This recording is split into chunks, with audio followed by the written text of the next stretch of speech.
is going on X as well. Yeah.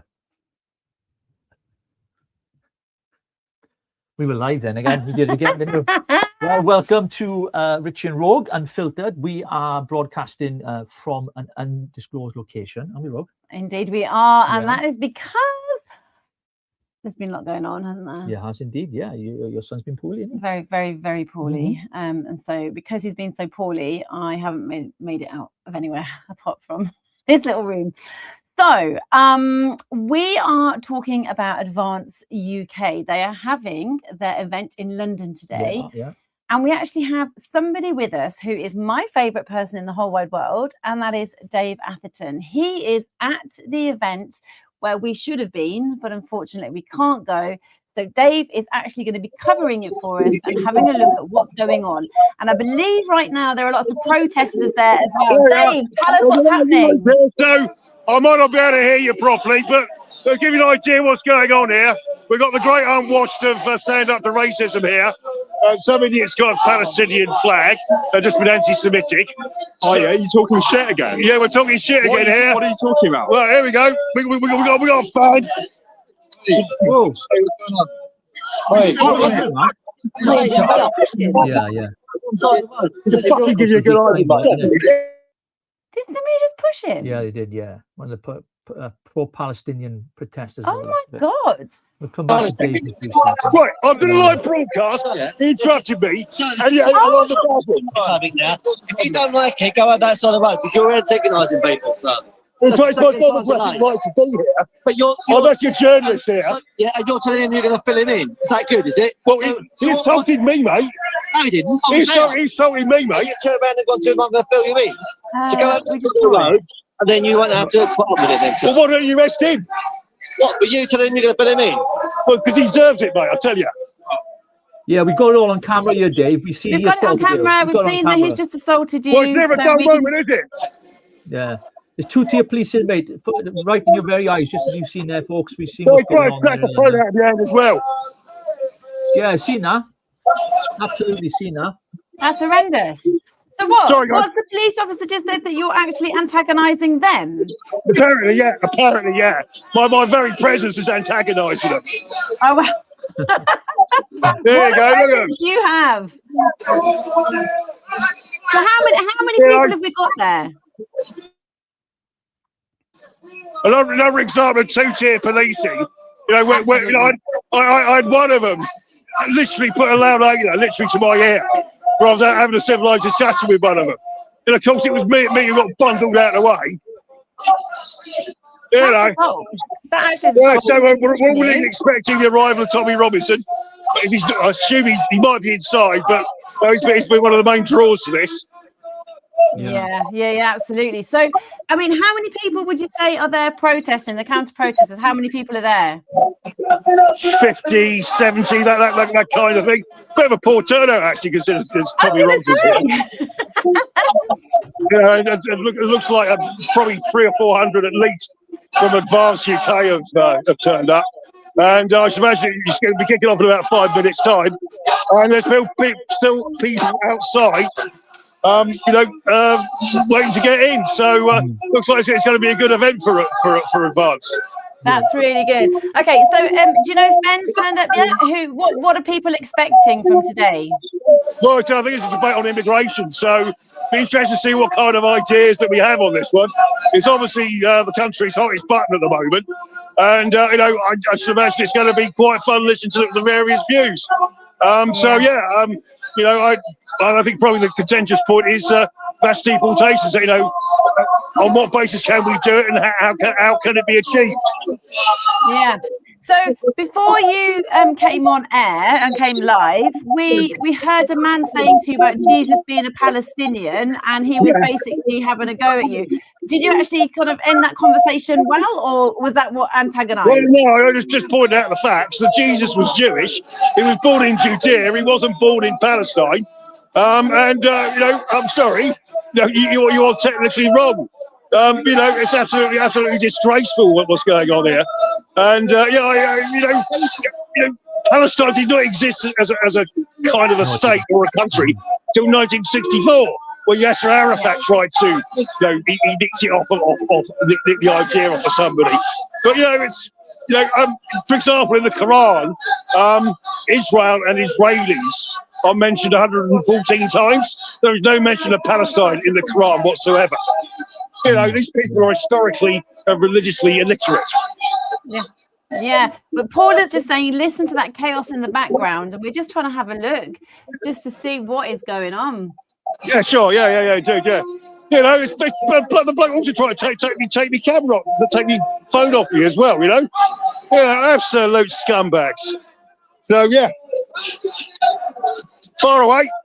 Yeah, just to say to this guy here, G-Mac, we are hoping to get the live feed as soon as we are able to. We're working on that now, so we should be able to bring you the actual conference itself or the event where they'll be launching this on culture, immigration, and everything else that is launching today.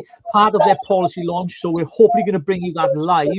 We're just waiting for the links to come through now. As soon as we have them, we'll let you know. We have on the ground there our good friend Dave Atherton reporting outside the venue, which I believe is the Manual Centre, which I believe was leaked, Dave, wasn't it? Yeah. To the public. How did that come about? Do you know?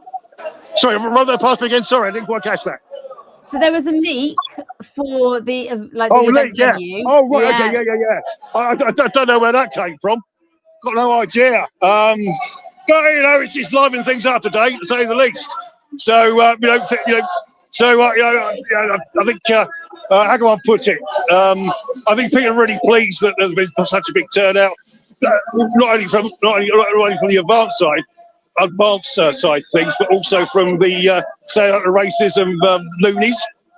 I think it's going to be a great conference, and look forward to it. I'm looking forward to all the speakers. Well, brilliant, Dave. Well, we're going to have to let you go now because it's 1 o'clock. Dave, when are you going inside? Sorry? Are you going to go inside now? Yeah, I'll be going inside, yeah. I was hanging around, hoping to see Tommy Robinson come enter the place, because that really would have wound them up. Yeah, so in fact, one of their things is stop Tommy Robinson. There he is, there's a banner there. Stop Tommy Robinson, refugees are not to blame. So yeah, all coming along. Brilliant. Are you able to take us in with you when you go in? Are you able to take us in and walk us through? Let me see what I can do. I've got to speak to a couple of other people, and I'll keep the link. Tell him, come back on the link. Yeah, Dave, if you keep the link, once you're inside, I know you've paused a minute, then you can go just jump back on the link, mate. We'll have you in the background waiting to come on. Sorry, I'm pressing all the wrong buttons again. Let me see what I can do. Right, once you're inside, Dave, if you use the link again, you can jump back onto our live stream and we can cover some of the story with you being inside. If that's okay. No problems at all, mate. Brilliant. We'll speak to you in a bit. I'm around. Cheers. Thank you. Love Dave. Fantastic. Jeez, did you see that? Yeah, well, actually, we had some footage from earlier, didn't we, of them, some of these guys. You are the unwashed. Look, check it out.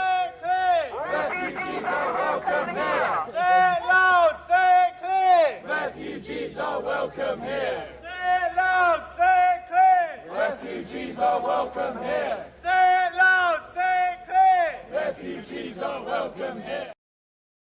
Do you know what? I find that absolutely absurd. I'm looking at some of those older gentlemen that were there, and I'm just wondering if they served. Did they serve? And are they actually realizing what they're doing? Having our borders wide open and having so many atrocities happen to our women and our children, and even, the random stabbings. What are they doing? Why are they standing there promoting that our country should be absolutely railroaded, with the decimation of our fabric of what we are? I think the big draw for them today is the fact that Tommy Robinson's turning up in it. Because if you think of many places we've had cancelled, you're in Wales when we've tried to put events on because of our connections to Tommy. That's been evident for us, so I'm sure they faced the same. And we know it was leaked as well, the venue. So the email I got, they tried to say it was me that leaked it. And they so basically somebody has started to hack, which is emails. And what they're trying to do is actually send emails on behalf of Richie to different areas. So apparently we've been asking for free coffee, free food, and they've been using Rogue's name, so they've been using my name. Yeah. And what they've been saying is that they'd like for us to go and find relevant people in events, and they're literally attacking you by putting your and my name out there and unfortunately, you got an email saying about the location, and so you actually posted it on X and said, "Why on earth am I getting these emails?" And what we didn't know was that actually was the location. Venue, yeah. So the people are being informed somehow that this location or whatever they're being displaced. I find it a little bit worrying that actually there is somebody that knows all this the stuff. thing is, they haven't stopped the event, though. That's the main thing, right? The event's going ahead, and of course, there's going to be many people there later. Not just Tommy Robinson, a whole range of people, and of course, the speakers as well. We're hoping to bring you that live. We're still waiting for the link now from HQ to send it to us. We're still working on that. Rogue is messaging in the background, and you're lovely to get that up so you guys can watch it with us. We'll be running commentary throughout the whole thing as well, and taking your comments and questions you might have. But hopefully we'll have that link with you as soon as we can. Just to say, we have been off air for a week, 2 weeks, maybe 2 weeks, or a week and a half. I've been away, Rogue, haven't I? And you've been at home all by yourself? I have. Well, I haven't actually. I've been in hospital. Right. You know, completely different, so that's a different thing. So somebody thinks it's an inside job. The English brief said, "I'm sad you two are not in Advance UK." No, we're covering it. We're happy to cover. We're good friends with Ben. Yeah, I'm still members. I'm still a member. And we're just trying to come up with a solution at the moment, aren't we? Yeah, absolutely. We're focusing on the Richie and Rogue show. That's what we're doing, and we believe we can cover more areas and do more in helping and promoting the causes of freedom of speech, which we believe in according to the law, all the things that Advance stand for, hey, Gary, upon which we stand on. So so we'll continue to do that, covering not just Advance UK, but of course, with the elections coming up in May, we're going to be looking at what's going on here in Wales. With Reform, Plaid Cymru, Welsh Labour, the battle is on. We know that Reform are polling second to Plaid Cymru and Wales. It'd be a disaster if Plaid would get into power, to be honest with you. But we know they're bedfellows with Labour, and they'd be propped up by them when it comes to passing budgets and things of that nature. Grace, sorry, somebody let the location slip, but then Paul Morris was plugging the leak, which made it worse. Definitely not for Howell. So I actually don't think, I'm not sure about what Paul Morris did, but what I do know is that whomever in the very beginning was actually utilising your email. Well, I didn't. You didn't know, but what they were doing, they already knew, and then were actually trying to, when you go onto a website and then you find the contact details. Basically, it was the contact details, and then the person emailed back and said, "Sorry, we can't give you a spare room, and we can't give you a splinter part of Advance UK too." So it was just the weirdest email, and then so you had to email and say, "Could you just tell me actually what's being emailed to you?" Because somebody is using my email for every single area that we're going to talk. So if we're going to go and talk in Wrexham, they've been sending emails to Wrexham. If we're going to talk in London, they've been sending emails to London. So whomever is doing this, we're on to you because the police are involved. Yeah, just to say, Paul Thorpe is also live now. Like us, he's waiting for the link. So we're both waiting patiently. I'm watching Paul. He's got guests on. We got guests coming on as well that are there, friends of ours as well. So maybe we can work on getting them on. I'll ask Caroline to see if they're in now. We just want to bring it to you because I know many of you couldn't make London. So we just want to make sure that you get to see what's going on. Once we've got the live link, we will post it on here on our live stream, folks. So just bear with us. And as you can see, as we showed some of you earlier, here are some of what's going on outside. We just had Dave Atherton on reporting on the ground there. He was actually assaulted by a pro-Palestinian guy, just as he was, reporting into us here on the Richie and Rogue show. But here's some of the unwashed that is outside the event. And of course, Tommy Robinson is being the big kind of draw for a lot of these they call themselves anti-racist groups, don't they? But let's be honest, we know what they're about. Here they are now. Loud, say it clear. Refugees are welcome here. Say it loud, say it clear. Refugees are welcome here. Say it loud, say it clear. Refugees are welcome here. Say it loud, say it clear. Refugees are welcome here. I'm going to state in that lot, it'll be funny, but it tells you all you need to know. Then let's be honest. I mean, what they protest is about 50 or 60 people there apparently, so there's not thousands there. And I know that the event there in London was sold out. 900 tickets, I believe. It was, 900, and 2 are spare because we're not there. Mm-hmm. So that's not good. But we wish we could be there. We'd have really enjoyed going and celebrating and listening, because I think it's really important to hear what the plans are for their policies. And obviously it's a momentous thing because it's their first 1 or 2 policies. It's 1.5, isn't it, really? Well, they're going to be talking about culture, immigration, aren't they? Those are 2 big things. And I'm sure it's going to be not the full policy. I don't think it's going to be detailed. I think it's going to be very basic. but at least it'll give people a flavour of what we stand for. Because I think a lot of people around the country, when you travel, as we've been doing, Rogue, saying, what are the policies? People want to know, because you can only campaign on the ticket of freedom of speech according to the law of sovereignty and democracy for so much. People want to know, what's your policy on this? What's your policy on this? And, you know, so this is an important step in Advance UK's progress in developing those policies and bringing them to the wider public. And then, of course, they'll be criticised from. Thank you for the super chat. Thank you so much. We are going to target. Thank you, Gary. Thank you so much, yeah, Gary. For those of you watching, if you'd like to support us, hit the super chat.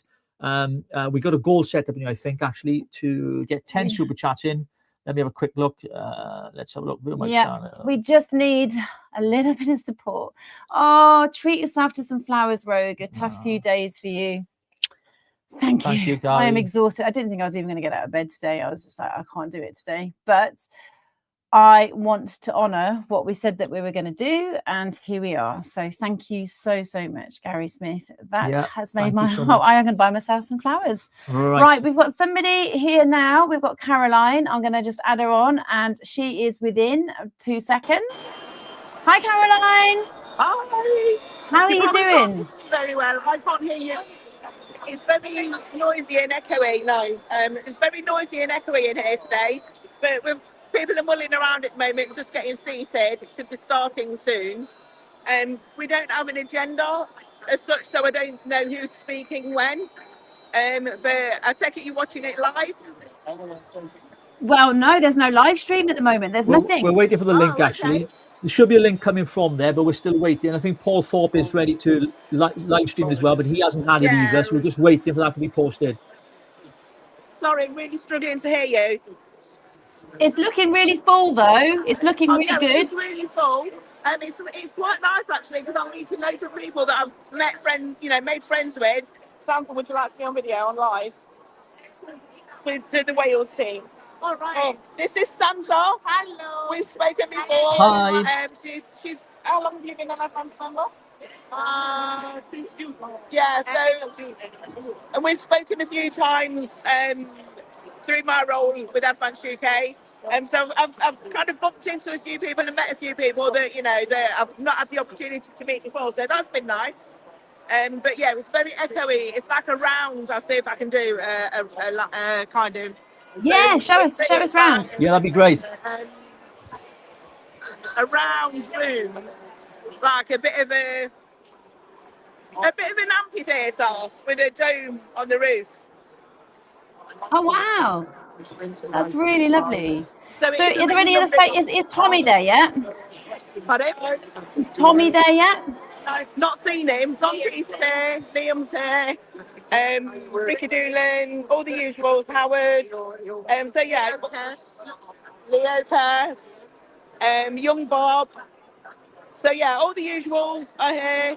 Ben's here. I've briefly spoken to Ben. So it's all good. Pretty full. It is looking very full. That is really. What are people waiting for? I know we're waiting for the policy, but what do you think the expectancy is? Are we not in the know-how at all, or is there any leaks? Are we knowing what's going on? Can't hear you. Just show us around, Caroline. Go for a walk. Yeah, Can you stand up and go for a walk? Can you stand up and go for a little walk? Not at the minute, no. I'm boxed in. So yeah. So yeah, it's good though. Everybody's like, doing what they do, mulling around, talking, swapping stories, and things. My hair's terrible because I got wet on the way here. You look great. Yeah. So shame you guys are not here though. We're gonna miss you.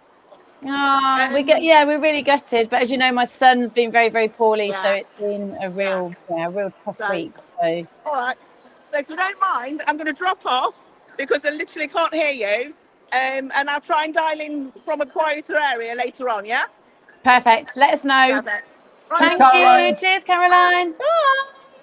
So as you can see, folks, it's starting late actually because 1 o'clock it was due to start, as is the case with these things. Have we found the live yet? No, I've just been on now. Because we need to stream it. We will do our best to bring it to you live, guys. We're just waiting for it to be posted. The fact they haven't started yet, though, no one's taken to the stage. They're probably going to go live immediately. So we're just going to bring that to you as soon as we can. We're on our phones. asking the question. Basil is saying he'll come on. Oh, brilliant. Let's bring Basil on, is it? Send him the link. Basil the Great, one of my favourite guests anyway. Dave Attenborough's yours, isn't he? Yeah, I love them both. Basil I actually really... No, you don't. No, you don't. No, you don't. You said on the last show. Excuse me. You said on the last show. Right, I'm just trying to find the link. I actually love them both very, very much. Now, before, it was... hang on, there we go. Before... I'm watching this now. Someone say, actually surprised you're still engaged. You should not have left Advance UKs. I'm not sure what you mean by that, but I stepped down as the leader for personal reasons, but I remain a member. I'm very supportive of the party's principles. Look, that's not an attack. Actually, I'm surprised that you're still engaged. Well, look, you know, you should have not left Advance UK's loss. It is, actually. Yeah, well, it's my decision. I had to make that decision for personal reasons, and people don't need to know what those personal reasons are. They're private and personal. But what I would say is this: I believe in the party's principles of freedom of speech, democracy, equality in the law, and sovereignty. And I will continue to support any party that delivers those for the British people, irrespective of the colour of the rosette. How's that? Is that good? Yeah, I think so. Okay. I think I'll accept that. I still think there's a little bit more you can say. Well, that's up to me, innit? Yep. Okay. Yeah, so what we waiting for? Didn't someone come jump? Didn't Basil jump on then? No? I've just sent the message to Basil, and so he's saying he's going to come on. Right, brilliant. Basil, waiting for Basil to come on, folks. You know, he's a regular on the show here. Always a fount of knowledge and wisdom and insights politically as well. Thank you, Nikki. I appreciate that. I thought it was well said as well. Thank you. Nikki. Okay, Basil here. We've got him. Basil has entered the stage. Hello, Basil. Good afternoon. Sorry, I'm listening to you on X at the same time. I'm just have to sort my computer out. Right, so right, okay. Well, I was watching your show. I was trying to find a stream like everyone else is to find out what's going on. But right now we have texted everybody I know who is there to see is anyone streaming this live. But no, I can't find anything out. How are you guys doing? Are you looking forward to seeing what the announcement will be?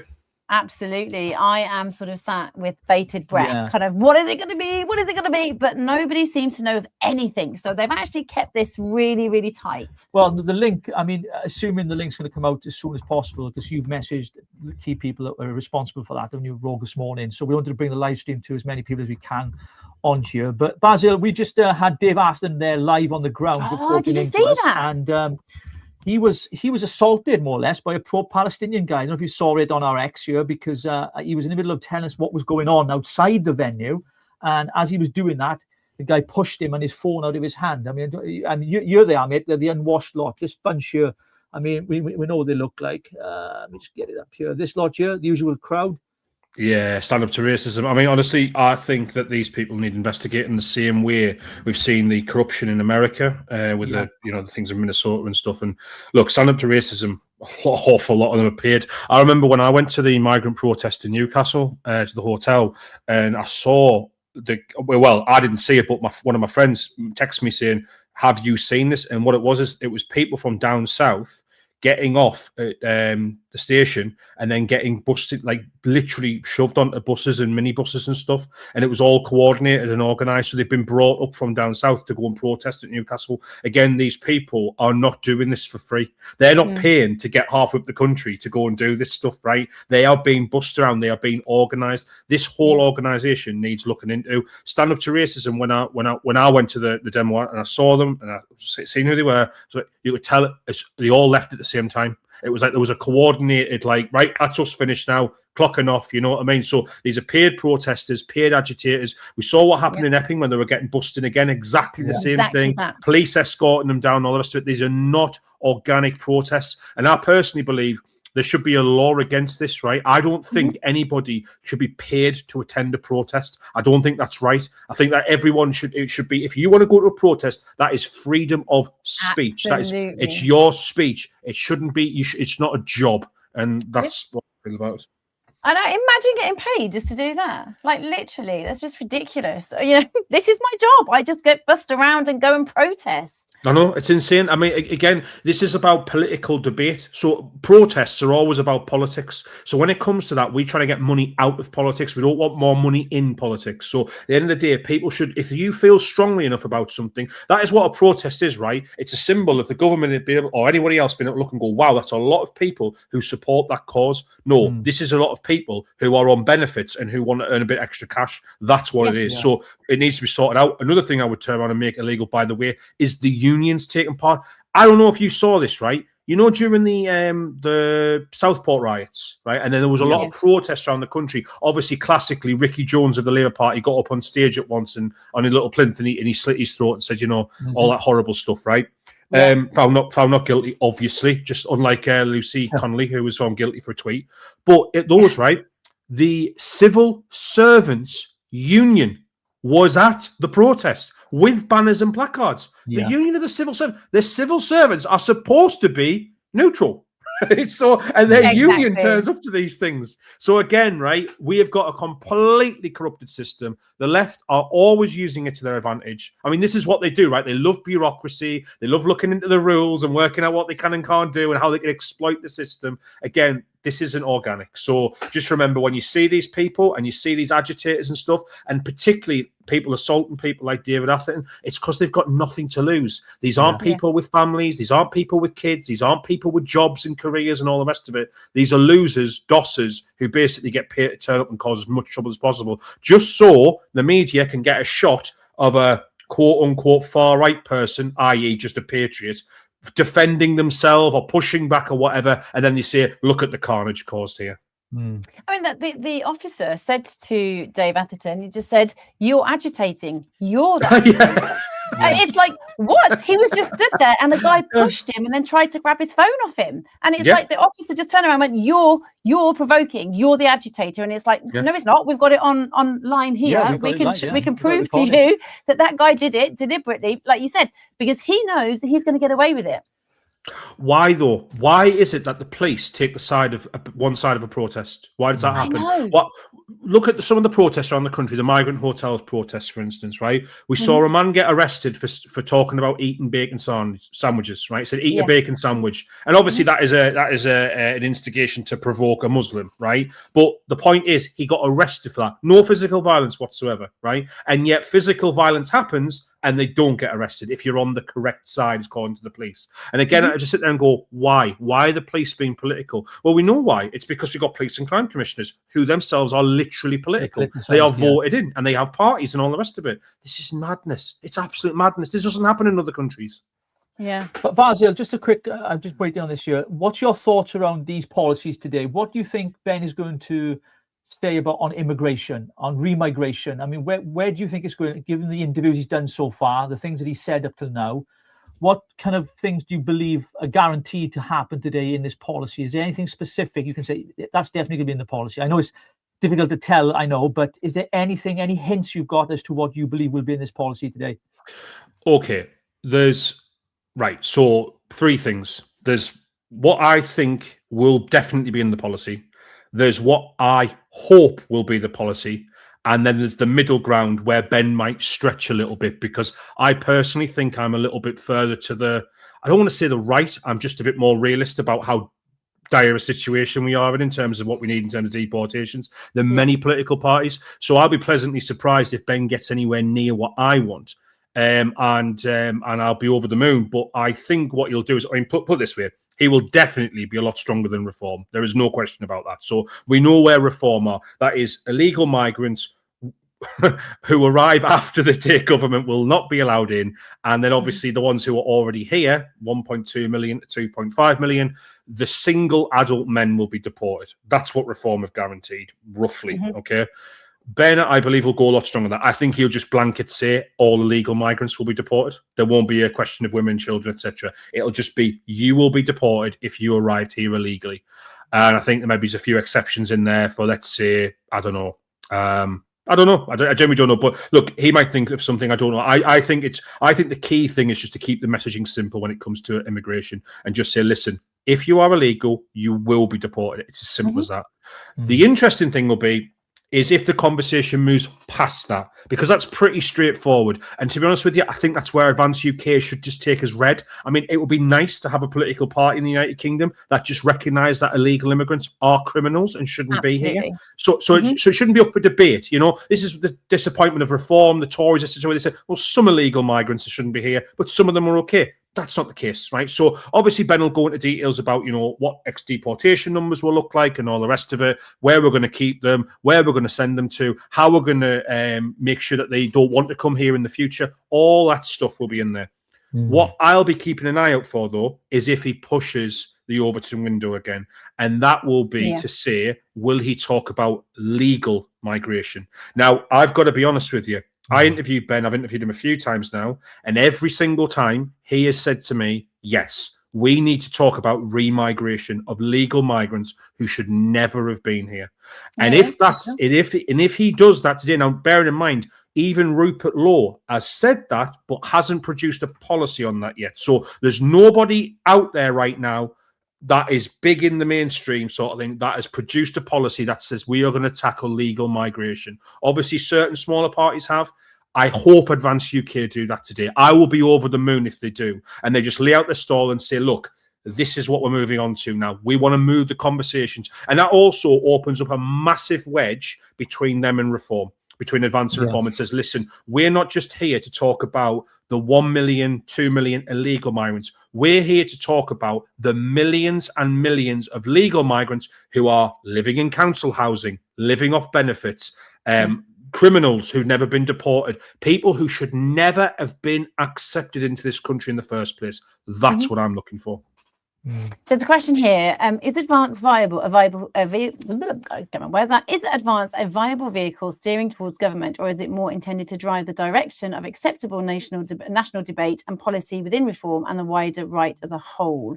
What do you think about that? Both. So every single political party has two missions. One is to try and get elected. Two, if you can't get elected, to try and encourage the people who are elected to switch to your what your position is.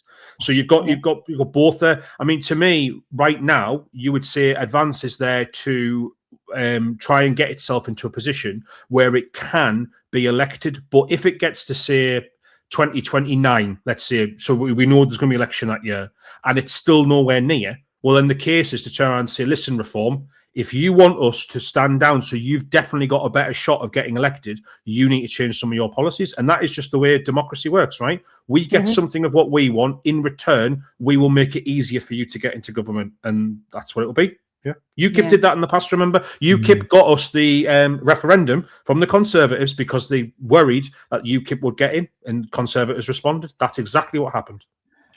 Do you think if Ben emphasises, especially on remigration, I mean, it's a debatable thing from the point of view. I know your position on it, Basil. You're quite strong on this, but where does it start? Where does it end? For example, second, third generation. Who do we deport? And it's a bigger question than just a statement, isn't it? So, I mean, do you think if Ben takes a strong position on this, the party will be deemed even further far right?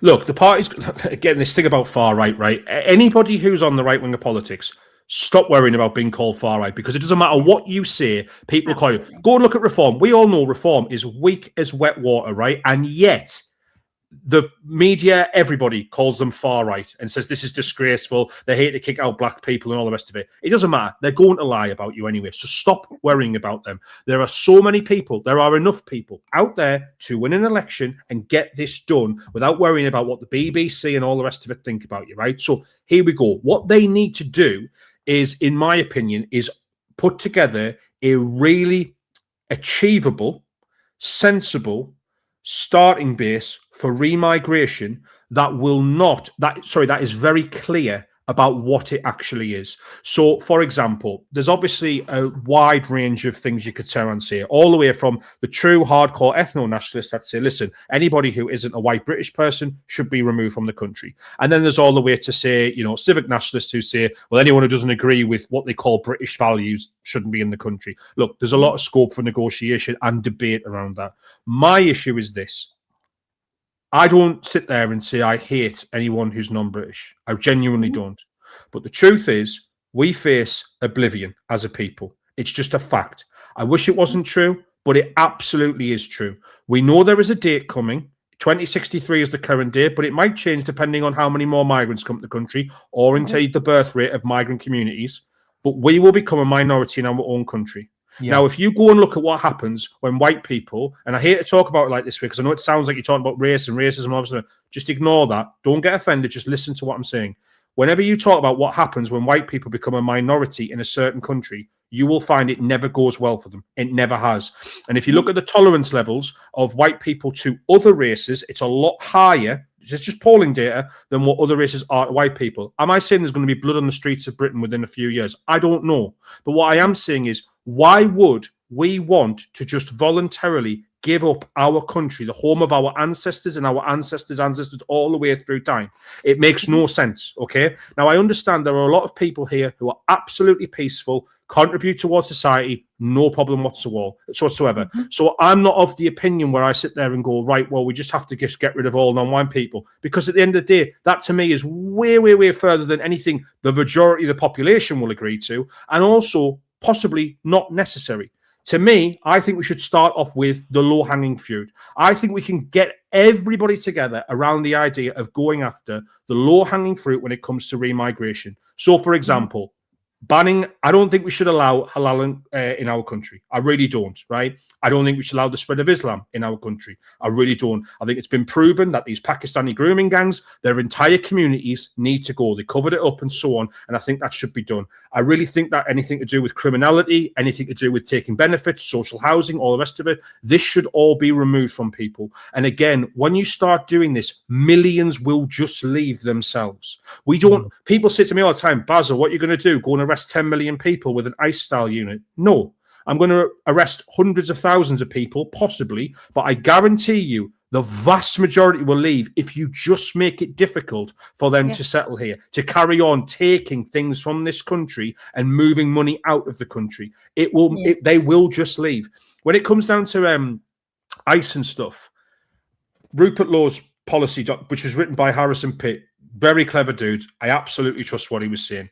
Basically said it costs between £3,000 and £4,500 to, sorry, £4,500 and £6,000 to train to deport every illegal migrant, right? So per illegal migrant, that's what it costs, because you are basically paying the people. You got to train them up, you have to arm them, all the rest of it, and then obviously you get into conflicts with people on the streets, because we know there's crazy leftists who'll come out and do this. It doesn't look good on camera. Okay, we need to facilitate the removal of these people. I don't care how. So there is one way of doing it, which is basically by bribing them and saying, look, you're going to go anywhere, right? You're going to go anywhere, but for less than that, we will pay you £1,000, £2,000, whatever, and you can leave that way. And the ones who leave early they'll just move on to somewhere else. And the earlier we do this, before Europe gets ahead of the game, we'll make it easier, because they'll just move into their countries and then they're their problem instead. This is what we have to do if we want to keep ourselves, this country, for us, right? That's just the reality of the situation, right? Yeah. We are facing annihilation. It's not a joke. It's not a made up thing. It's not a conspiracy theory. We are literally running out of people and we are getting replaced by others. So what do you want to do? Do you want to live in a country where Britain still looks like Britain? Or do you want to live in a country where it is a multicultural mess? Some people prefer the multicultural mess. Good luck to you. But for me, I think we should try. Sorry, I've lost you guys on the screen. I don't know what's going on. No. We put you up because we're just trying to hand over. We think that we've managed to get the live up. So we're fantastic. Try and now share the screen. So stay there. Let us try and share it. We're trying to find we've got the feed here, folks. Just bear with us. We're just waiting for it to come on now.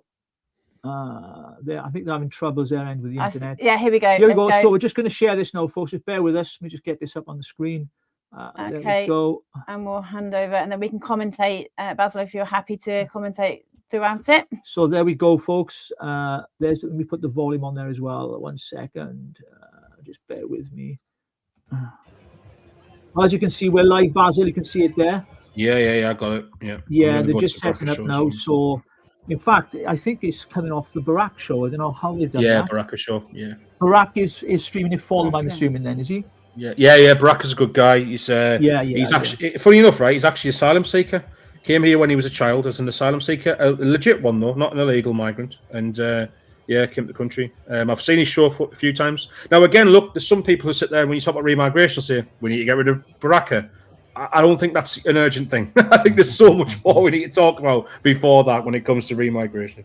So you know. Each to their own, though. Each to their own. Yeah, absolutely. I mean, there are a lot of good people that are British citizens now, but generations before came here, whether legally or illegally. So there's a lot to work through, isn't it, on that policy? And it's going to be interesting to see what Ben comes up with today. Having had that time to really go at it, but I think the culture thing's a big thing as well. He's going to be talking about British culture in particular. Yeah. Because Absolutely. British culture today is classed as far right extremists. I mean, which is absolutely ridiculous. The countryside is racist, don't you know, Richie? Yeah. Well, right. Okay. We're going to go live we're to going this to mute now. us, and then we'll go over, and then we'll just kind of we listen watch this, in. guys. You're watching it with us, Richie and Rogue and Basil. So I'm just going to make it large on the screen. Give me 2 seconds. So I know what I'm doing here. There we go. We're just about to start, so if everyone wants to start getting ready, taking their seats, and get ready for what is going to be an absolutely incredible day.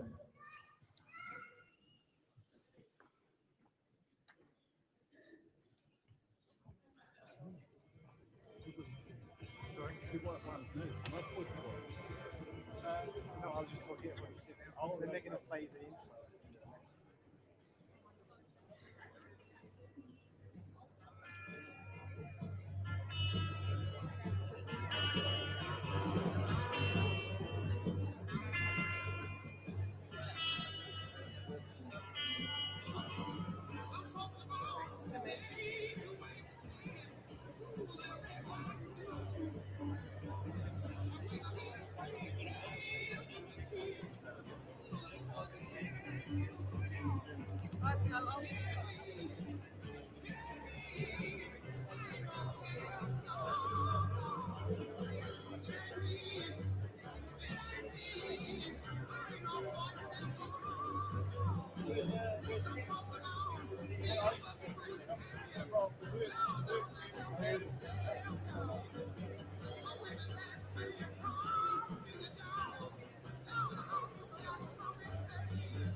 In the Advance UK policy launch here in London, myself and Rogue and the wonderful Basil here commentating on it. Basil, starting a bit late, these things tend to happen, don't they? Obviously, they've had a nightmare outside with the place getting obviously revealed where it was going to be, and the far left turning up. By the way, Ben's just texted me saying it is being live streamed, so I don't know where. I can't find it, but it is. Oh wait, hang on. Tommy Robinson's got a stream up now as well. So. Yeah, Tommy has, Baraka has. I think I don't think Advance managed to get it up on their main page. Looking at it, but technical issues happen at these big events. It happened at Newcastle, if I remember rightly. It's technology for it. It is actually live on their page now, but I don't think they are live. Let's have a look. Yeah, they're having issues again, I think. So we're going to thank Barak for his stream. Thank you, Barak. I know, I've been on the show. I know he is. I just call him Barak. I'm Welsh. That's what I say. Baraka. What's his name? Baraka, is it? All right. Baraka, thank you for your stream, mate. Appreciate that. We're just borrowing it because at the moment we're stuck not having the main stream being sent through. But anyway, the main important thing is we've got it up and people can watch with us and we can commentate on what's going on and listen to the speeches that are going to be brought forward. Well, I know that Nick Buckley is in Manchester today, doing his thing up there. Rodney, what's happening up in Manchester? What's happening in Manchester? You don't know? Whoa. Okay. What's that? I just built a budgeting app in Facebook. Guys, Nina just built an app. You don't want to commentate on that at all? I can't code. Interesting. You don't, do you? Can it generate reports? It can now. Nice. There we are. Good afternoon at the front there. You can see him.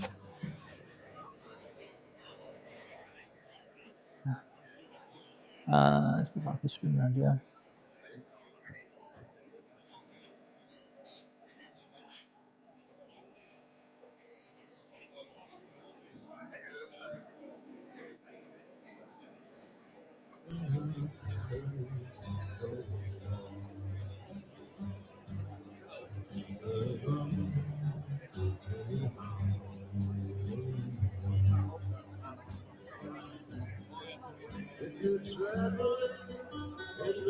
Basil, as we're just waiting here for them to take the stage, just what your thoughts around why do you think it's a draft policy launch and not the actual policy?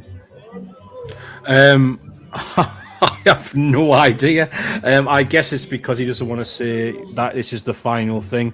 He's saying that it can be amended as time goes on. Maybe if it's a draft policy, I assume it's got something explosive in it. You know, they want to create headlines. Otherwise, it's kind of a waste of time. So I don't think that'll be the case. I think there'll be something in there. When I was saying earlier about tackling one of the big things that have not really been touched before, I think this will be one of them. I genuinely think there'll be something there that'll make us go, "Oh wow, that is a game changer." Because otherwise, what's the point? So yeah, I mean, I'm kind of setting it up now that we'll be disappointed if there's nothing there. But the truth is, I will be. You know, so I want. If we're dragging everyone down to London, if we're posting this all over the internet, if we want to see what's going on, I want to see something that I am shocked by, that I am surprised by. So I want to see something that makes me go, "Oh wow, this was definitely worth tuning into." So I've got faith in Ben. Let's see what happens. Yeah, just on that issue there, Nick Buckley's come under some real scrutiny over some posts he put on X, and he's doing his campaign, launching it with today in Manchester. I mean, what's your thoughts on that? Because of course, I know Nick Buckley personally. I don't see him as misogynist at all. I've met him, been on his show, known him for many years, since 2016. Do you think he's been misquoted and mistreated by people on social media? What's your thoughts on that? Because he's not there today, obviously, because he's busy launching his campaign in Manchester. I'm probably the wrong person to ask about that. There we go. Rogue had the same idea as well. Did you see how I went quiet too? She just disappeared. She probably cursed me in the bathroom, whatever she had. Look, I'll be as fair as possible, right? I actually was going to interview Nick Buckley the other night, and I took ill. I've got a long-term illness, as some of you know, so I took ill, and I just couldn't do it. I couldn't put the right effort, because I knew that if I interviewed him, I'd have to talk about these things, and I'd have to treat it with the respect it deserves. Personally, I think Nick has said some things that I would turn and say that was really stupid, and I don't think it was very nice, some of the things he said. However, in the context of him being misquoted and stuff, I don't think anyone should be misquoted. I genuinely think it's horrible when people get misquoted and take away the context and all the rest of it. But I've seen some of Nick's tweets before, and I've just thought, this is going to cause you a problem, just from knowing politics and stuff. And I just sit there and go, it's going to cause you a problem. You know, if people enter into debates online with people, particularly one-on-one debates, and they say things, the thing is, I'm talking about tweets that are not even the ones that people have been discussing. I've seen other ones where people have sent me and said, what do you think of this? And I'm like, look, you make up your own mind. Do you know what I mean? Nick is a guy who's been around for a while. He's obviously well known in the area. I can understand why people wanted him as a candidate, because obviously he is well known in that area and all the rest of it. But his tweets, I just thought I did think some of them were really out of order. I did. Sorry if people don't agree with me. Yeah, I asked actually some girls to have a look through, because obviously you can go through, you can see what's happened in the past, and it goes all the way back if you put a buzzword in, and that they went and had a look, and that there was quite a trawl of things that were said, and that you tried to look at it in a balanced way, and I have to say that there was a divide of actually you could mean this and it could mean that, and he could be saying it like that, but you just didn't like. I didn't like. I will be honest. I don't like them. What did I say to you last night? The best he could have done is just apologised and said, "Look, we weren't the best of tweets, but here's what I meant. The context of them. I'm sorry. Job done." I mean, I think people don't jump to apologise quick enough sometimes, and an apology can just end it. Daniel's just said, agree with Basil. Nick's done some sick tweets regarding bereavement. That's the one I'm referring to, Daniel. That one hasn't really been talked about. I saw that tweet and I was like, that is just, it wasn't nice. So yeah, look, I'm not gonna look. All the best to him. All the rest of it. Yeah. I'm not interested in one candidate at the by-election. I'm really not. People have asked my opinion on it. I've told you it. So fair enough. Yeah. And I just hope that in the future, Advance are aware. Yeah, I just hope they're more attuned to this kind of thing, and we, I understand when Ben said we don't want people who are policing the words online. So that's around things that we can all agree on. That the country's got people calling out racism and all that sort of stuff, and we go, we're sick of that stuff. But it's just it's like it wasn't a. Oh, sorry. No. So just see what's being said. Just 1 second, folks. 5 minutes. 5 minutes. They've been given a 5-minute. 5-minute warning. Yeah. I like I say, I just thought like again, it's like it wasn't the comments weren't like, for instance, right? Rupert Law, right? Who I think on Twitter he calls people idiots and morons and stuff, right? Right. But you get why he's doing it, because the person has said something really incendiary. It just looked to me like Nick was just arguing with people. And the problem is when you get into comment sections and you just argue with people and you just say nasty things to wind them up and say it again, politicians, they get judged at a high level, and understandably so. And that's a problem. So yeah, I would just say to Nick, just either, if you're not going to apologize, which by the way, I wouldn't if I was him, because at the end of the day, he clearly meant it. Like this is not just a one-off where he's lost his right. You know what I mean? This is a pattern of behavior where he goes at people and stuff like that. And look, you're going to have to stand by it and front it out and to say, yeah, that's the way I feel about it. Fair enough. Personally, I thought they were a bit much. I really did. So Jake said, I have no idea what's supposed to have been said because he doesn't use X. So could you elaborate? No, I'm not. I'm honestly, I'm not going to do it. No, I'm not going to go with them because, sorry, I don't want to come. I don't want to come across like I'm slamming Nick Buckley. I'm really not. Right. I just look. That's my opinion, and I'd rather just get on with what's more important. Sorry. Yeah. Well, we can see some of the crowd there, Baz. It looks like they've sold out as well, didn't they? They sold out about a week or two ago. Over 900 tickets sold. We can looking at the venue there. Young Bob is on the screen right there now. Obviously part of the media pack, I should imagine. Is that Craig as well? Hang on, is that Sidney Oakenfield behind him? What was his name again? Edward Oakenfield. Is that him behind him on the left? Yeah, I would assume so. Edward may be coming on later. We've sent him a link to come on. Do you know what's wild about Edward? He was Oakenfield. He was the first person I ever interviewed on X when he was standing as a reform candidate. Yeah, he's a good guy as well. Yeah, I really enjoyed his company. Yeah, first man I ever interviewed on X. Yeah. I'm not sure if that is him. Oh, there's Aileen in the back.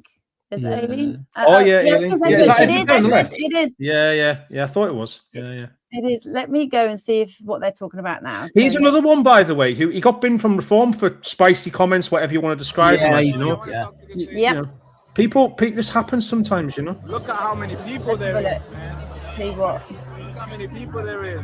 There is a lot of people, folks. Young Bob. I think this is probably fair to say, Basil, their biggest one yet, isn't it? I mean, I know Newcastle was big. I mean, we were there for that, weren't we? I mean, it was. Listen, there's no question this party's grown. I mean, it's surging in strength and growth. Yeah.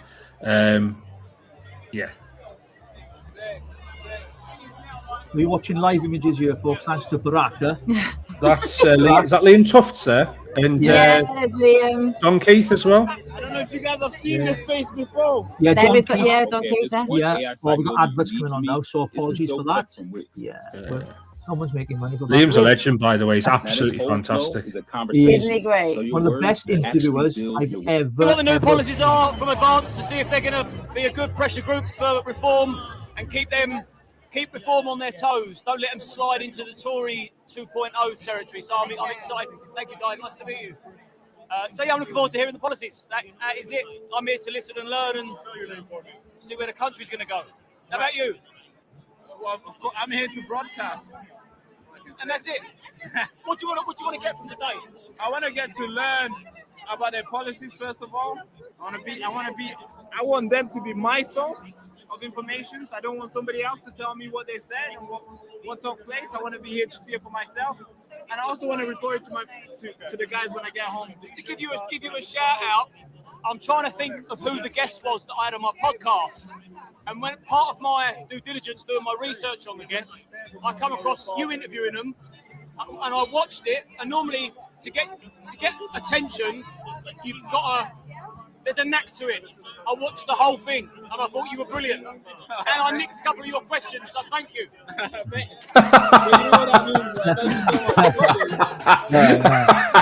I love Liam, man. He's brilliant. And Bracca's great as well, by the way. Yeah, Bracca's channel's really good. Thank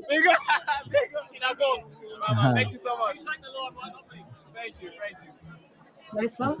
We have the one and only. only. Is that based in Boogie? Yeah. How you doing? How you doing? I'm doing good today. How are you? Good to see you I didn't too. think you were going to be here today. Of course I will. I live like up the road. Oh, you're not from far. Not far, like 20 minutes. Why are you here today? I'm here today because I believe that Advance UK is the future. And obviously the best way to find that out is to actually come out to these events, see what their policies are about, and actually speak to the people as well. Right. Yeah. You mean speaking to the people? Yeah, speaking to Ben Habib. Yeah. Are you somehow advocate for Advance, or you're here just a curious journalist, just want to learn? I'm here just to do journalism. I haven't made a final decision, but yeah, they're filming. Yeah. Are we starting now? I'll talk to you later, yeah? All right, folks, it seems like we're going to start now. That is Right. good. There we go. Right, Basil, I'm going to try and jump on Advance's stream from Winnie because we're using Baraka's. So we're going to jump onto theirs because of the volume. We might not get the right volume because the mic's not tied up to his live stream. So just bear with us, folks. Thank you so much. Hold on 2 seconds. Just bear with us. There we go. Yeah, just Grace has said there, Advance UK as a pressure group is the worst thing mindset that so-called supporters can have. Just to be clear, Liam Tufts, I don't believe, is an Advance UK supporter even. I think he just is interested in the country going in the right direction. So just to be clear, he's not Advance UK as far as I'm aware. So Yeah. I think the vast majority of Advance UK supporters want to see them get into government. Yeah, we're just going to look now. We're just checking the feed, you guys. Just bear with us a sec because we want to get the volume right for you guys. Paul Thorpe, Advance UK. Let's have a look. No, they're still not live. They're still not live. That's weird. 1 sec. Bear with us. Try it now. Try this.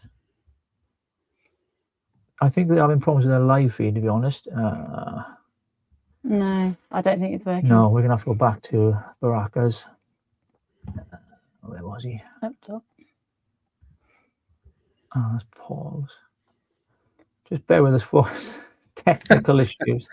Technical issues. I know. We just want the link. As you already know today. That's not it. That's Baraka himself. Credit for him because we.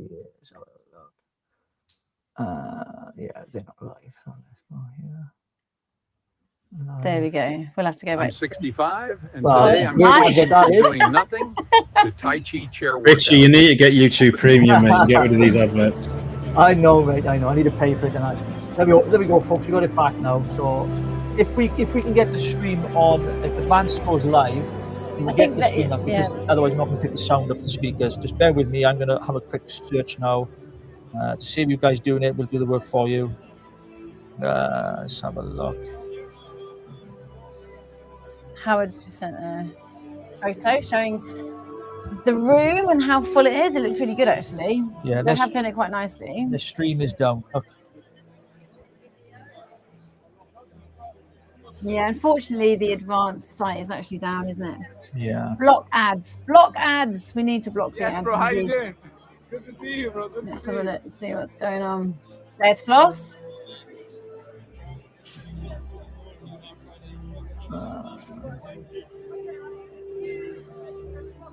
Yeah, so it's members of the public, but there are some people who are invited. So like Liam Tufts, for instance, Suzanne, obviously with him having a big podcast and Benaby being on there will have been invited personally, I imagine. Yeah, but the vast majority will be advanced members, yeah.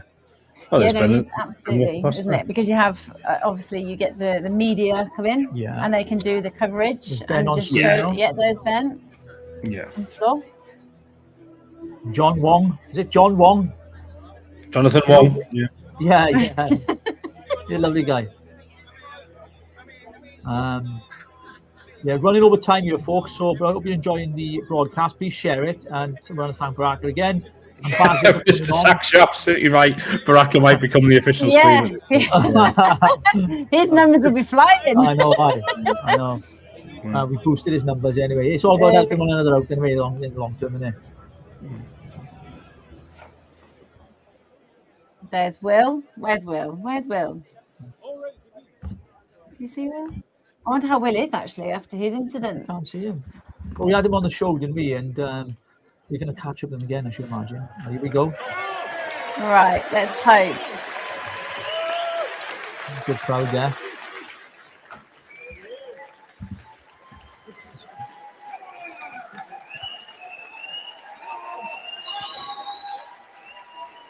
There you go. Before you get carried away, no, welcome to the Advance party. You know, when Floss said, do you want to do some stand-up at the party? I didn't. That's Leo Kirst there, guys. You might have seen him from GB News. This is something else. I'm just going to do a bit of stand-up for 5 minutes because, you know, I love these guys. I love, you know, Ben, Floss, David. YouTube is streaming something now, apparently. If you don't know who I am, my name's Leo. I'm from Scotland. In case you're wondering, I can't understand the noise coming out of my face. Shout out to the Scots. Have we got any Scottish people in here tonight? Nice. Good to see you out spending money. That is good to see. It's just nice to see some Scottish people in London. That is good to see. And what an event! I can't believe we've got protesters outside. That's exciting.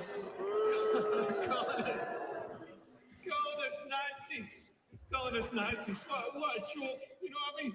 Oh my God. Well, I think if anything, that's extremely offensive to actual Nazis. I think if Hitler came back today and he saw a group of multi-ethnic people, a lot of whom are liberals, campaigning for British values, he'd be disgusted. These are the sorts of people who fought the Nazis.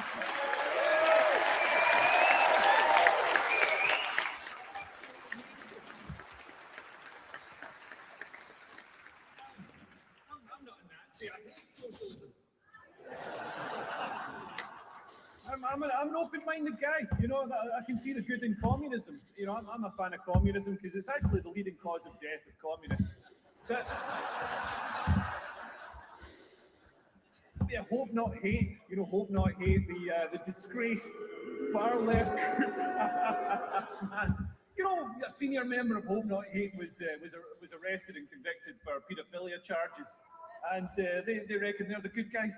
Apparently, they were trying to get this event shut down, and they were gonna then send people to monitor it. But then they realised we'd hit puberty, so they're not here. Yeah, a far left group with paedophiles as its members. Who'd have seen that coming? Who'd have seen that coming? It's ridiculous. So honestly, how can I be racist? I'm mixed race myself. Like my mum's Anglo and my dad's Saxon.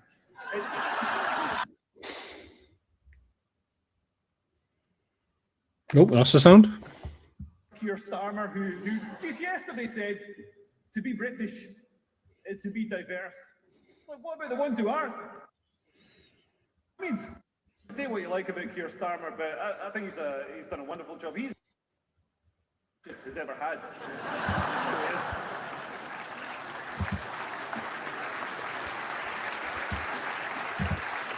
He really is. People say it's racist to want to control borders. It's not. You know, I want to stop the small boats because you know I've just seen the impact mass immigration has had on London. Just in the time I've lived in London, like so many Somalians have arrived that parts of London just don't feel like Bangladesh anymore.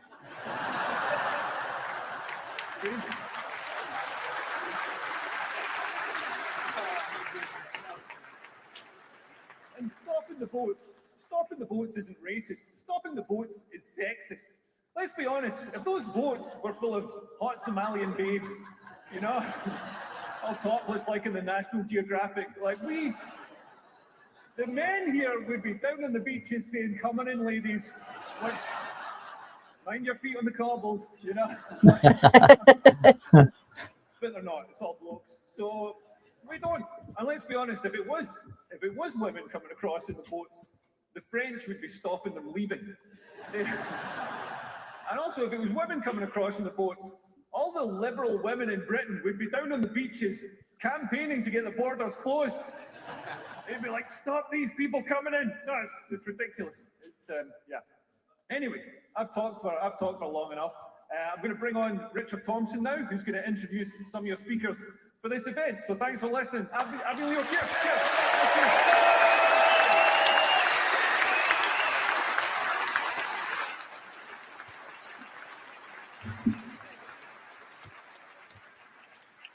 Thanks, Leo. Goodness me, how am I gonna come after that? I did ask them to actually get a smaller, a shorter host, so I'm not really too happy with that. I have to just adjust these slightly. So yeah, hello, and thank you, ladies and gentlemen. Thank you so much for coming for what is going to be an absolutely groundbreaking day for British politics.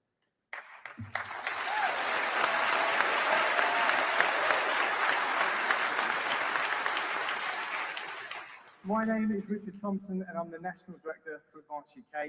And if I look completely exhausted, I can guarantee you that it was in the job description that Ben gave me when he asked me to take on the role. But honestly, it's an enormous privilege, and it's a 24/7 job filled with phone calls, meetings, press releases, more phone calls, and last-minute by-elections. And you finish the day completely exhausted, but you still feel overwhelmingly positive because you know deeply that what you're helping to build is something so crucial for this country, and you're doing it with some amazing people that care so passionately about what we're trying to achieve.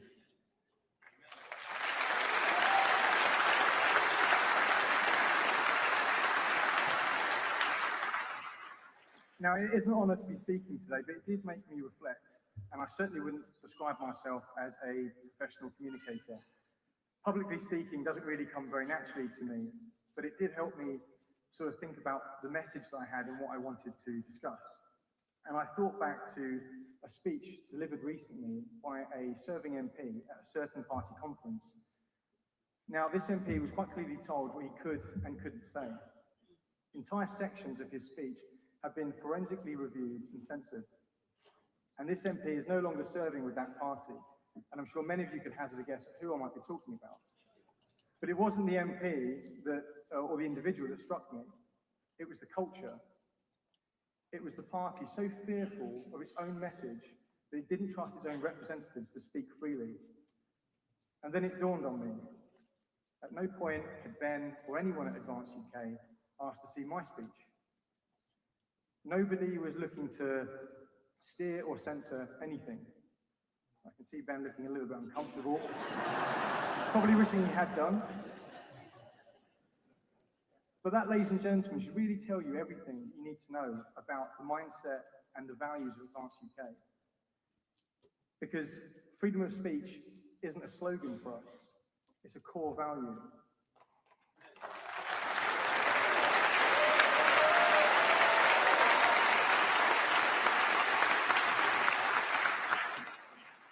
This is the party that trusts its people.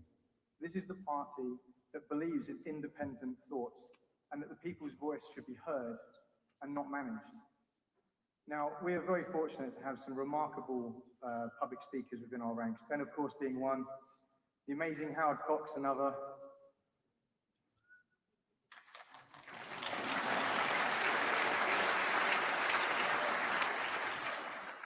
In fact, our college is full of really incredible communicators, some of whom we'll hear from today. But what really excites me is that this party promotes and gives a voice to anyone with a voice that wants to be heard. People like Sarah White, given the space to do her exceptional work.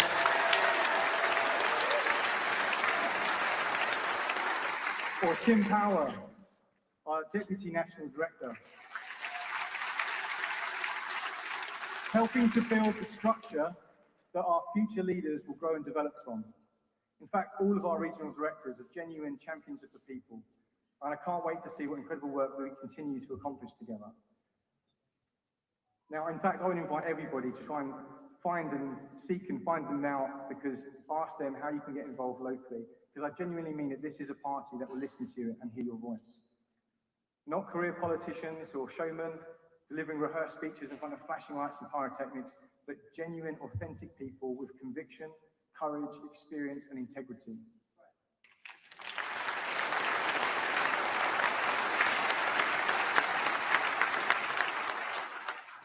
For too long, we've had slick, opportunistic, self-serving people. And look where that's got us. What this country needs is genuine people, people from the real world, backed by a party rooted in principle, intent on delivering real change.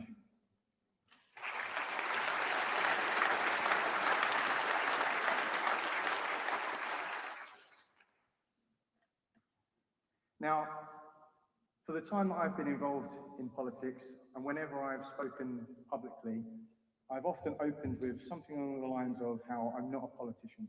I'm like everyone in this room, I'm from the real world, dealing with the consequences of the distant, out-of-touch, globalist political class. My background is in the armed forces. I was in the Royal Marines for 8 years before I went into the financial technologies industry. So trust me when I say that politics was not on the cards.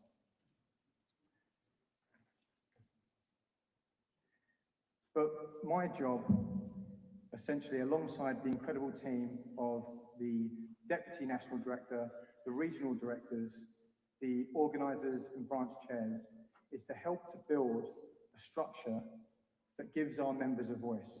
Because as I said, we are the party that believes that people's voice should be heard and not managed.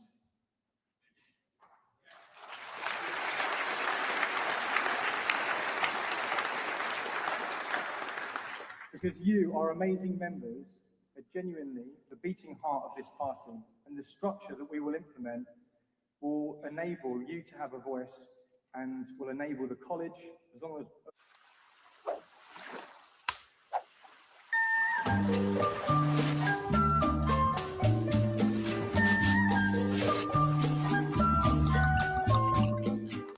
decisions around policy.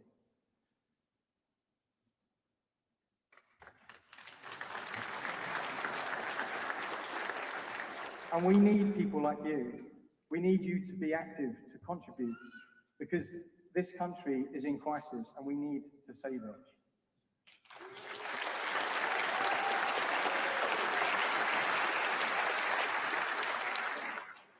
The United Kingdom is without question the greatest in the world.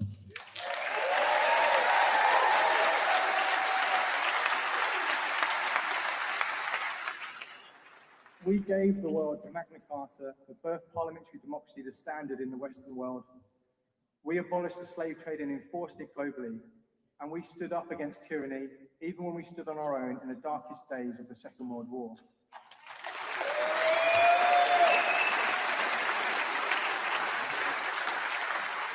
Ordinary people doing extraordinary things with extraordinary resolve. And we see that today, up and down the country, people taking a principled stand. Just take a look at Braintree, Crowborough, Epping, Merseyside, Blackpool, all of these people, all of these places up and down the country, too many to name, of people being fed up of not being listened to, being in the back of the queue.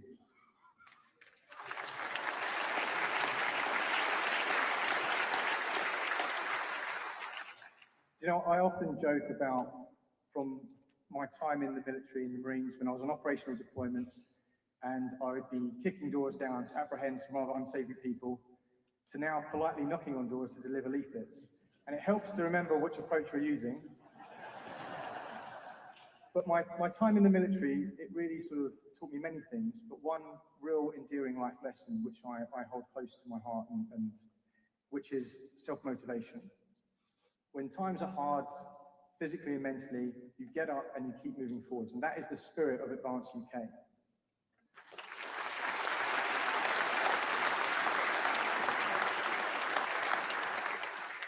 We need that from all of you. We need to have that spirit, because we need busy people. We need courageous people. We need self-motivated people, because we are taking a principled stand, and we can only do this with you.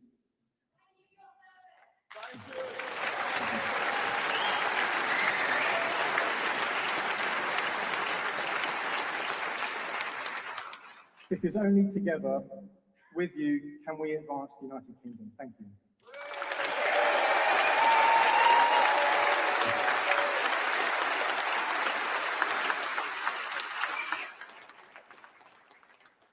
Now, I'll wait here because I'm going to introduce the next speaker. I did tell him it's very important he comes here today. He told me to get stuff because he's a bit busy up north, somewhere called Gorton and Denton. Of course, I'm talking about our brilliant candidate, Nick Buckley.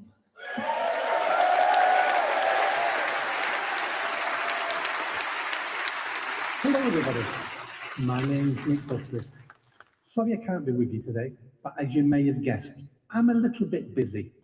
I'm a little bit busy in Gorton and Denton, pounding those streets, handing out leaflets and trying to get people to vote for Advance UK. Now, I've stood in this election with my own little manifesto, and I just wanted to let you know what I intend to do if I am elected in this by-election in Gorton and Denton. First thing I'm going to do is I'm going to set up a local grooming gang inquiry, just local, and I'm going to make it a public inquiry and we're going to publish the results. And if it can work here, and if we can hold people accountable, then other people in other areas will go, why can't we have that here? Why can't our MP do that here? And that's going to be the domino that's going to help this country. And we need to get to the bottom of the grooming gangs. I want to know which officers, which council staff covered this up, ignored it, turned a blind eye. And we'll get that information and we'll get the proof of who's done this. I'll be naming them in Parliament. And let's see what happens then, eh? Shall we? The next thing I'm going to do is I'm going to use part of my salary, because who needs 96 grand to live on? I don't. And I'm going to fund a on the streets youth project tackling knife crime, because I don't want any kids dying on my watch. I don't want any more kids dying in pools of their own blood. So I personally will fund a project in the area to tackle knife crime. Because one of the worst thoughts I have at being an MP is having to sit in front of a mum who's crying, telling me how her son was stabbed to death while I was their MP. And why didn't I do more? And that's a really good question to be asking your MP. Why didn't you do more? I don't want to be sat in that position. I'll be doing my best on that. And then I want to be looking at the councils. This area crosses Manchester Council and Tameside Council. And as you know, an MP has no influence over the councils. But I sort of do. It's called embarrassment. It's called access to the press. It's called being able to speak in Parliament. So I've got some influence there. I'm going to set up a hotline where members of the public and council staff can report incompetence and waste to me. And I'll flag it to the public. I can't do anything about it, but I can tell you about it, and then maybe you can kick up enough fuss to get the council to change. I want to embarrass them that much that they want to change themselves. How about that as a strategy? We make them do the work to improve themselves. Otherwise, I just keep telling the press what they're doing wrong. The next thing is about crime in general. The police have lost their way. I used to be based in police stations. I used to train police officers, and they've lost their way now. They don't serve us anymore now. They're more like a political enforcement arm, and I'm sick of that. Their priorities should be our priorities. We should be telling the police what we want in our area, because it's our area, and they're public servants. We pay for them. But at the moment, they tell us their priorities, which is cracking down on free speech, arresting people at demonstrations, calling at your house because you've said hurty words on Facebook. They're not my priorities.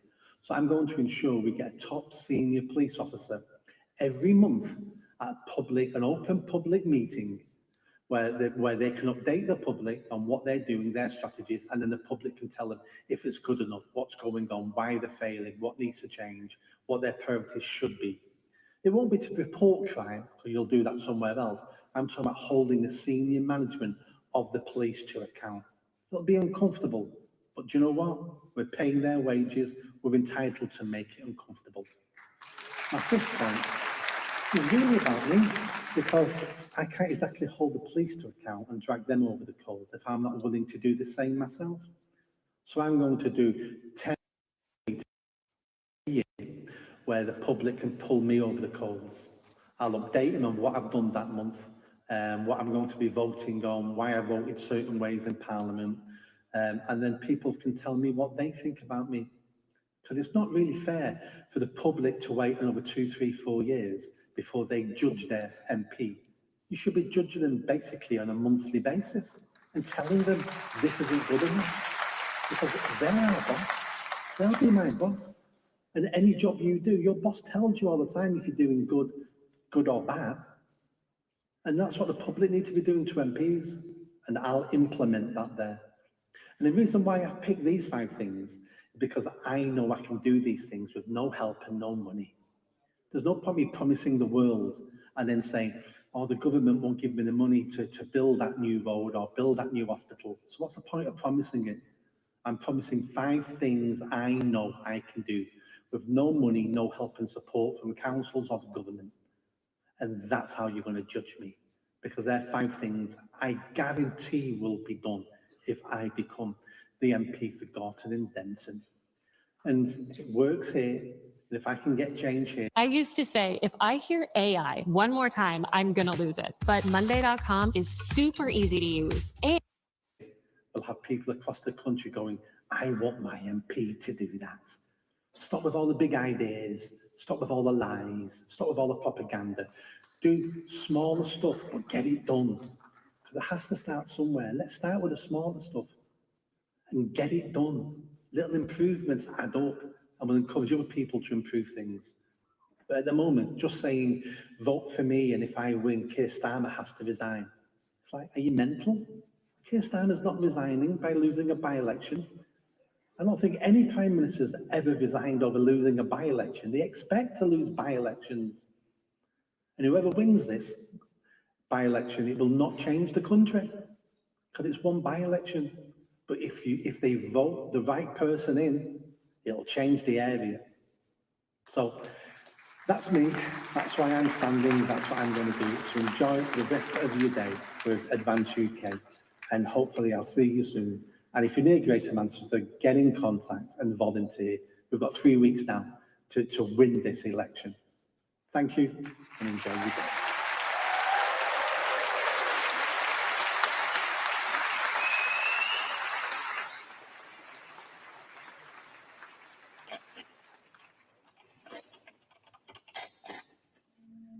This is Britain, where freedom was written. Not a story you're taught, a story you're given. Built in defiance, paid for in blood. Forged in alliance, founded in trust.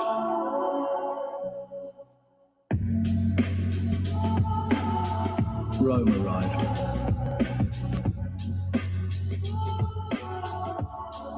But we resisted.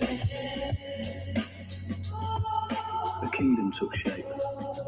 Law drew the line. An unbending faith, forged in Christianity and tested by time. A nation stood on its own. We looked outward. The seas opened.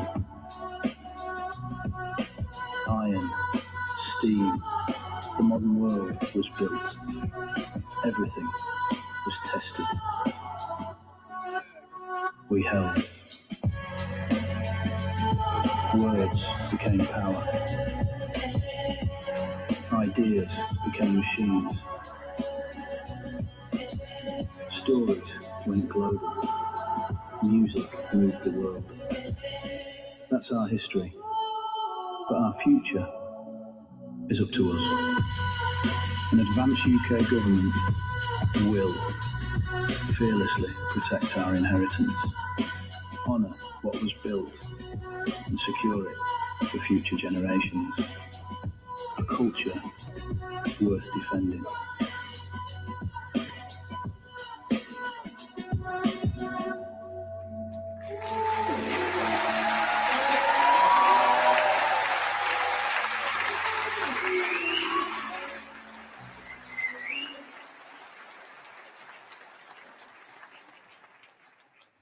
Ladies and gentlemen, I said that we had some remarkable public speakers within our college. You're going to hear from a few of them now. The next one up is the amazing Norman Fenton.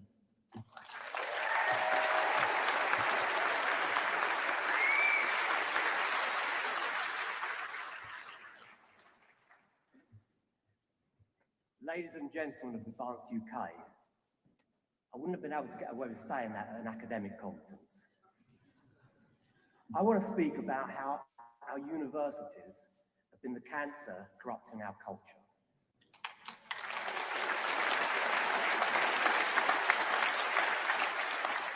Even the United Arab Emirates won't send their students here anymore. They're afraid their children will be radicalized by the Muslim Brotherhood and Marxists. I suspect they're also wary of their kids coming home believing that men can get pregnant and women can have penises. So it's a sensible decision. I mean, why pay for indoctrination when TikTok will give it to you for free?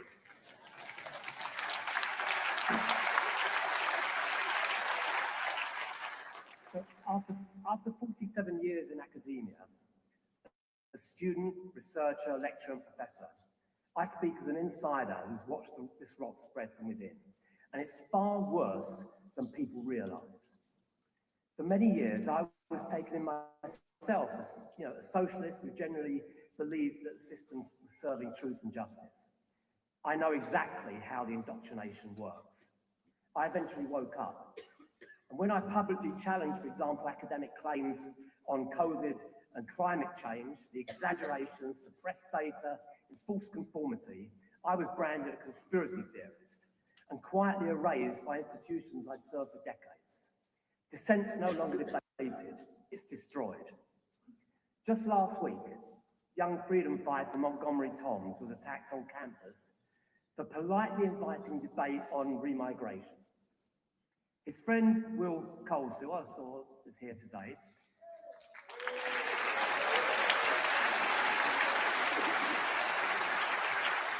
he attempted a citizen's arrest on the attacker and was beaten by a mob of students and lecturers. Yet he was the one the police arrested because they said remigration is offensive and he was asking for it.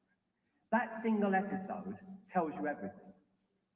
Rotting universities and two-tier policing protecting violent leftist lecturers and students. Once universities fell, everything downstream followed.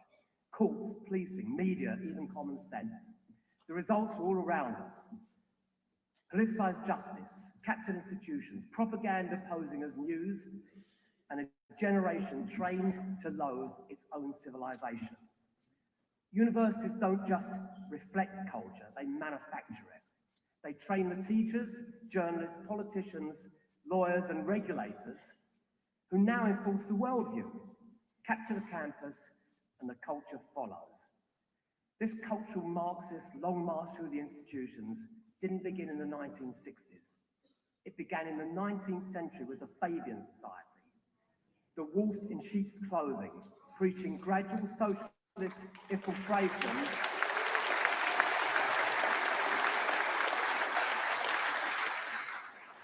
rather than open revolution. Debate replaced by dogma, dissent punished, conformity rewarded.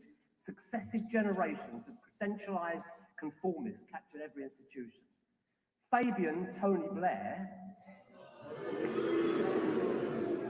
he completed the job by ensuring that most 18-year-olds went to university for deeper and longer exposure to ideological conditioning. Most of them belonged in jobs or vocational training, not Marxist mills. If we're serious about recovery, we must shrink universities dramatically and remove the wrong.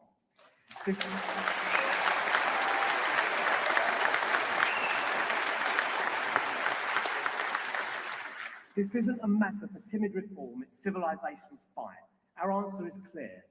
Defund the DEI enforcers, policing speech and manufacturing grievance. Strip funding from political poison courses and teach Britain bashing as virtue. Restore universities to elite serious study, not activist daycare.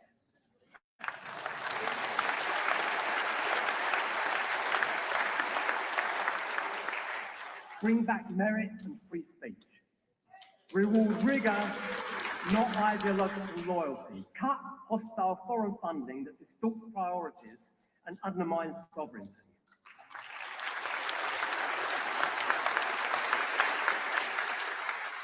This isn't censorship, it's sanity.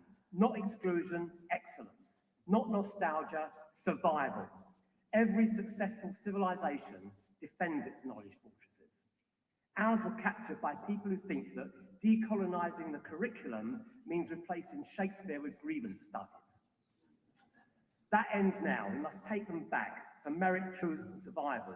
And if the Marxists hate it, they can apply for a safe space on another planet or maybe even China. Thank you.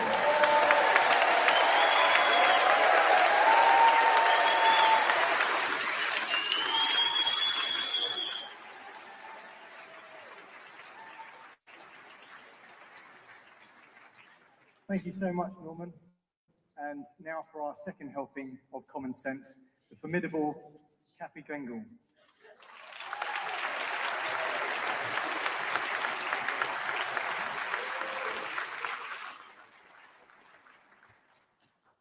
Hello.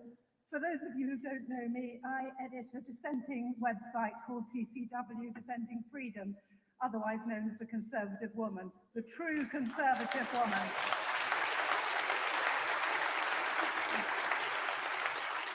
It is wonderful to be here with so many Advance UK members, so many like-minded people, all of us alarmed by the state of our country, its political descent into two-tier justice, censorship and corruption, its social descent into anti-science zealotry and intolerance, our freedom of speech curtailed.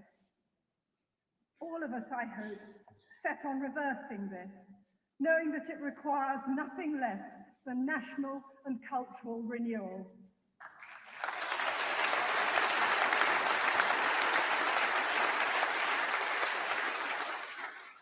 Thank you, Ben Habib, for founding a party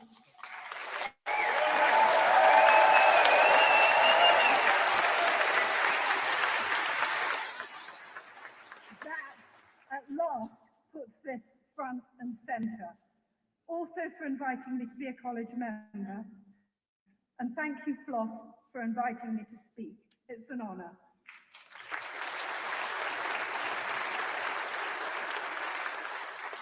The West is in a mess, and that's putting it lightly. Above all, it's in a state of moral collapse. On the one hand, we have Epstein's network of degeneracy. On the other, we have the Muslim rape gang's disgrace. These are not isolated examples. They're symptomatic of a deeper decay that recalls the fall of the Roman Empire.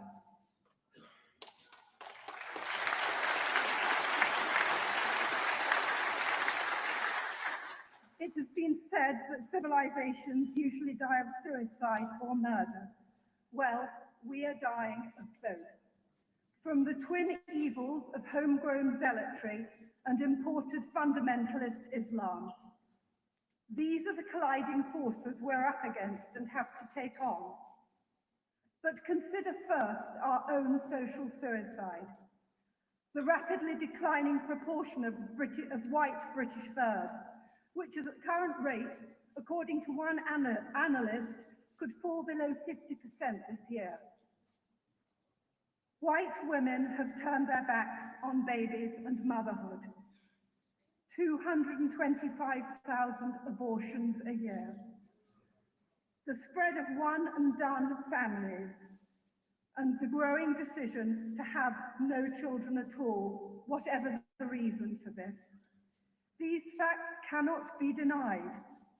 Then take the careless attitude to children, the country's epidemic of fatherlessness, more babies born out of wedlock than in, over 3 million lone parent families, nearly all mother-led.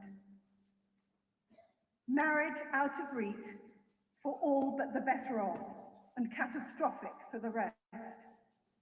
Dismiss this as modern social liberalism, if you will, something that Kemi Badenoch's conservative realism dictates we can't and shouldn't change. Well, I don't. It is dysfunctional. It's an anti-child society that casts children adrift and turns them into wards of the state. It's a society with no future, far from liberal. It's a product of social engineering, of that selfish, I'm all right, Jack, globalist establishment class.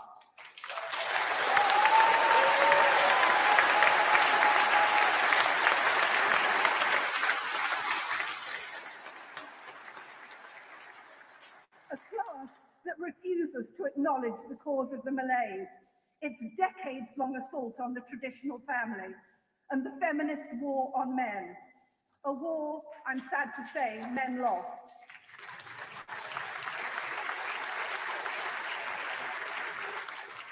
A war that stripped fathers of their authority and rights, and that feminized men, or just made them obsolete. That replaced husbands with the state. That put babies and children in the care of strangers. A conquest that culminated in the 2010 Equality Act, which granted women permanent victim status, that marginalized white men and made them toxic.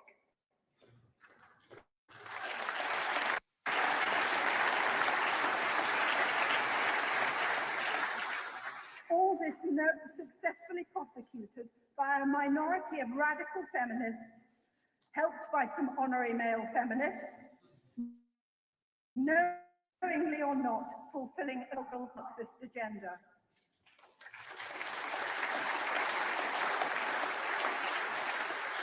And yes, the Uniparty signed up to it at every stage along the way. Never mind the devastation it caused. More adults living alone than ever before, more lonely childless women, more emasculated men, more men alienated to the point of suicide, more socially driven same-sex relationships, more single parenthood, more isolation. The sense of belonging to family, community, and country lost. In short, an atomized, alienated, state-dependent society.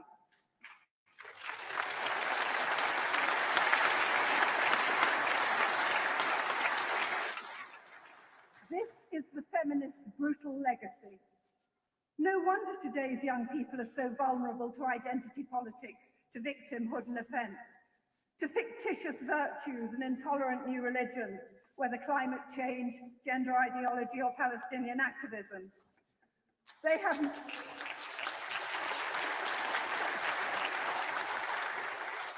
no foundations, no networks of family relationships, only female friendships and social media. Social atomization, Hannah Arendt observed, is the precondition of indoctrination and totalitarianism. It is the seedbed for oikophobia, aversion to home, culture, and heritage. But yet another step was needed to complete this disintegration. One final stop on the long march through the institutions, the destruction of biology itself.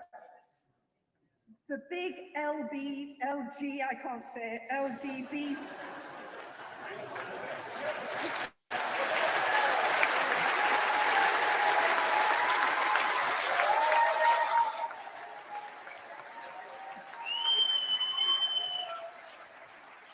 Right.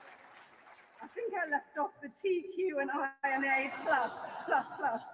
It's a gender and identity lie. The wicked lie taught to parents and children from birth that you can choose who you are. This was the final lie, the ultimate insanity that the Uniparty establishment fell for. That marriage can be severed from biology and parenthood from gender. That men and women are transferable. That all family choices are equal for children. It's the same moral relativism that underlies all the other political lies, that multiculturalism is compatible with democracy. The pennies dropped. Of course. Pay a low flat fee and keep the money you make. Interactive investor. I think, therefore I. Is virtuous when it blatantly and viciously discriminates against white males.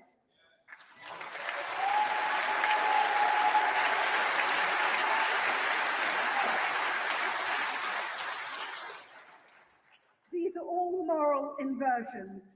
This is today's banality of evil. Fighting it is the huge battle ahead, reversing the perversions of the last 30 years and more. Well, we won't do it without repairing relations between men and women and reinstating men in society.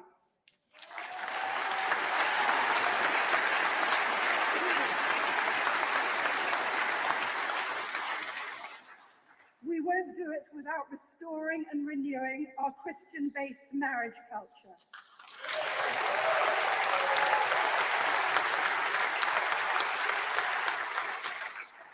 Marriage that's for the procreation of children and for the good of both spouses.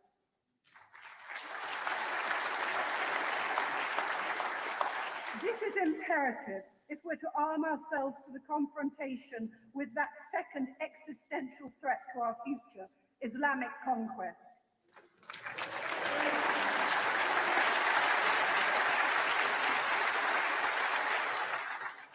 Above all, it means reclaiming and rebuilding marriage, not just as a religious preference, but as the indispensable foundation of a free and secure society. A society strong enough to build its defences against mass immigration and reassert the rule of law over incompatible cultures taking over our cities and towns.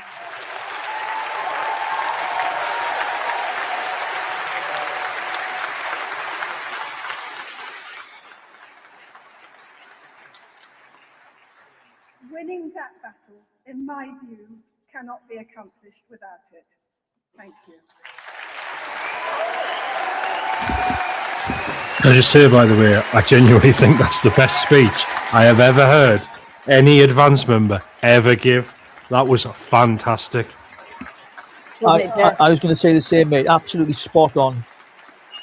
That's the sort of radical thinking we need to make change in this country, and the balls to say it, right? I mean, just to turn around and say, this is the problem. Yeah, she said it as it is. When we asked our next speaker to come and speak, he took one look at the weather and decided to stay in Alicante and instead send us in this video. The amazing Paul Thorpe. The moment I thought it was me, I was in Alicante. No, it wasn't. It's an honour to have been asked to address such a wonderful audience today. And I thank Ben Habib and my fellow Advance UK members for this opportunity. Now, the amazing people of our United Kingdom have always risen to the toughest of challenges. No task has ever been too great, no order has ever been too tall. And behind our uniqueness as a people, our success, our bravery and stoicism is a very special type of human being. And we often, and quite rightly, celebrate what us British have given to the world. But we rarely recognise the hands that built our nation in the first place, and then fought and died to retain it for future generations. Those are the hands of our wonderful and quite unique working class. In modern times today, it's our bricklayers, plasterers, labourers, emergency service workers, those who sweep our roads to keep them clean, and the men and women who rise at 4 AM to go to work in the cold and rain every single morning that are no longer celebrated or given the respect that they truly deserve. And in years gone by, it was the working class English longbowmen who saw off the French and who enjoyed their work so much that they managed to drag it out for 100 years. The working class heroes of Waterloo and Trafalgar, and those who gave their lives in their thousands in the fields of Flanders and on the beaches of Dunkirk and Normandy. The working class blood of our brave servicemen and women from 2 world wars that included my own grandfather. Yes, he too was one of that lot. And we should never forget nor underestimate their contribution to our nation, for it is the working class who keep our country alive. They keep it functioning and they keep it moving for those that have betrayed them. But times are changing at last in Advance UK, and with our amazing leader Ben Habib at the helm, finally we have a political party that truly recognises, respects, and indeed celebrates the crucial contribution of these proud men and women, both past, present and future. Advance UK really is the People's Party. It's yours, it's mine, it's ours. And it loves the working class people of our nation.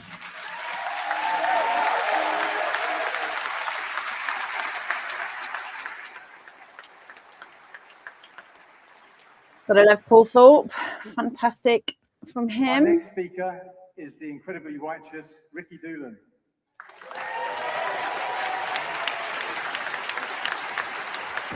Investing isn't for you. It's for people like us. We believe investing is for everyone. AJ Bell. But anyway. Good afternoon, London. We have made it. This is a big part of a great momentum that is gathering and building through Advance UK. Over 40,000 members in the opening months, and now a full house in the middle of London. You can celebrate that, somebody.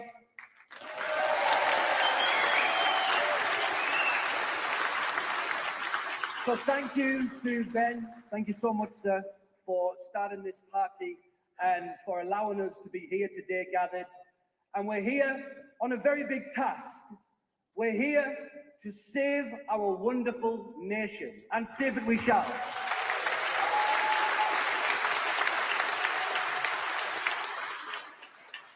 And I noticed something up here. I think it's the most fitting venue that we could have started off in London. This is a house of God.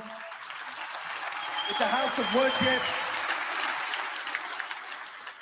And the message up there is that God is with us. And I want to say, Britain, God is with us. Advance UK, God is with us. And the Bible says something very important. If God is for us, then who could be against us? It means we are victorious already. Now, something that's been part of this attack on our nation, from the leftists, the Marxists, the Islamists, all of the ists. One thing they do in their assault on our nation is they try and dictate to us who we are. They try and tell us what our history is, who we are, what type of people we are, what the culture stands for. And each and every time, they try and distort the reality on the truth of who we are. We know who we are. We are the British. We are a great Christian country, and we are not backing down.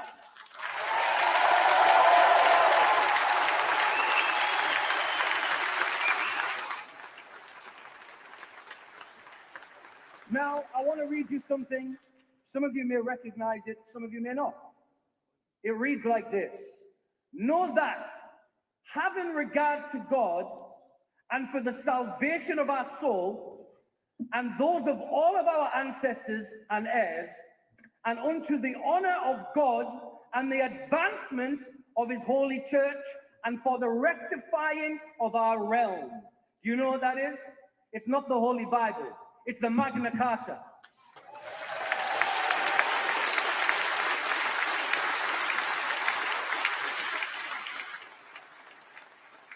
But just look at the language in the Magna Carta. The whole document was dedicated to God. And which God am I talking about? I'm talking about the God of this nation, the Christian God. Jesus Christ is who I'm talking about.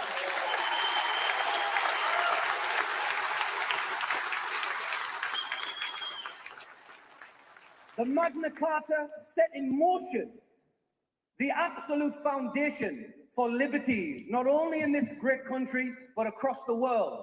It was the foundation for the Constitution in America and the Bill of Rights. It was the foundation for anybody to have fair and just justice, even for a jury to be amongst the judging party of anybody who is accused of something comes from the Magna Carta. And now we see each and every one of those liberties being betrayed, being regressed. And as Advance UK, we say no more. We won't tolerate it. We won't stand for it. Our liberties will be held.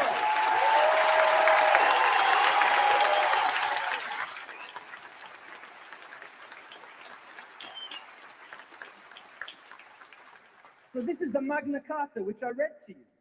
And listen to the language, speaking about God, speaking about our salvation as a nation. Our ancestors knew the truth.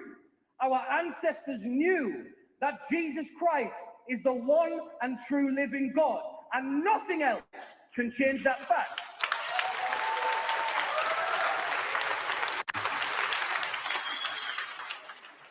Now, tolerance is a very key virtue, but tolerance should never go over our foundations, our principles, our identity. Never in a million years. But that's what they're trying to do now.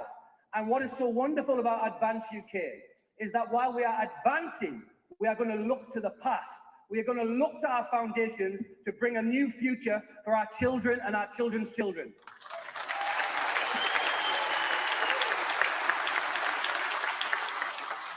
Now, the final thing I want to say is that if you look at the House of Parliament, if you look at the House of Commons, where the debates take place, where many anti-Christian individuals and parties are throwing debates and opinions and policies at each other, many of them going against our Christian constitution, many of them going against our Christian culture.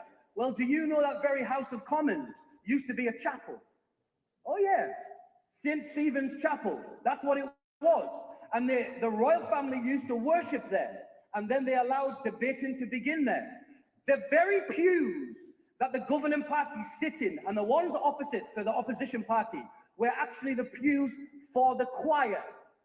The choir, meaning they were for worshiping God, for Jesus Christ. And I tell you something, if we are going to come back to a sanity in this nation, if we are going to come back to this land being healed, we must turn back to Jesus Christ, the God of this nation. It's the only way.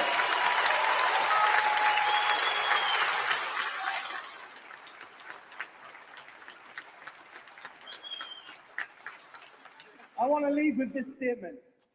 I want to echo a great ally of ours in the battle for freedom, in the battle for our nations and culture, President Donald Trump.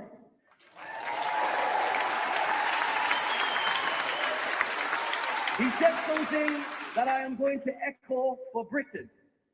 We must rededicate this nation to Christ. Thank you so much.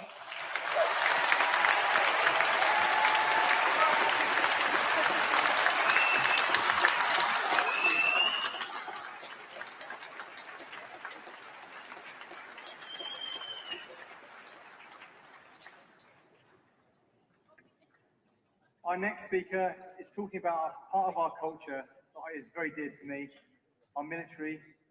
Ladies and gentlemen, Andy Dye.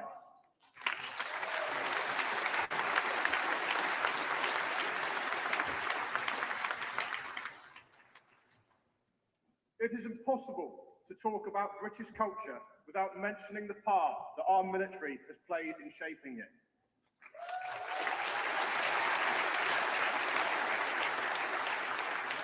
My name is Andy Dye. I'm an ex-Royal Engineer and paratrooper. I served 10 years in the British Army.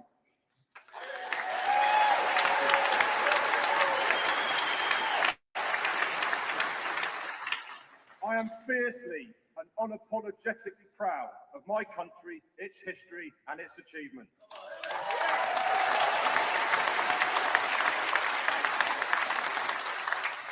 Like many of you, my grandfathers, great-grandfathers and uncles fought for our freedom in both world wars.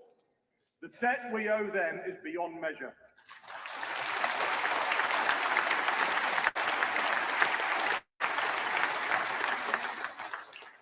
Many nations have developed and lost a warrior culture. They're usually based on conquest and plunder. They're gone in a couple of generations, the blink of an eye. Our warrior culture is different. It is central to our 1,000 years of shared history, older than the United Kingdom and even the nations it consists of.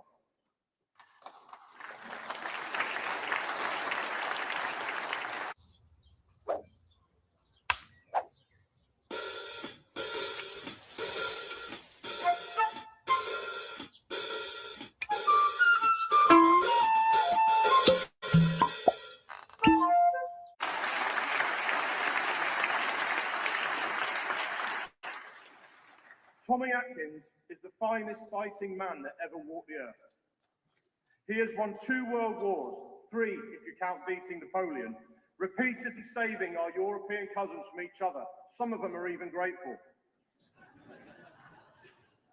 Through our empire, we brought civilization where there was none, along with light, power, sanitation, medicine, and education, sharing our ingenuity free of charge. It is fashionable among the degenerate left to sneer at our nation, its achievements and our empire. Why? Because they are unworthy of its legacy. They are unable even to maintain what better men and women built.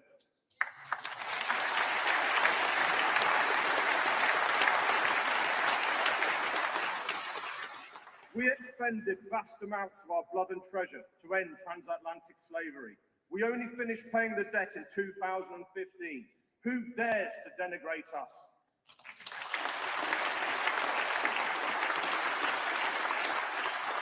Ladies and gentlemen, it is the covenant between our armed forces and our people that has made all this possible. We could not have defeated other industrial powers without those at home putting their shoulders to the wheel. The women who went willingly into the fields, factories and hospitals, even behind enemy lines, were every bit the warrior themselves.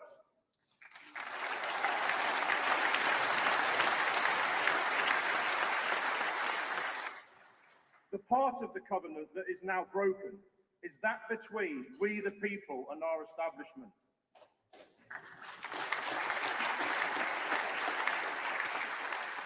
The military has never needed to be best friends with our leaders. Wellington called us scum, drunks and devils. We just laughed at the size of his nose. We have, however, always had the right to demand their loyalty.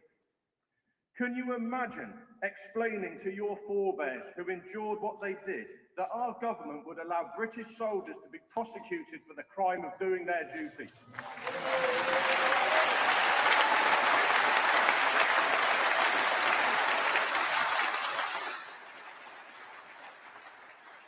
Let's be clear, there is no autonomy on the battlefield. From pre-deployment training through planning, operations and debrief, every action is micro-analysed. Rules of engagement are already written by weaklings and restrictive to the point where they favour the enemy. If wrongdoing is not immediately identified, no British soldier should face prosecution years later unless his chain of command, up to and including cabinet level, are co-defendants.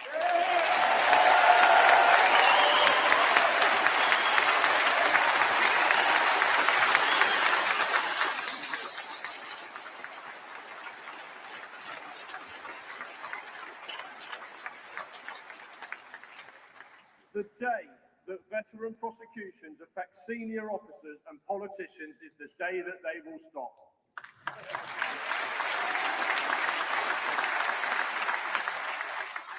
As regard our elitist but far from elite leaders, by their deeds you shall know them. The Westminster culture clearly does not share the values that I set up. Strength, honour, integrity, even the desire to protect children are completely absent. They are not like us, we are not like them.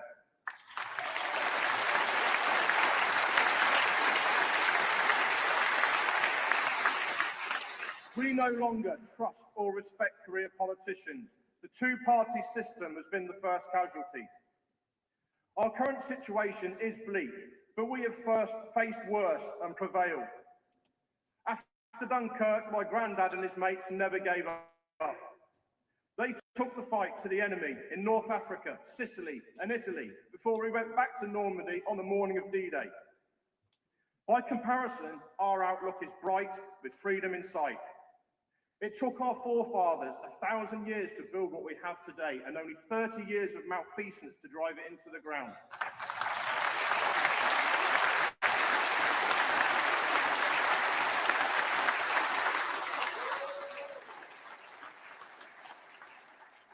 The solution to our problems is obvious. As Ricky said, it doesn't lie in more change. It simply lies in restoring what we had.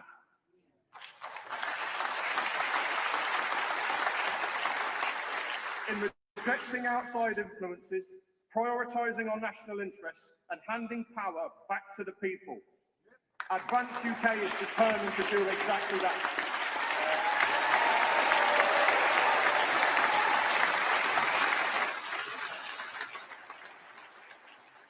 By coming together as we did before, rejecting tyranny as we have always done, men and women, old and young, soldier and civilian, from country estate to council estate, if we unite, our kingdom will prosper.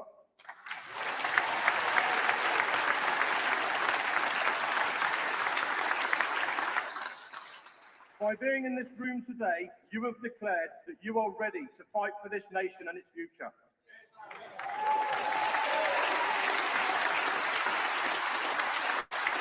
Together, we say to our political establishment, this is our country, not yours. Your time is over. Advance UK is coming. So stop lying to us, stop stealing from us, and get out of our way. Thank you.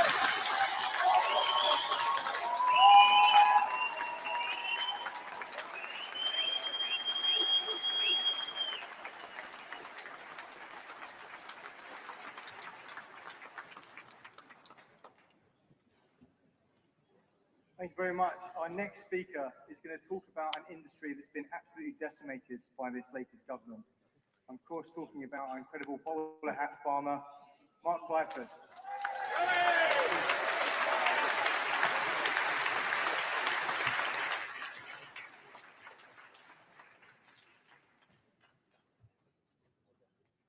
Hi everybody. I come with no notes, and that's for a reason. I can't read. I grew up on a farm, and I want to tell you about some of the things which I enjoyed as growing up as a kid. Some of the things which, on a farm, you're never going to get to do anywhere else in the world, especially nowadays. We climbed trees. We fell out. We stacked bales. They fell over. If anything broke, you repaired it with a bit of bale twine. All things what made us who we were. When I got asked to stand for the college, I genuinely thought to myself, what have I got to offer? But then I remembered. We've been blessed in this country. As kids, we grew up, we went to Sunday school. We were taught morals, we were taught values. Things what we've forgotten. Most of us hasn't. I travelled the UK last year with my partner. I know I'm racist because those who know me and know my partner will know she's black Nigerian.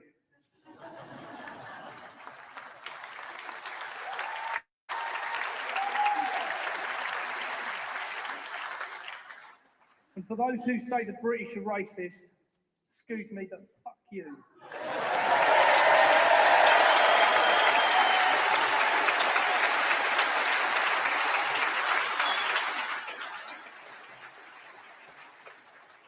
We travelled the country, we did 12,000 miles. We did Land's End to John O'Groats, like that, because I didn't really understand sat-nav. But let me tell you what we found. There wasn't one village, there wasn't one town where we weren't made to feel welcome. Yes. Your pull-out game is weak. We're having a baby. There's one particular lady sitting in this audience, I won't say who, but when I rang her to ask her, was it okay if we went to stop there, she said, darling, the door's open. We're not there though, we're in London. That's the country we grew up in. That's the country we want back.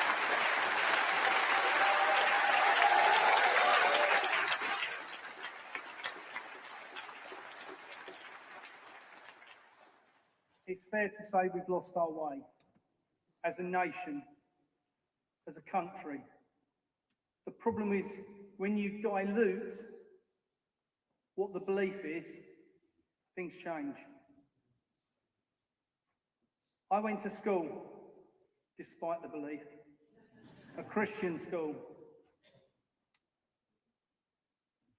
We had to take one of these with us, a Bible. We had to do particular things at a particular time of the year. Celebrate Christmas.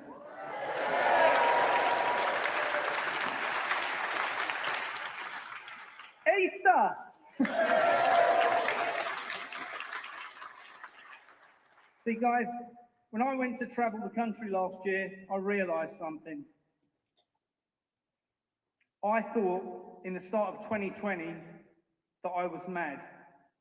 And I was the only person who could see what was really coming about. Yet here I am in a room full of 1,000 people who want to see change in our country.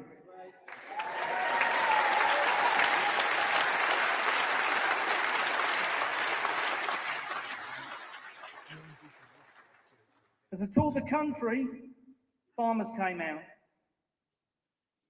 housewives came out, the kids came out. 20,000 people came to hear me speak. I'm just a boy. I'm just a guy who grew up on a farm. I've got no real education. Yeah, I've got one of those bits of paper to keep my mum happy called a degree. But where's the experience come from? Kids can't get a paper round anymore. They're not allowed to do anything anymore. I grew up in a village so remote that we used to go to play in the next village, and when the street lights came on, you knew it was time to go home.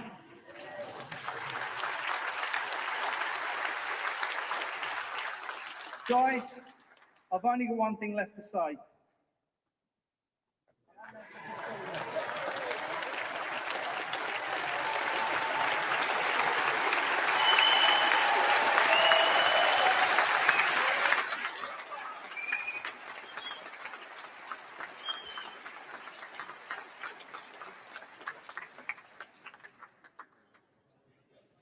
Ladies and gentlemen, the next speaker is an absolute giant in comedy, more than just stature, Leo Kurz.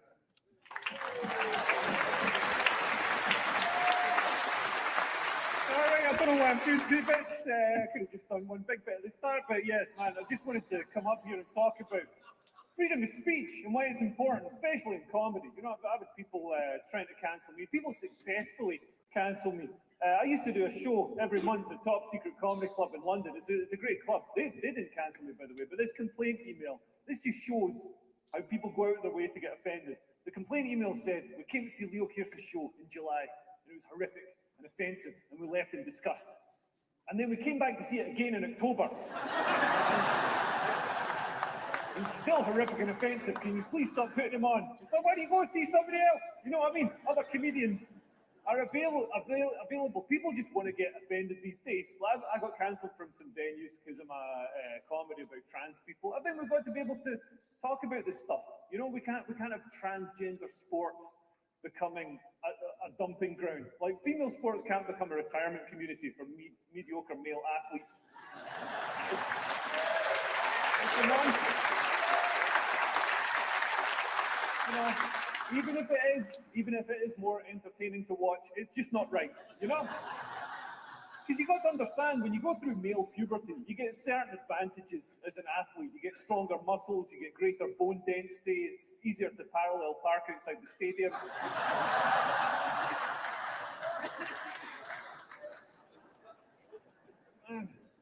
I saw this, this New Zealand weightlifter, Laurel Hubbard. I don't know where he got his gender transition surgery done, but I read that he's got a 135 kilogram snatch.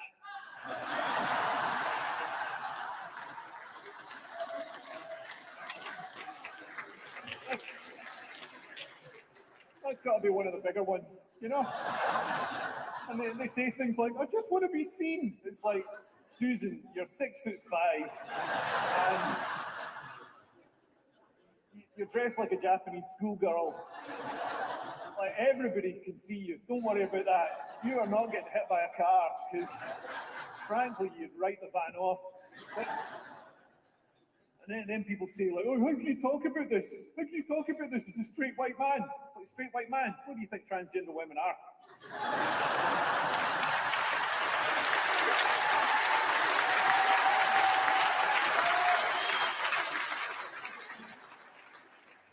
And I've been accused of thinly veiled Islamophobia, which, you know, would you be happy if I put a thicker veil on it? Would that make it okay? Mandatory. Like, I don't know, I think, people get a hard time for Islamophobia, but Islamists are a little bit scary. Like, a phobia is supposed to be an irrational fear, but I find ISIS a little bit scary. Islamic terror, a little bit scary. You know, nobody's giving arachnophobes a hard time for being scared of spiders. And all a spider's going to do is scuttle out from under the couch and give you a little bit of a jump, you know?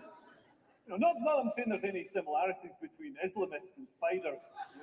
Spiders have got hairy legs and kill a surprising number of people in hot countries. And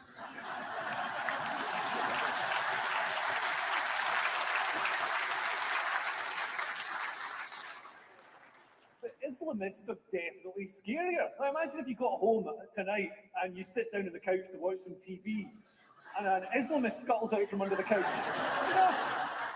It's Osama bin Laden going across the carpet. Look at his legs, they're going so fast. Look at his distended thorax. And he scuttles over to the curtains because he thinks it's his wives. And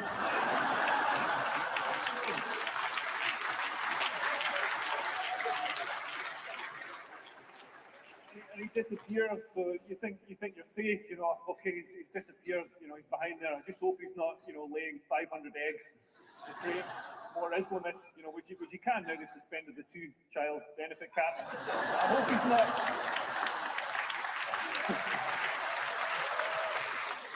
I hope he's not doing that. And you think, well, I'll just go upstairs and have a bath to relax, and then you go into the bathroom, you turn on the light, and there's Abu Hamza in the bathtub. And he's struggling to get out, but he can't get any purchase on the shiny sides of the bath because his hands are hooks. That's terrifying. That's much scarier than a spider. You're supposed to get him in a pint glass and slide a bit of carb under. The guy's 32 stone. It's not going to happen. No.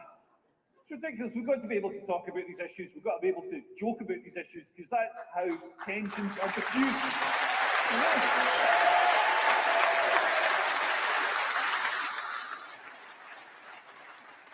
And the left talk about social cohesion and how they want people to be tolerant. Like, if you silence people from talking about these things, if you stop people looking at issues like the grooming gangs, you're not improving social cohesion. You are damaging it because those tensions are just going to bubble up and explode.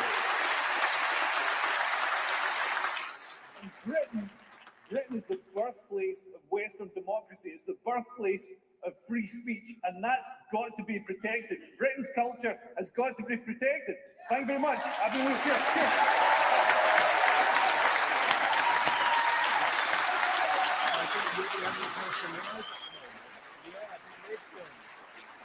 I'm learning from you, boss. Okay, ladies and gentlemen, to deliver the first of our policies, please welcome Party Leader Ben Habib.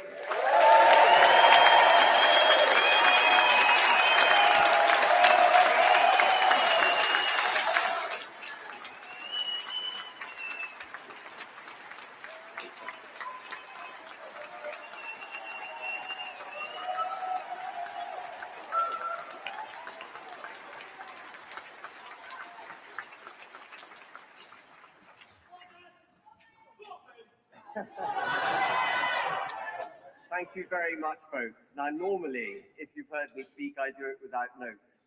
I thought since I was going to give you our first couple of policies, I might note some of them down, and I've noted them down for you. So this is going to be a relatively easy speech, I hope, for me to make, not completely coming out of my mind. But before I start, can I just say, isn't it peculiar that a so-called racist party has a multi-ethnic leader?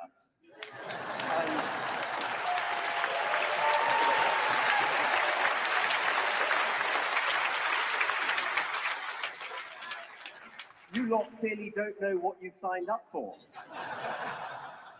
But on a more serious note, there are some anti-racist people outside. And the reason we were slightly delayed starting this conference was because they're blocking our live stream signal, and we were trying to get that fixed. So for all their moral correctitude, actually they would wish to silence us. They wish to silence what we have to say. We will not let them silence us.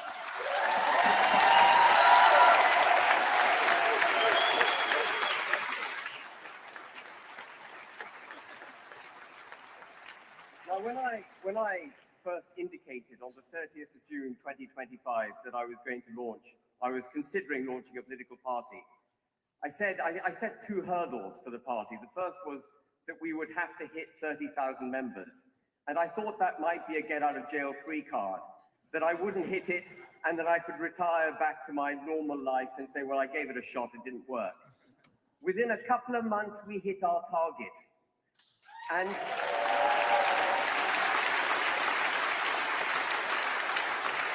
if you had said to me then that in 6 months, Ben, you will have nearly 40,000 members, you would have fought your first council by-election and got 12.3% in it. Where's the wonderful Alex Stevenson?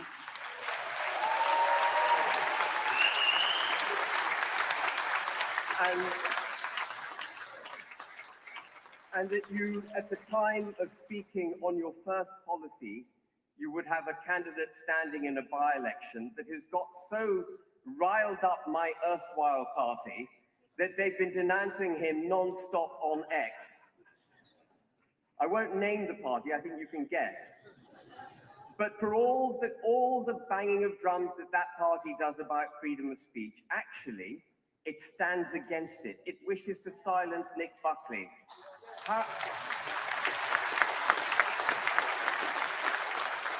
How astonishing it must have been for them that a political party wished to stand a candidate in an election. How bizarre a concept is that? But as Nick said, whatever happens in that by-election actually won't make a jot of a difference on the national stage, but in one respect. If we do well in that by-election, it will send a seismic shock through Westminster.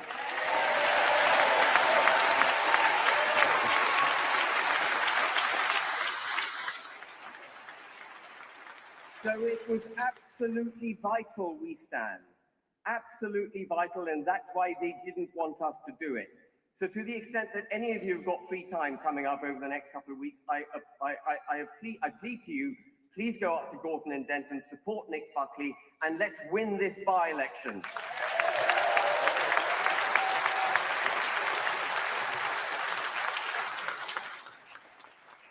Now, before I start on the first policy, I do just want to thank a few people. I want to thank the Emmanuel Centre particularly, because the location of this venue was given away earlier this week, and following the disclosure of the location, they were inundated with the so-called anti-hate people trying to shut us down, the anti-racists trying to shut us down, and they held their ground. And I'm very grateful for them.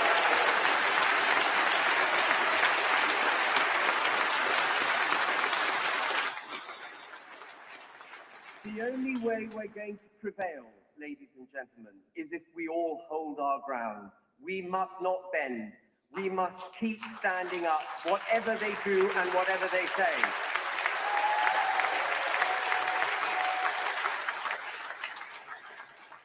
I would also like to thank, you've heard her name a few times, some of you know who she is. Luckily for those of you who don't, she's here, Floss. There are many ways to do your ACCA, but however you do it, with William Hill you can get up to 100% boost on your football ACCA. All you need to do is pick.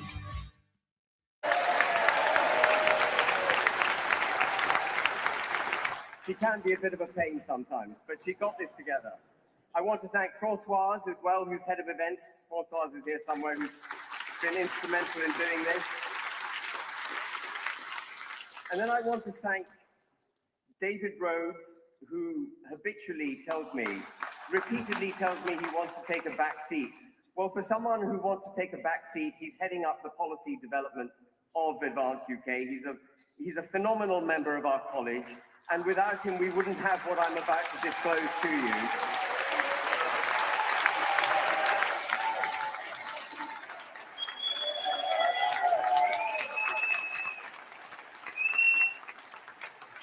And I'd like, last of all, if I may, to thank the college for the hard work that they do behind the scenes. What I'm going to show you now is just a synopsis of our draft policies. This is not comprehensive. It took me ages poring through the document they produced to actually pick out the key bits that I thought I could get through in now 18 minutes that I've got left to speak to you. They are in draft because as we move forward between now and the next general election, we are going to continue to refine our policies. We're going to continue to make the public aware of what those policies are, so that by the time we get to 2028, 2029, we have a perfect, or as close as perfect, set of policies that have been thought through in great detail, and we're going to back it up with draft legislation. That draft legislation will be appended to our manifesto, and for those of the public who wish to read it, the exact direction of travel that we will set for this country will be known. There will be no ambiguity in our policies. It won't be a manifesto put together within 3 weeks. Isn't it peculiar, ladies and gentlemen, that political parties stand for government and they produce a manifesto 2 or 3 weeks before the election, full of nonsense, none of which ever gets delivered? That has to change.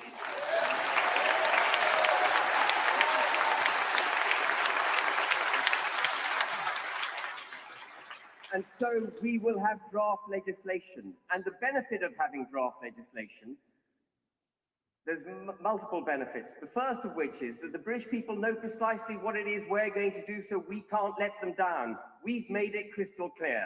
The next benefit, and this is really important, is that the Lords can't interfere with it. The civil service can't interfere with it.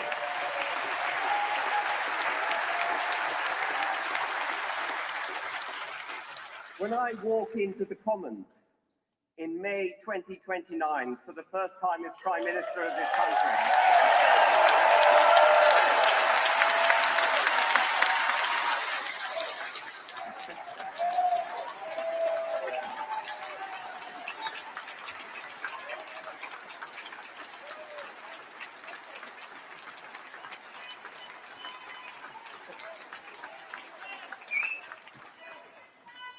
that is the risk of being a leader of a political party.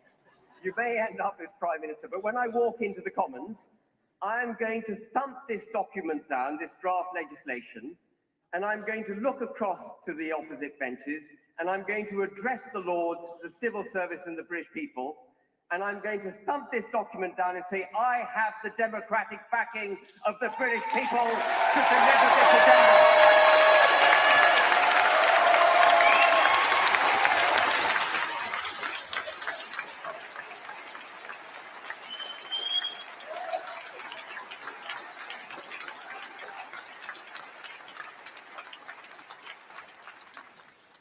We have one last chance to save this country.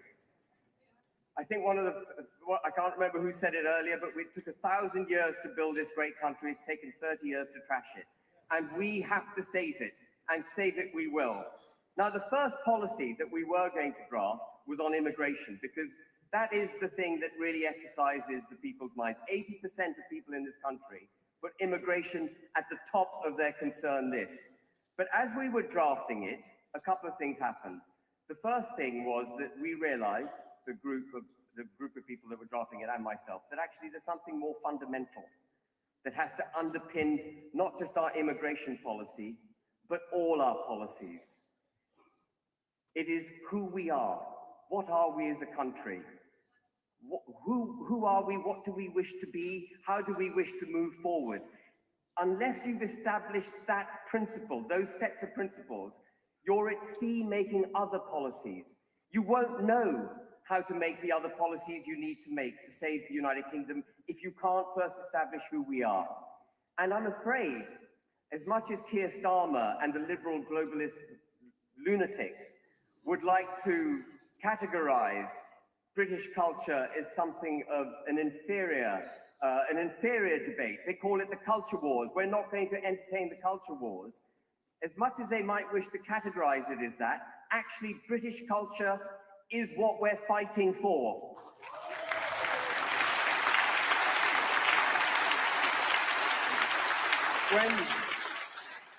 When we went to war against Hitler, we didn't go to war for economic advancement. We went to war to save our way of life, to save our constitution, our culture, our people. And we are at that point again. There aren't guns being fired, but we're at a point where we have to fight that same battle for our way of life. So,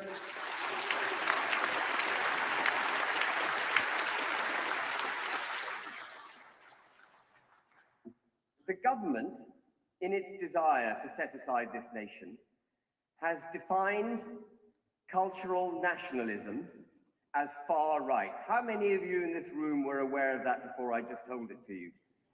A few.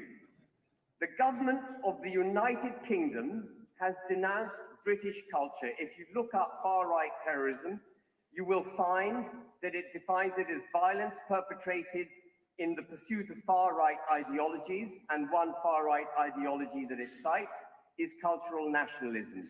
Without a culture, we have no nation state, and they would like to diminish our culture, tell us that those of us who believe in it are far right, and at the same time, tell us that cultures coming from abroad should be celebrated, championed, have a protective cloak put around them, and we should take the knee to their cultures. Enough of that. They have traduced our culture to such an extent that actually when people are asked, well, what does it mean to be British? We're reduced to ridiculous platitudes such as, well, being nice, being tolerant. Well, it's a hell of a lot more muscular than that, I have to remind people.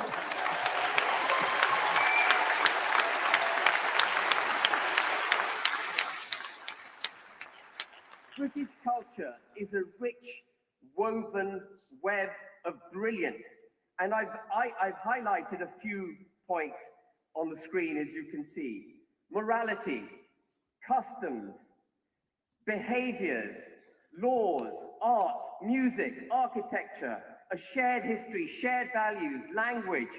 Why do they wish to denounce our national heroes? Because they want to cut our connection with our history, our common history. Why do they wish to decolonize the English language? Because if they can control language, they can denounce our culture. Why do they make laws like bringing into a body of British law, the European Convention of Human Rights, the Human Rights Act, because they want to set aside what it means to be a British citizen? This is the effect of 30 years of government policy. Well, it has to stop now. We know what British culture is. So I'm pointing at a screen down there because I can see what you can see up there, down there. And all of you will recognize what those words mean, and they play into each other. Morality manifests itself in our art. Our history manifests itself in art, in music, our architecture, our great forefathers who built wonderful buildings and statues, who now we're told are racist and they need to come down. That is just a lie. It is an attack on our culture. Culture is the foundational building block. It is the glue that allows us to identify who we are. Someone asked me before I came in to speak to you, are you a bit nervous addressing 1,000 people in the Emmanuel Centre? And I thought about it for a second, and actually I wasn't nervous at all. And why wasn't I nervous? Because I knew I was coming to address a body of people who share my life vision.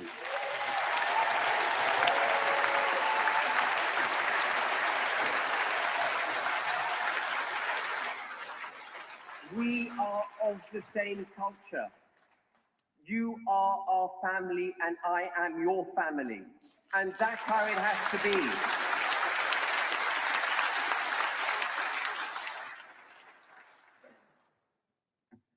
There's something that I do want to just focus on a little bit. We tend to think of culture separately from law. And law has been used to defeat British culture. I touched on the Human Rights Act. But there's been a whole body of law that's been put into place, including, for example, defining far right as believing in this country's culture. There's been a whole body of law that has been attacking our culture. And if you have a body of law that informs you that you need to behave in a particular way, then you start behaving in that way because you don't want to break the law. And when you start behaving in that way, you adopt this new culture that the government is forcing down our throats, this multiculturalism, the ending of what you and I might identify as British culture. Law is upstream of culture, which is upstream of experience, which reinforces culture, which then informs parliamentarians on how to make law. There is a circle. And we have to reverse the circle they've been pushing down our throats for the last 30 years. So just to sum up, our culture is freedom, nation state, duty and patriotism. Being a British citizen is a huge privilege, but it comes with duty. You owe this country something.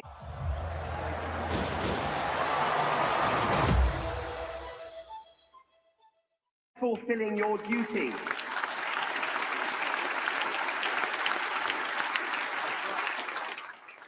I've had a great life. I'm trying to fulfill my duty now by giving back to the British people. And you're all here because you're fulfilling your duty, because you see we're imperiled. That sense of, that contract between the state, between the people, it's not just about the state giving. We have to give back. And I'm so pleased to see so many people re-engage, because you are all giving back to this country. You are going to save this country through that cultural commitment.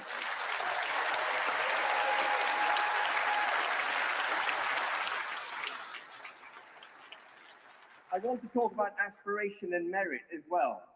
We've forgotten what aspiration is. Every time something goes wrong, we look at the state and say, well, can you please save us? Can you do something? Can you spend more money? We've got 8 million people out of a workforce of 35 million who are surviving on universal credit. And yet we keep saying we haven't got enough people in the economy, we've got to take in more migrants. It is ridiculous. We need aspiration reinstalled in the United Kingdom so people wish to come off dependency, wish to go into work, and we're going to reveal a couple of those policies in a second that's going to help do that.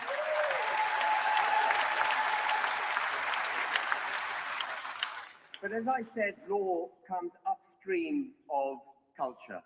And there are some fundamental legal changes that we would do on the first day in government. The first thing we would do, and it's kind of ironic, really, that we would be doing this, because it was us that set up the European Convention of Human Rights.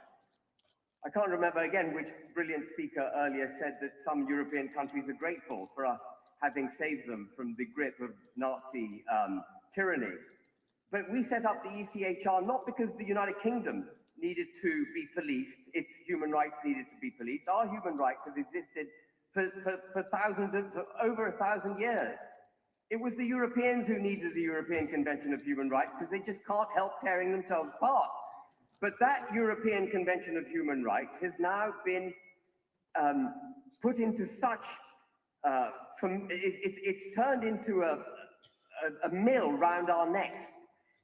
In the pursuit of human rights, we are forgetting what it means to be us. And we're not being allowed to put British national interest first. We're not allowed to put British people's interests first. And in fact, we get the bizarre result that often we will protect criminals and denounce victims, as we've seen with the rape gang.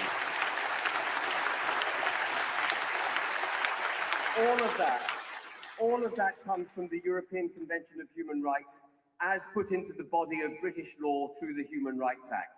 That was one of Blair's initial gifts to the British people, and we are going to repeal it on the first day in government.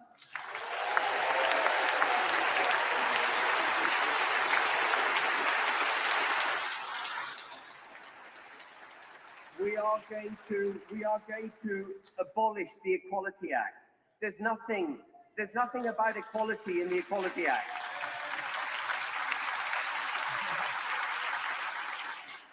The Equality Act produces inequality.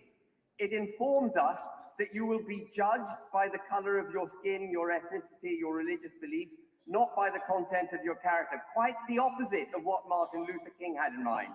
The Equalities Act has to go, and that will go on the first day of an advanced government.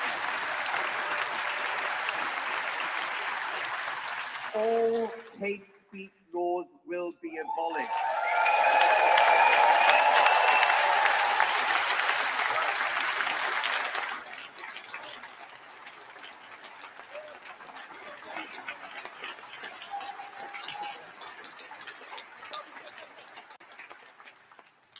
And now the last one, and you might think, why the hell is Ben going back to the withdrawal agreement that got us out of the European Union. Well, the withdrawal agreement is a bastardization of the United Kingdom. It did not give effect to our leaving the EU. What it did was rearrange the United Kingdom's relationship with the EU. In many ways, it made it worse. And I think all of you know that if we are still embedded, infected with the global order, we will never be able to put this country first. And there's something particularly bad about the withdrawal agreement, and many of you, all of you perhaps, have heard me speak about it before, which is the Northern Ireland Protocol. We have become... A lot of people think Northern Irish politics is a minority sport. It isn't. When a country puts a flipping border down the middle of itself and heaves off over 1 million citizens to a foreign power, subject to foreign laws adjudicated by a foreign court, you know that country has lost its way. Northern Ireland... The Northern Ireland Protocol is not just about Northern Ireland. It is about us rediscovering who the hell we are. Are we going to stand by our British brethren, or are we going to throw them under a bus? I know what I'm going to do. And we are going to get rid of the withdrawal agreement.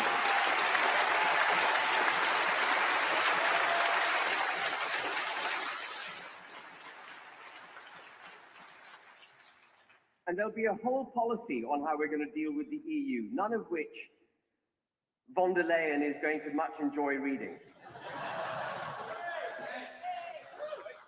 Now, there's been a lot of talk of Christianity, and of course we are a tolerant country, but we must never forget that we're not just culturally a Christian country, we are constitutionally a Christian country.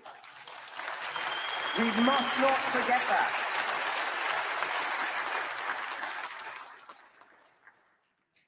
How is it that it has come to be that people talk about the United Kingdom as if it's a multi-faith country? Sure, you can have different faiths. You can be an atheist. You don't have to believe in Christianity.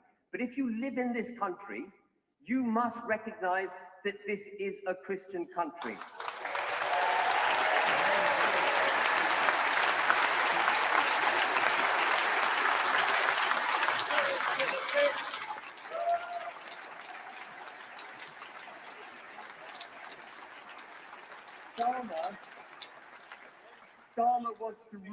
Starmer wants to remove the bishopric from the House of Lords.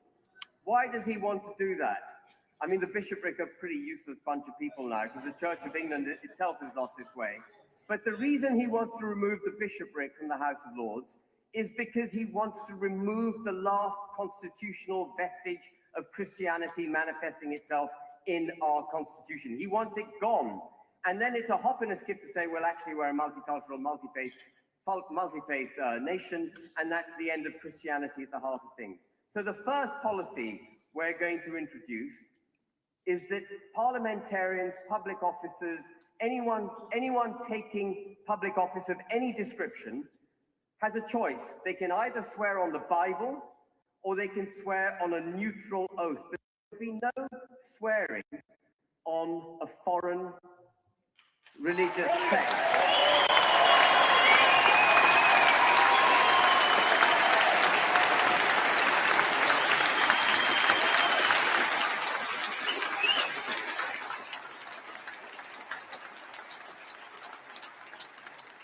We will promote our Christian heritage, our culture. If you go back to the slide where I laid out what culture means, Christianity infuses every part of that, our art, our buildings, our statues, what we fought for. If you go into a church... Investing is for people like me. We believe investing is for everyone. Church in this country, and you see the trappings, obviously, of Christianity, but you see also, alongside them, the heritage of this country played out through remembering those who died in the various villages where these churches are. Those who died in the great wars protecting this country, protecting our Christian heritage. Our church and our heritage and our great military past, which is very, very important to this country, they all go hand in hand, and we will reinforce that Christian heritage.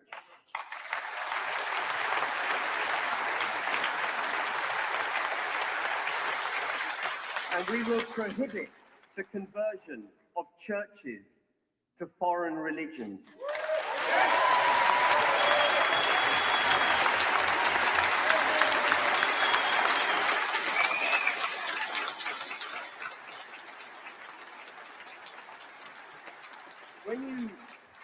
When you see a church being converted to another religion, that religion is basically saying, we've beaten you. We've taken your building. That is going to stop.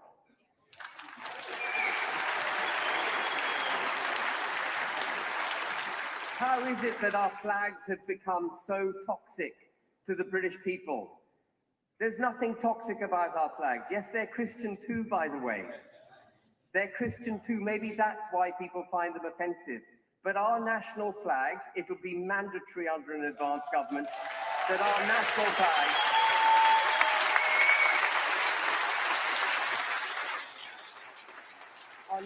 flag will fly on every building that is of public ownership.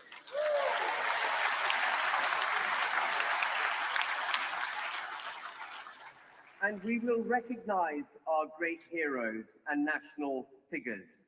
We're not going to allow statues to come down.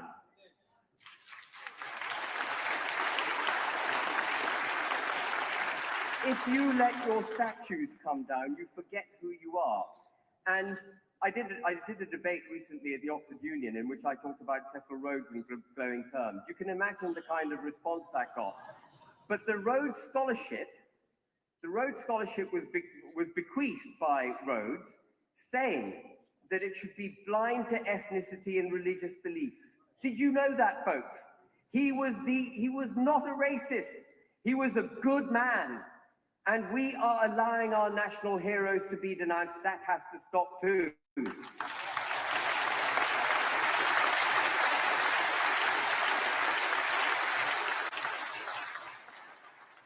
And I want to also nod here, if I may, very briefly. I've only got 30 seconds left, but I'm going to go over time because there's a lot more to get through.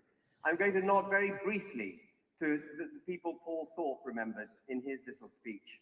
For every national hero we have, Wellington, Winston Churchill, Nelson, the Duke of Marlborough, behind them stood hundreds and thousands and millions of working class people.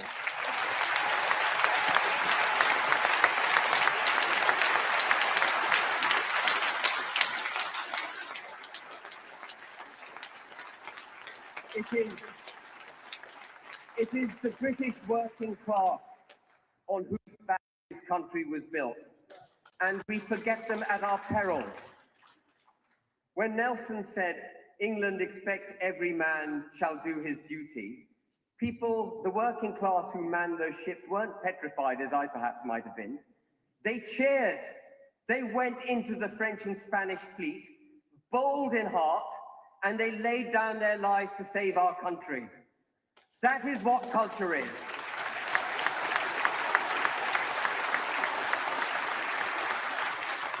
The British working class are our culture. We will fund councils to promote quaint old things like Christmas and Easter.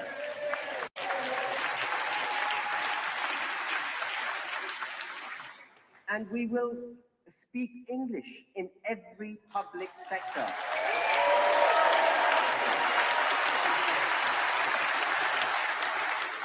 And of course, we have to do away with this decolonization of the UK. Again, that's an attack on our heritage. It's an attack on our culture. It's an attack on who we are.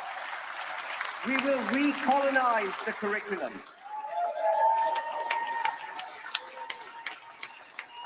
We will teach our constitution to our children. We will teach them about the contract that the British state has with citizenry, where citizenry get privileges because they're citizens, but then they have to stand up for the country as well. We will teach our children how our Christian forefathers have actually been a force for good, not the kind of Christianity that the anti-racist lot outside would like us to think. And let me just remind everyone that our national anthem is actually a hymn. It's a hymn, and we will sing it proudly in every state sector school and all our universities. It will be celebrated.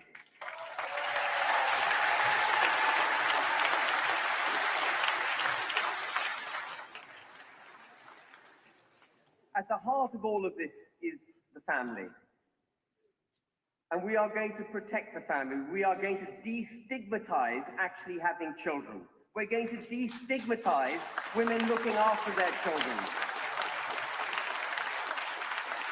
And we're going to do that practically as well. This idea that you should reward people who can't afford to have children through a dependency culture of handing out benefits is wrong. Benefits for having children should be removed. You should be encouraged to have children through the tax system. You should be encouraged to get married. You should get a tax break. For every child you have, you should get a tax break. And you should be encouraged to stay at home and look after your children by getting a tax break. Get the tentacles of the state out of my family.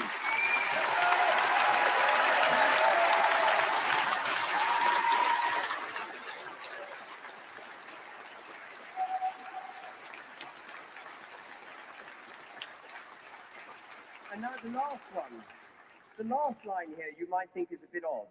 Why has he suddenly put in a tax policy under the family? Well, let me tell you, inheritance tax is an evil tax.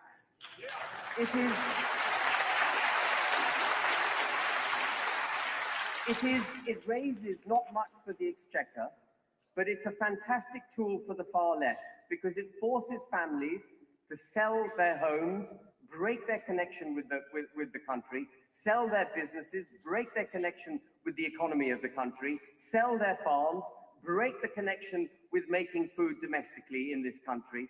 It is an attack on the connection between the British people, its heritage, our heritage, and the land. And that's what they want to do.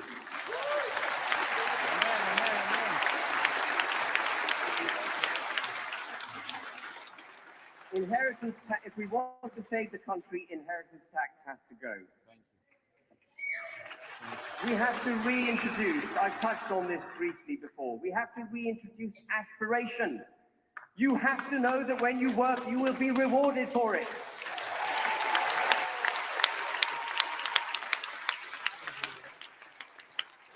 How can you go forward with confidence during the day if you think that every time you earn a pound, the government's going to reach into your back pocket and nick it, and then use that money actually to keep those people who refuse to work in the state that they're kept, and not just them, but foreigners who come to this country.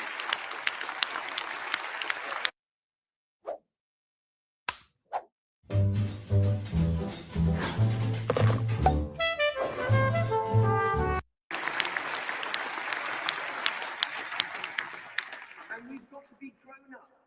We do need to make our accounts stack up. And other political parties won't talk about it. But we must cut back welfare. If you don't work, you will not get paid. There's no such thing as a free lunch.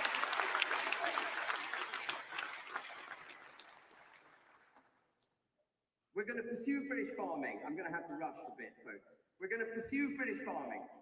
We're going to protect the countryside from new build housing. It's not necessary.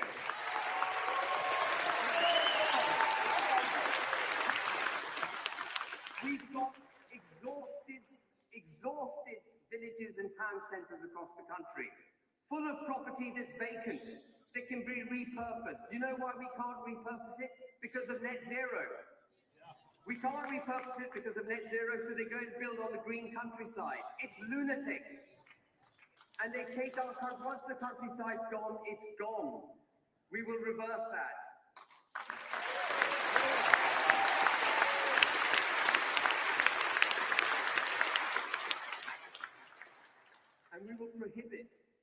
the removal of farms from the fabric of British culture.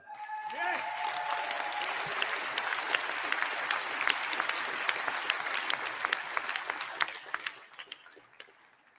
Andy talked about the risk of prosecution when you serve this country, but there's also something else that we've done for our veterans, which is absolutely horrendous, or haven't done for our veterans, is we've turned our backs on them after they have served the country. We don't give them housing. We don't give them priority housing. We don't look after the mental health issues that they often have when they come back from war zones. We give them no mechanism by which they can come back from the extreme conditions in which they have fought to protect this country to find their feet again in society in this country. We have to repurpose them, if you like. They need a helping hand when they come out.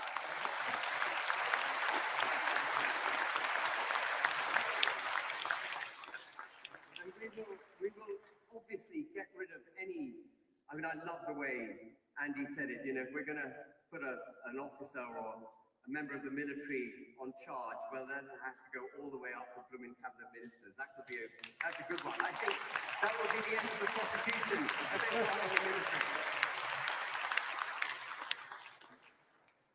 We're going to get rid of dual nationality. Either you're British or you're not.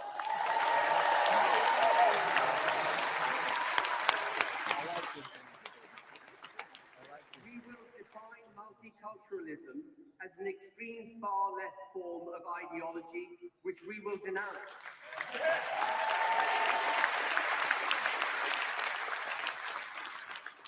Even integration's not good enough. People have to be assimilated into British culture. There can be no foreign religious courts in the United Kingdom.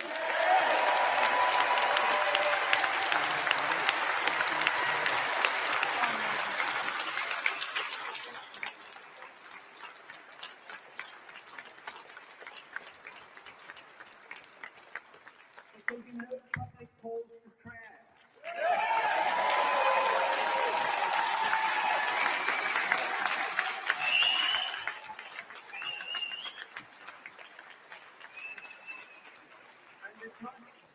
As much as I would wish not to have to use the law to bring our culture back into balance, things are so out of balance that I'm afraid we have no option now but to ban the burqa.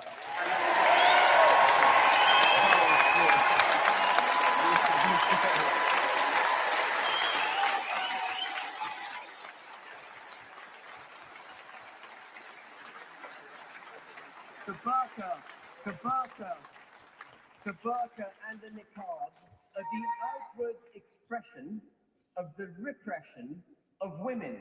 How did we get there?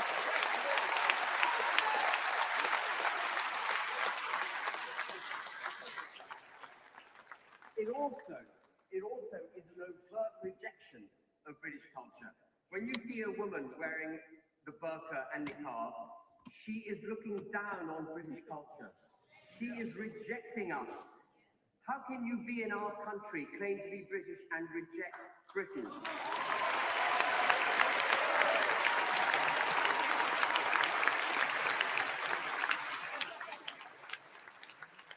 And finally, I mean, we shouldn't have to say this, but finally, we will ban first cousin marriage.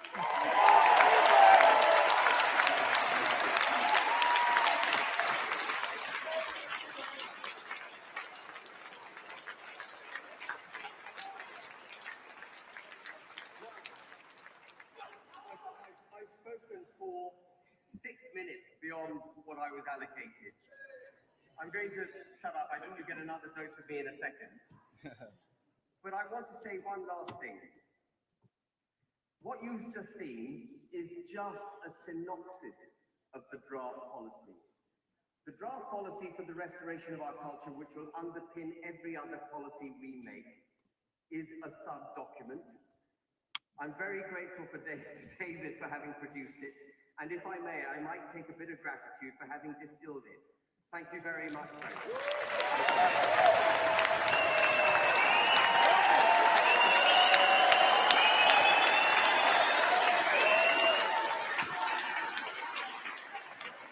What a legend. What a legend. Wow.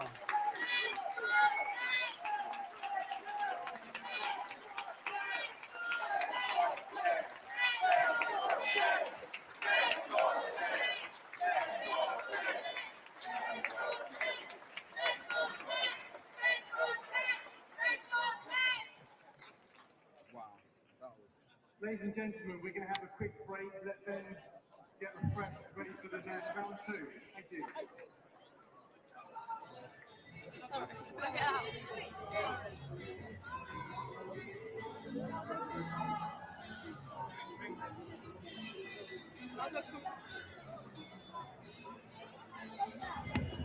Well, that was interesting. Basil, can you hear us? Yeah, we're back. We can, yeah. I mean, can you just knock that mute sound down on that for us? Yeah, I can. I'm just going to do it now. It should go off. 2 seconds. Bear with me, folks. We're just going to come back now. Myself, Rogue, and Basil are going to talk about what Ben had to say there, watching live from London. Just need to mute them a second as they've gone to a break. There we go, mate. Is that better? Yes, muted, fantastic. I thought it was very interesting. I was going to turn and say, well, where's the bit about immigration? But it sounds like that's coming next. So we've heard the other policies for now. Some great stuff in there, by the way. I would just say from a purely political perspective, throwing red meat to the base. I think that's really important at times like these. And I think it's great that he's turned around and said some of the more, let's say, obvious ones we would expect to be in there, but just to get them said so there's no question about them, I think is fantastic. Obviously, we had in the past, we still don't know if Reform wouldn't ban the burqa, would they? But we've had Reform MPs say they would ban the burqa, and then obviously Nigel saying he wouldn't ban the burqa. So, it just gets it out there that Advance where they stand. I did write down as many of them as I could, but they were going so fast at some points. I've actually got a list here. So, did you? Brilliant. Go through them then. So the first one is to mandate flying of the Union flag by public sector bodies. 2 seconds, Rogue. 2 seconds. Just as a few people comment, and just let everybody know it's not finished. He's coming back to talk about immigration. So this is not over. This stream will continue. Obviously, you can tune in, etc. But this is not over. The immigration bit is coming next, apparently. So this is just half time. Sorry, Rogue. Just before Rogue goes into that, just to mention Baraka as well. I messaged him and he gave us permission to use the stream. So we just want to thank him. And those of you who are not subscribed to his channel, please do so. We'll put maybe Claire, our moderator, can put a link to his YouTube page here because it's the only live stream we've got. So it's great to be able to have that. And we appreciate you, Baraka. And so please, we'll give credit to him there and follow and subscribe and like his page as well, guys. Okay, Rogue, over to you. Okay. So the first one was to mandate flying of the Union flag by public sector bodies. The next one was to formalise recognition and protection of national figures. Fund councils for key cultural moments, e.g. Christmas, Easter. Return to the speaking of only English in the public sector. The next are... So should we go through them? We'll go through those. Yeah, we'll go through those first. So the flying of the this is the restoring civic pride. Yeah. So flying of the Union Jack then above all civil buildings. I mean, in most countries around Europe, they actually already do that, Basil, don't they? They fly the Union Jack. That's fantastic to know. I'm joking.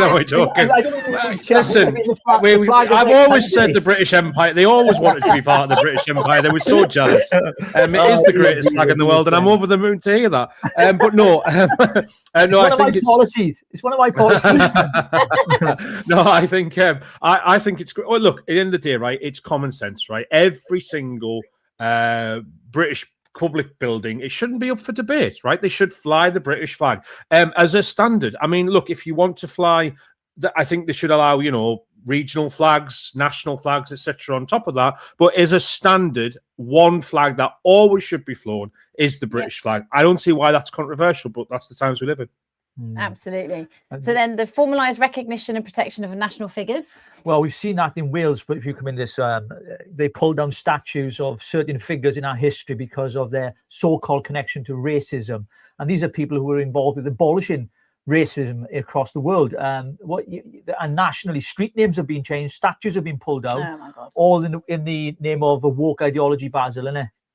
Yeah, I mean, obviously, it's disgusting the way it's gone on. I always bring it back to the one of Edward Colston being taken down, and the fact that you've got to remember, right, regardless of what you think of Edward Colston, I think that is not acceptable the way they went around taking that statue down, and they were found not guilty of criminal damage. And I think the answer, whenever that happens, there should be a right of MPs or whoever to turn around to the judge and the jury and say, what would they have had to have done to be guilty of criminal damage then? Because if I don't know, if ripping down a statue, kicking it down the road and then dumping it in a river, I don't know how you cannot define that as criminal damage. By the way, statues are taken down all of the time throughout history, right?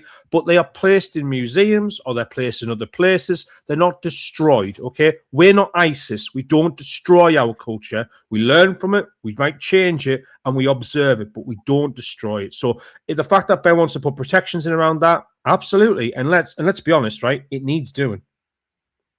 Yeah, of course. And then the third one is fund councils for key cultural moments. I do Christmas, Easter. That's important, the protection of Christian festivals. I would have, I mean, that used to be the norm. Again, look, it's about restoring our culture, right? So it used to be the norm that would happen. I think it's great. I personally would encourage more Christian festivals be recognised in that as well. I mean, obviously, these are just drafts. So I would push for just a much, if he wants to have a Christian culture in this country, which it sounds like that's the case, then we need to start acknowledging the Christian calendar, if you like, and encouraging that behaviour as we go around. So I would certainly expand upon that, but I think it's a great start. Right, Basil, give me 2 seconds. We've got somebody who's just jumping on. It's Caroline. She's actually in the room. So give us 2 seconds to let go on. Hi, Caroline. Hi, how are you? Really good. What's the vibe like? Is everybody like buzzing there? Actually, it's really good. The first couple of speakers were a bit slow. Ben was really good, I must say, and the whole culture. I've sent you some pictures of the slides. The whole culture thing got a really good response. I think it's pretty much everything we wanted to hear. I couldn't kind of see anything on there that I thought, oh no, I don't like that, you know. So, but it's also a lot of common sense. So, the culture slides that you showed us were really good. Ben was really good, and he was actually a little bit more animated than normal. It was a bit more animated than normal. It was like, you know, saying things like when I'm in number 10, which was a bit more positive than I think maybe he can be. Sometimes, you know, when he said in the past, like, you know, he's a reluctant politician sort of thing. So, yeah, so far I'm quite impressed with, you know, most of the talks and things. But the cultural stuff was really good. I can't hear you. Yes, okay. We've got Basil the Great on with us as well, Caroline, if you can hear us. Basil, we've got Basil the Great on with us live. Basil, would you like to ask Caroline any questions about what she's witnessed there today? Yeah, Caroline, I was just going to say, other than Ben, who was your favourite speaker? The comedian, can't remember his name, Leo Curse. Yeah. He was good. He was really funny, really close to the bone. You know, didn't hold back. So yeah, he was really good. Are you guys actually getting it now? Are you getting it on live stream? Yeah, we're having to get Baraka, yeah. Just about. Apparently, I don't know how they've done it. Apparently, the far left outside somehow managed to scupper the signal. Whether they've got, like, you know, 1,000 phones and kind of stole the signal or the Wi-Fi or something like that, I don't know. But that's the reason they gave. So, but I'm going to log out. I thought I'd just jump on quickly. If you think of any questions, text them over to me, and I'll try and respond on text at the same time, yeah? Perfect. Thank you, Caroline. Thank you. Bye. Bye. There we go, Basil. Back to our questions. I mean, it seems quite an upbeat kind of an event, doesn't it? I noticed Tommy was there. He stood up in one of the speeches and gave a standing ovation to one of the speakers there. So, I mean, obviously, mainstream media aren't there. We know that. They're not going to cover this story, not even going to mention in the small print. But to have the independent journalists there sharing it, and no doubt a lot more to come out later. And we are very, very grateful to Baraka, because without his feed today, then nobody would have seen this live stream. So really big shout out to him, and thank you all for sharing it as well on your X posts, and Basil as well, of course, for you. Rogue has smashed it on her X, and I want to know how. Right, listen to this, right? So she's gone up from 3,000 followers to 6,000 in the last like 2 weeks, right? She's starting to fly, right? She's on there all the time, right? But anyway, you have to be, right? So, and now all of a sudden, she's had over 7,000 people watching her live stream on her X, right? And I'm Currently at 8,100. Oh, mate, Thank don't rub you. it in. Thank you. I'm like, how are you doing that? Because I'm like, I've only got 600. He accused me of cheating, saying I've literally sent it to everybody to get them to. I'm like, no. I've only got 4,000. Rogue's smashing it. I know, Rogue's smashing it. Doubled. Well Doubled done, yeah. Well done. Well, across all platforms, we're looking at the figures here because we see them in front of us here across our YouTube channel as well. 13,617, and it's going up all the time. So that's fantastic, guys. So we really appreciate that. So back to questions in Rogue. So what was that third of all comment? Come on. So it was return to the speaking of only English in the public sector. Yeah. That's English, absolutely. English only. Again, right? We'd be like, it's common sense, right? Yeah. It's like you try pulling a call center. I mean, even the accent of certain people I can't understand. I'm like, sorry, I can't understand. But they can't with you either. Well, I know, it's the same problem. No, did you see the reform candidate I posted the other day? The candidate for council, the branch manager as well, Shekinah Khan. She did her reform video in Urdu. What? Yes, she did it in Urdu. She sat there, posting on her social media in Urdu, and you're like, this is the Reform Party. Yeah, exactly. So flipping bonkers. Well, we've seen which way reform are going, haven't we? So let's not go there. So okay, mandate flying of the Union flag, like I said, formalised recognition and protection of national figures, fund councils, we've done that.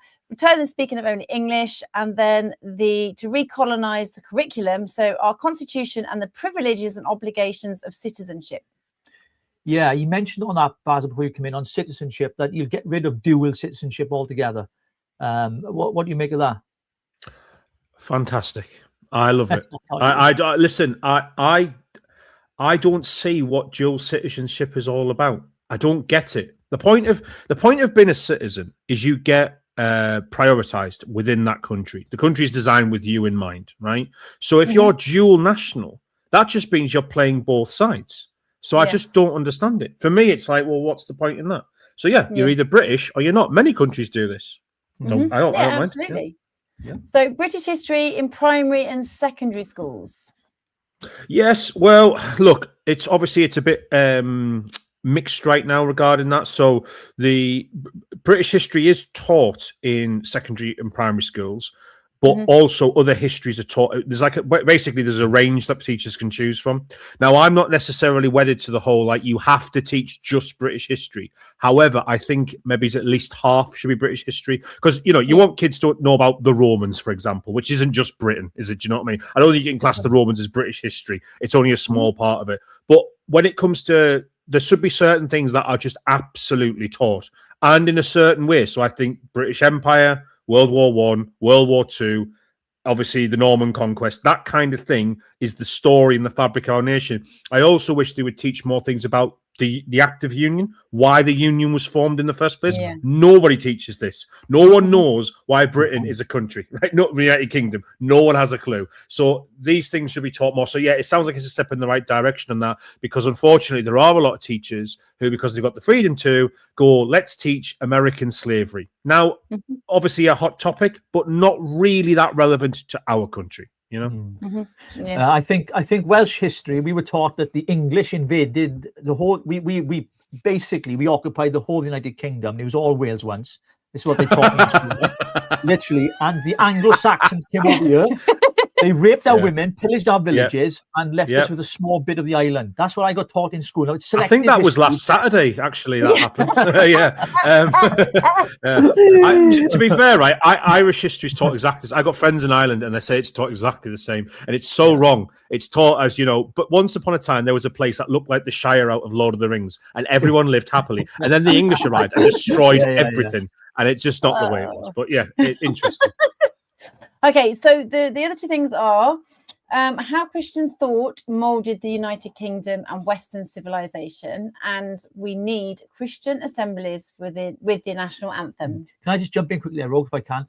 On that, there was some debates going on in our live stream here, and they're all friends, by the way, and we all have disagreements, opinions. Everyone's got one. They're like assholes in their opinions. I like that. I get that joke in again. But the Christian element can put some people off. because not everyone has a religion. Some people are atheists, which is fine. You don't have to be a Christian to be part of a political party. And Advance UK have made that clear, I think, in many occasions. And I think there's this sense sometimes that it can be over-Christianized and evangelical, like UKIP have been. And I think we need to steer, if Advance want to win people, they're going to have to steer and be very careful how they project that. Yes, they believe in the Christian constitution culturally as well, but being evangelical with it might put a lot of people off, Basil. I agree. I don't want to see Ben Habib ever carrying crosses down the street. No offense, Nick Tenconi, but I think that's a bit too much for people. I think it feels quite intimidating, that, to be fair. And look, obviously people like Nick do great activism, all the rest of it, and I'm not doubting that whatsoever. But I think the image of it can be quite striking at times. And obviously they've gone really hardcore on the Christian stuff. And I understand that, right? They're catering to that market, and they feel like people feel aggrieved. That I get it.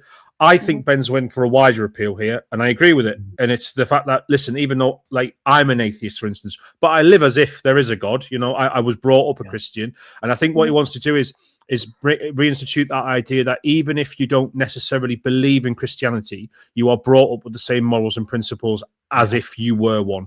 And I think, let's be honest, right, a lot of Christian traditions, which obviously originally were pagan and morphed into Christianity, have now morphed into kind of capitalist traditions, right? We all buy Easter eggs made of chocolate, and we all buy Christmas presents at Christmas, right? Which have got nothing to do with either of the things, right, originally, right? So I think that what he's trying to do is just say that, you know, we like the traditions. We like the kind of the aesthetics of it. You don't have to believe if you don't want to. But I think the key thing was, and just to link it to another thing he said, where he said, we will ban people swearing on the Quran or other foreign religious texts when they go into Parliament. Brilliant. And I think that that will go down, by the way, as an Overton window shifter. And I think what he's basically saying is, in this country from now on, you will either be Christian or non-Christian. There won't be other faiths recognized in the public realm, if you get what I mean, in that respect. So we won't be interested in, you know, here's the Hindu congregation or the Muslim congregation within Parliament. No, it's either Christian or non-Christian, and that's it. Well, I think that's why Kathy Jingle, I can never pronounce her surname, her point about pushing back against the Islamification of our country, that's where that plays into it, because Parliament has been infiltrated by Islamic ideologies and everything else. And there is a strong group in there, as you know, Basil. And if we don't put a stop to that, then it's going to grow increasingly. And to have people to come into Parliament and swear on the Quran and not the Bible, it tells you how far we have shifted as a country culturally from our Christian heritage. And I think Ben is one thing. A lot of the things Ben has said is going back to how we once were. So he's reviving the ancient paths, if you like. You know what I mean? Did you hear him say he would ban the call to prayer? I missed that bit. Did he say that? No, I didn't hear that, but I'll have a look. Did I miss it? Did I mishear that? It said public call to prayer will be banned. I'm sure I heard him say that. Let's have a look. It wouldn't surprise me. I mean, that's your ex post gone then, the Leicester one called to prayer. I know, yeah. I'd have to wind it back and see if he said that, but I'm nearly certain he said that. I'm doubting it now that you've said that. Yeah. Here we go. I've got it. So I'm obviously going through. So prohibit dual nationality, no multiculturalism, no integration but assimilation, no Sharia courts or councils, no public calls to prayer, ban the burqa and the niqab, and then ban first cousin marriage. That was it. Yeah. No public calls to prayer, by the way. It should be banned, right? If you want to do a call to prayer, do it inside your own home or your mosque. Absolutely. The rest of the country do not have to hear it. It's horrendous that goes on. So yeah, agreed. Do you know what I'm really happy about that I've seen, and that's really kind of touched my heart, because I am so infuriated for our veterans, and just actually seeing this, just knowing that they're going to actually help cater for housing, world-leading health and mental health services, which is exactly what they need with PTSD and health implications that they've had and they've suffered. You know, to know that this is going to be catered for is just so exhilarating, because I've seen so many people on the streets, so many people completely messed up. I used to run an animal therapy center, and I used to have guys come to me who were completely, you know, off the scale with PTSD, and just to have the animals kind of like liaise with and just talk to, and I did the counseling with them. It was phenomenal, just to have that care. So once they feel acknowledged, once they feel heard, to have that, you know, like what Advance are doing, I just think it's amazing to honor our veterans. You were going Welshie then. Was I? When you get passionate. Was I get really passionate? When you go passionate, you go Welsh. Half Welsh comes out in you. But are you allowed to be half Welsh and half English though? Because Yeah, that's dual citizenship, isn't it? Well, it is. Well, unless you're part of the union, you're all right, love. You're all right. It's fine. That issue on you mentioned there, not just about the burqa, but the language thing. That's massive because I have. When I landed in Birmingham Airport, was it yesterday or the day before? Yesterday. I couldn't believe what I saw, Basil. I thought I was landing in like Beirut. Literally, there were. I mean, and again, I got Muslim friends, right? But there were Muslims everywhere, and it did not look like Britain. It was unrecognizable. It's like the Great Replacement theory, in action in front of my eyes. And they weren't speaking English. They were speaking their own language, and I felt out of place. Maybe I know I'm Welsh, right? But I feel out of place in a lot of places. But you get my point. Places have changed so much; they're unrecognizable now, aren't they? Absolutely. Yeah. I mean, there are towns and cities across this country that are literally unrecognizable. I mean, I always bring up, there's a place called Savile Town in northwest Yorkshire, and it's 99% Muslim now. You sit there and go, who's the poor bastard who's living there who isn't Muslim? But yeah, it's 99% Muslim. There are areas of the UK that are completely unrecognizable. I've walked down them, and you just, particularly in Yorkshire when I used to live down there, and you'd see it and just go, if it wasn't for the architecture and the weather, you'd forgiven for thinking you're in Islamabad. I am not kidding. I mean, the shops. One thing was striking to me was is that the shops are not in English. The signs and stuff. So obviously, popular shops are like Boots, Barclays, etc. But if you go, like the independent shops, corner shops, that kind of thing, they just write in Urdu. They don't write or Arabic. They do not write in English. And you sit there and go, well, no wonder, because they're not catering that audience. When you find out how few of it, it sounds like they're going back in, by the way, so hopefully it'll be starting again soon. But if you live in an area where no one speaks English, what's the point in advertising to them? So yeah, that is what we're dealing with right now. This is the erosion of Britain. Yeah. There will not be a Britain unless we take it back. Literally, that is the case. Yeah. Just quickly go back to honouring the veterans. It just talks about transitional support, including starting a business and personal finance, protection against vexatious prosecutions. That's really important with what's been happening recently, and rapid processing of compensation claims. So Advance are really catering, and looking after the veterans, and that means a lot to, I'm sure, a lot of the veterans. Well, I think what Basil was on with us last, we talked about the veterans and the way they were being treated is absolutely disgusting. The fact that Keir Starmer and Lord Hamer were using their position of pro bono some time back to bring private prosecutions, Basil, it's disgusting, isn't it? You didn't think the government would do such a thing. Yeah, absolutely. I mean, look, veterans should be the best treated people in society, in all honesty. I feel incredibly sorry for how terrible our veterans have been treated, and I long for the day when we have a government in charge that will treat them like the heroes that they are.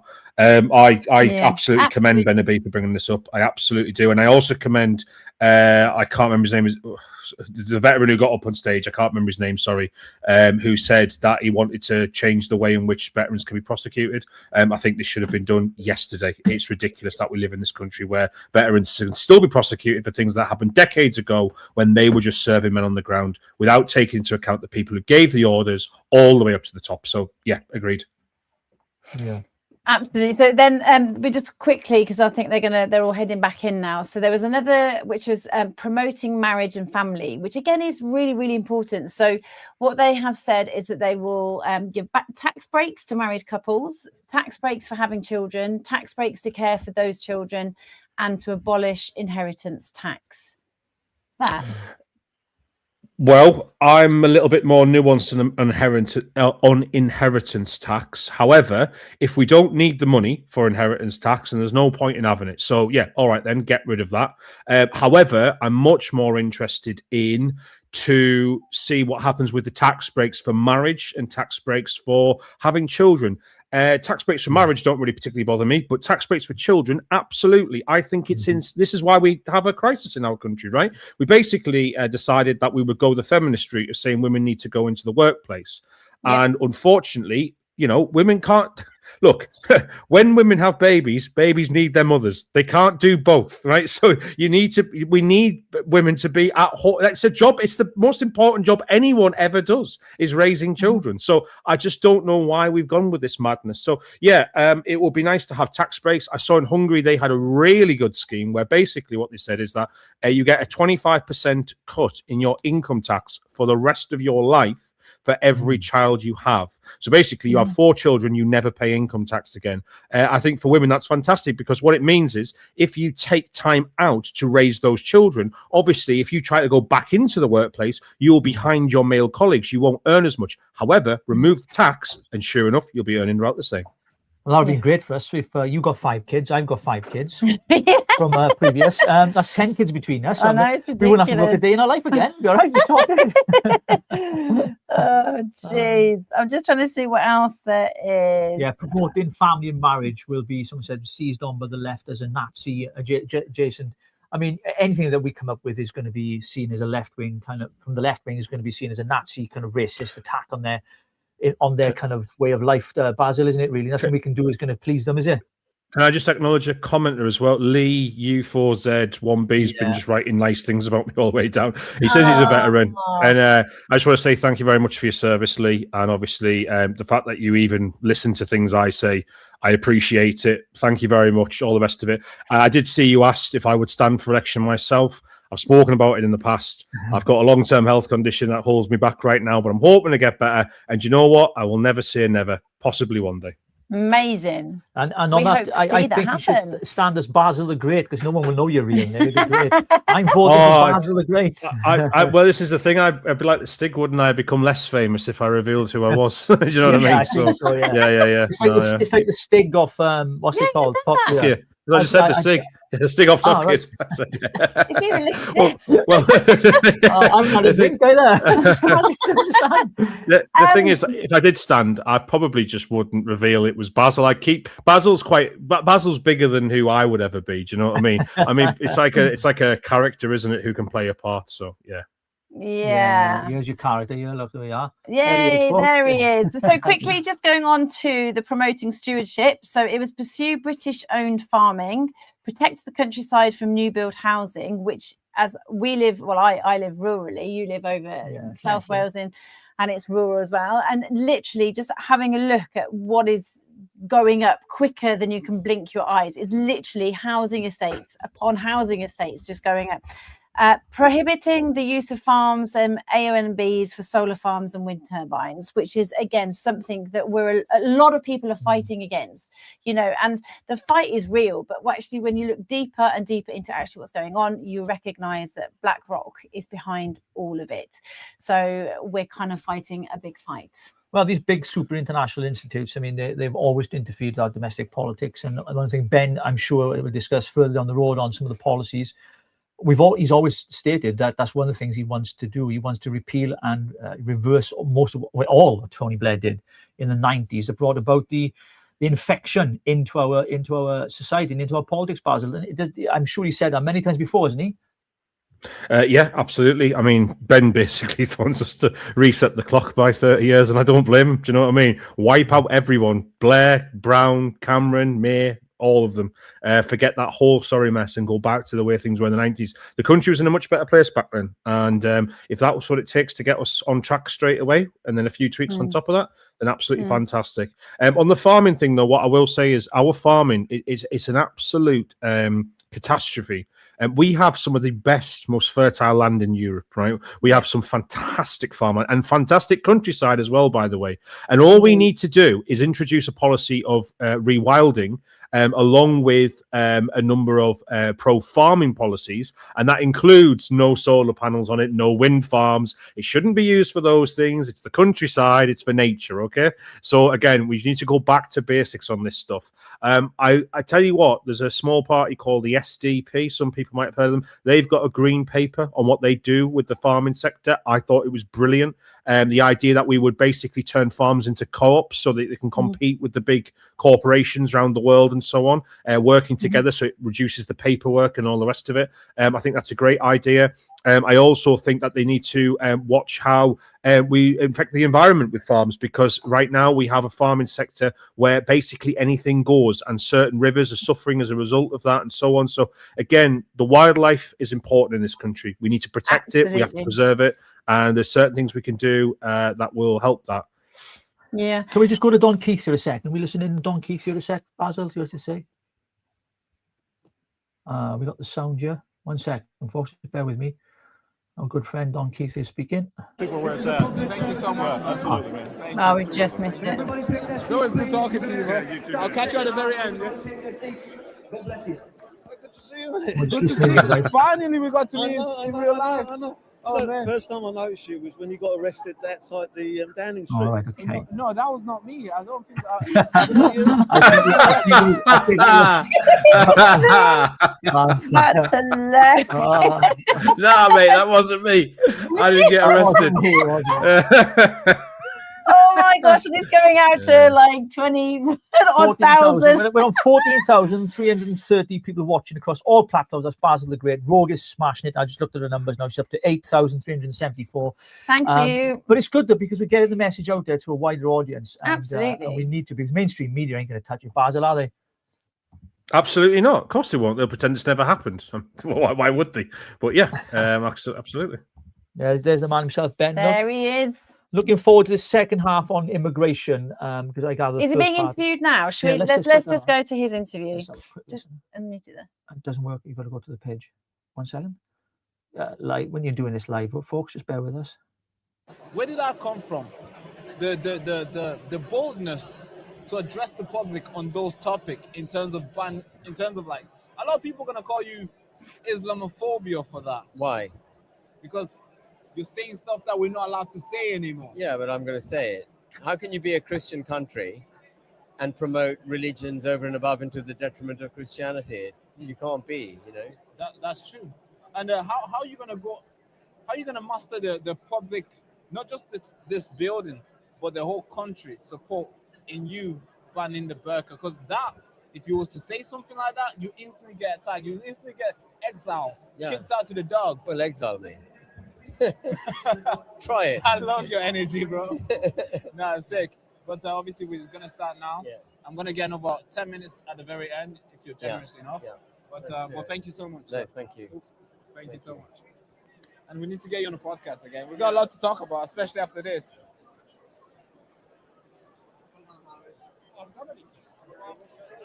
How you doing? You all right?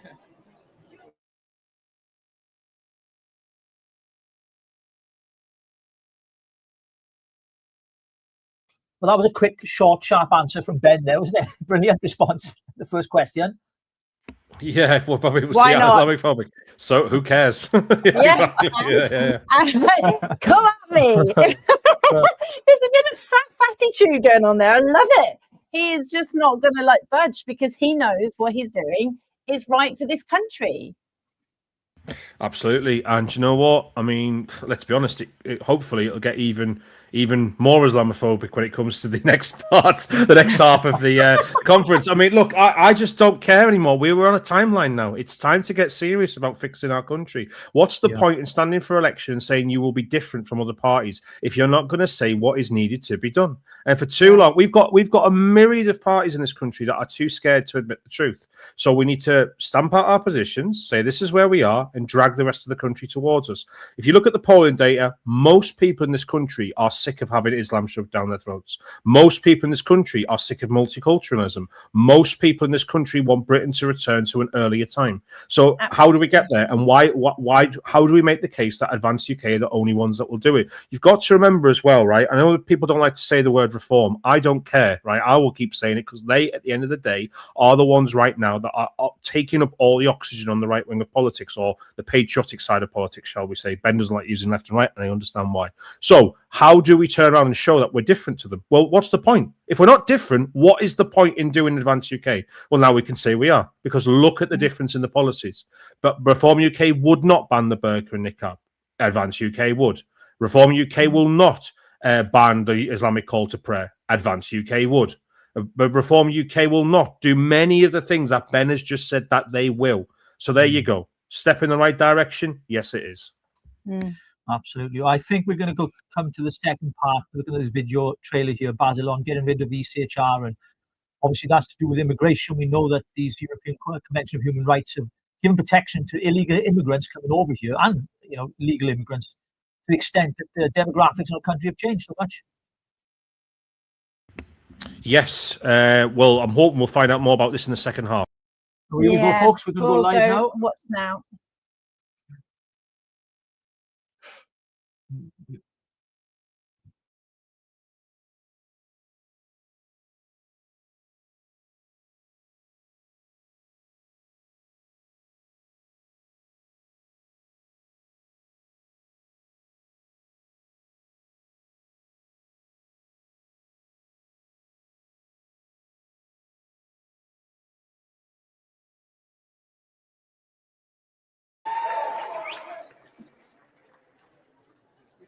think I did warn you there was a second dose, didn't I? This is the policy which we had conceived this event for, the immigration policy. As I said, I think when I first spoke, that it's the preeminent issue exercising everyone's mind. And so, before I start, I just want to say this. Isn't it peculiar that even though it's the preeminent policy in the electorate's mind, we don't know where the Tory party stands on immigration? Yes, we know that Kemi Badenoch would like to increase the period of time from 5 years to 10 years for indefinite leave to remain. Yes, we know that she now has reluctantly agreed to leave the ECHR. But beyond that, we've got no vision of where the Tory party is on immigration. And then there's another party, the leader of which has made a living on the back of calling out mass immigration for the last 25 years. But that party hasn't come up with a policy on immigration. Do we know what net zero migration means? That's the headline, but actually net zero migration could mean 1 million people coming in each year, as long as 1 million Brits leave each year. It's about as daft a brush as a policy as you could possibly come up with. And it's vital, therefore, that if these parties wish to champion the United Kingdom and the British people, if that's what they claim they wish to do, they need to come up with a comprehensive immigration policy for illegal migration and mass migration.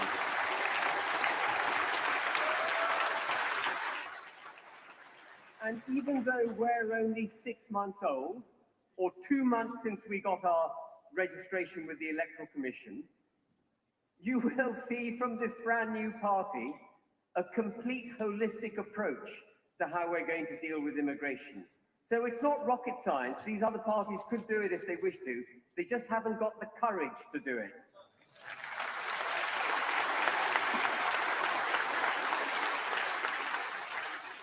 The first thing we have to remember is that this is a national emergency.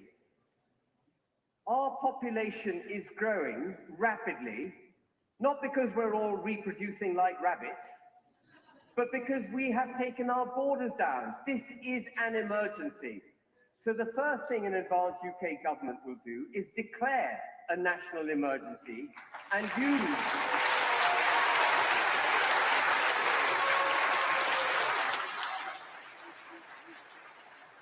we will use the authority given to the government after having been elected under that mandate.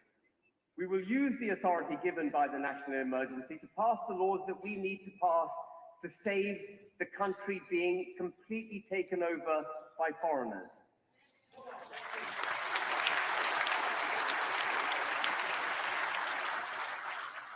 This policy, like the last one, is in draft. It is a much thicker document that the committee responsible for it. The document itself is much thicker than the points I'm going to go through, but I'm going to pull on the main parts of that policy, focusing on the national emergency aspects. So this is not the policy that you may see into the long term from an Advance UK government. This is the immigration policy that we will use to settle the United Kingdom, save it from the trajectory that it's currently on. It's raining. The pennies dropped. Pay a low flat fee and keep the money you make. Interactive investor. I think, therefore I. In this country as a foreigner, that you suddenly get the right to stay here forever. How is it that we will take people in and say, well, as long as you're here for 5 years, you can break the law, You can be on benefits, you don't have to work, we'll look after you, and as long as you're here for 5 years, we'll then make you a British citizen. Well, no, sorry, forgive me. We will give you indefinite leave to remain. It doesn't make any sense. If you come to this country on a visa, either for student purposes or for work, you discharge whatever the permissions are, that you use the permissions that you had under that visa, and then you graciously absent yourself from the country. It's obvious, so we will abolish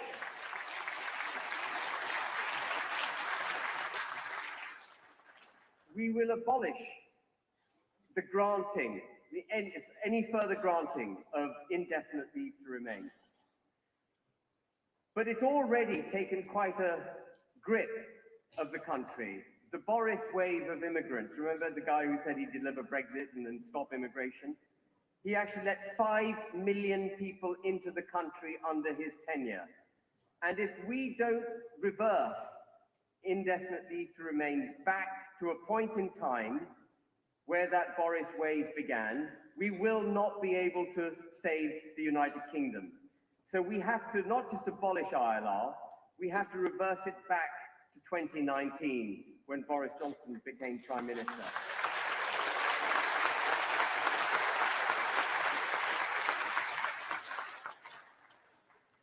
And we've got to stop. We've got to stop this preparedness to be all welcoming to anyone from any part of the world that claims that they're a threat at home. Asylum applications will be suspended. There will be no new asylum applications entertained.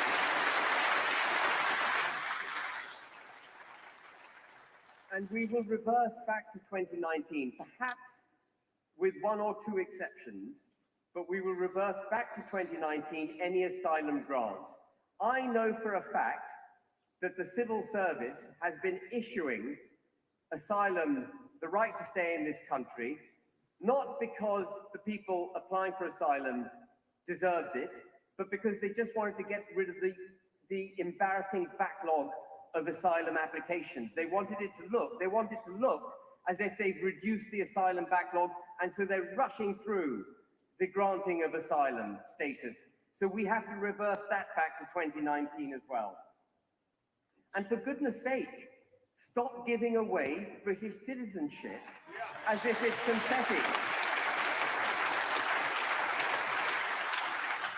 I spoke at some length in the previous presentation on culture.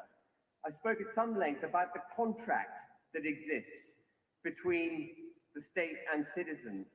You can't possibly buy into a contract simply by sitting in the country for a period of time, which is where ILR ends up. First you get indefinite leave to remain, and then you're given a British passport as if it's a right. It is not a right, it's a privilege to be British, and we will stop granting foreigners British passports.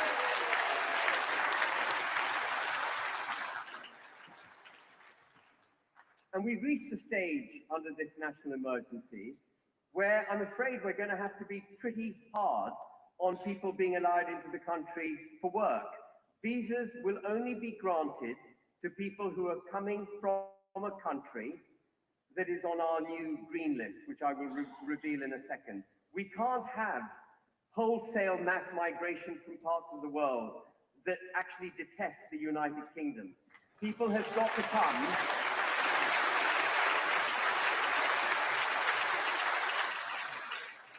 People have got to come from countries which hold us in high regard. Why the devil have visas been granted to students' families when they come here to study? What was the principle underlying that? It is ridiculous. So there will be an immediate cancellation of all visas granted to families of students.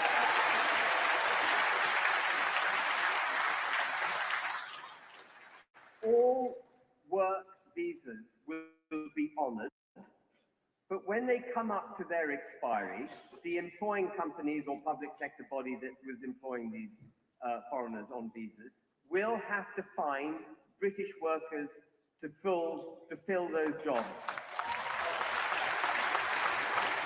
At the end of a visa,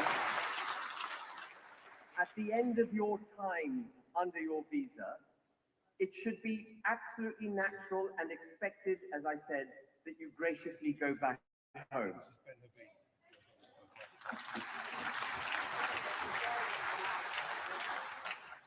This is our green list of countries. As I say, everything is in draft, so it may change between now and when the final policy comes out. But you can see from the list of countries listed that not one of them would pose a risk to the United Kingdom. And that's where we've got to go back to. Yes, we are an outward-looking nation, but we're being overwhelmed. And right now we need to protect ourselves. So this green list will define where we will take our future working force from and students and people who we grant visas to. And the student sector has become a back door to actually coming into the United Kingdom, staying here for more than 5 years, getting ILR, and then getting British citizenship. They actually don't attend the universities. Many of them don't attend the universities that they were intended to, they were given a visa to attend. So we will require any student visas granted for that student to pay all their fees up front. That should focus their minds.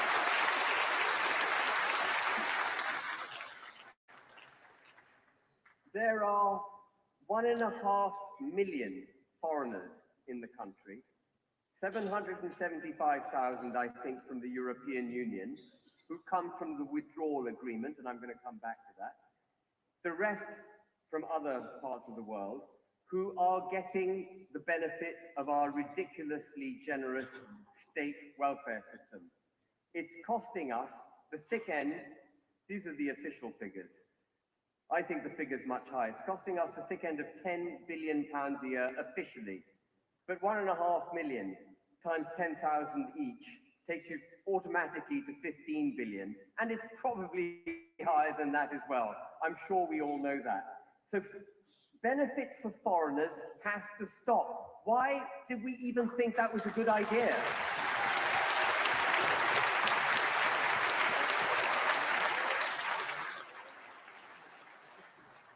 It's not an extreme policy not to give foreigners benefits. What is extreme as a policy is to do that in the first place. And we're going to encourage people who are here, foreigners who are in the country, to go home. That too should not be an extreme policy. It should not be regarded as extreme. Yes, it's radical compared to where we have been with this influx of immigration, but not once in the last 30 years, not once in the last 30 years have the British people voted for mass migration. Every single election,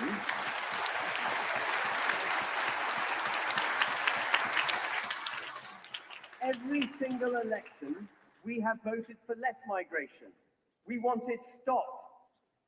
So it shouldn't be offensive to anyone that we encourage foreigners to go under. With Monday.com's intuitive work management platform, you have the power. Not IT, not admins. You're in charge. Where they're given time-limited incentives to leave the country. And then the other thing that we seem to have forgotten is that if you're here on a visa and you overstay your visa and refuse to remove yourself, actually you're now in the United Kingdom illegally.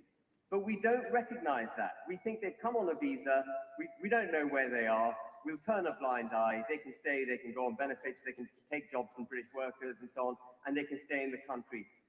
The first step is to classify anyone in this country who is here on an expired visa as being here illegally.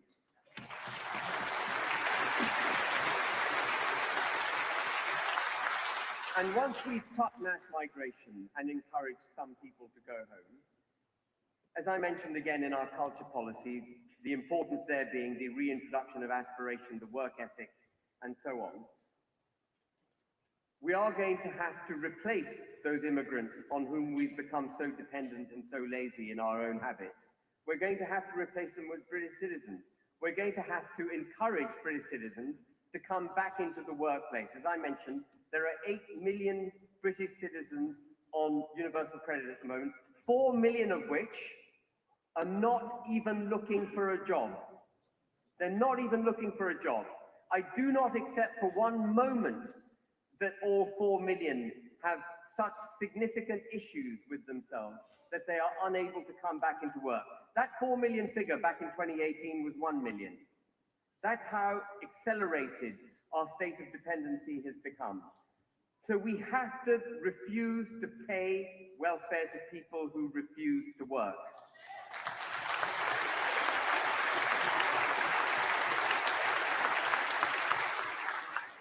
And to encourage them to work, we need to take the knee of the state off the neck of the working and middle classes in this country.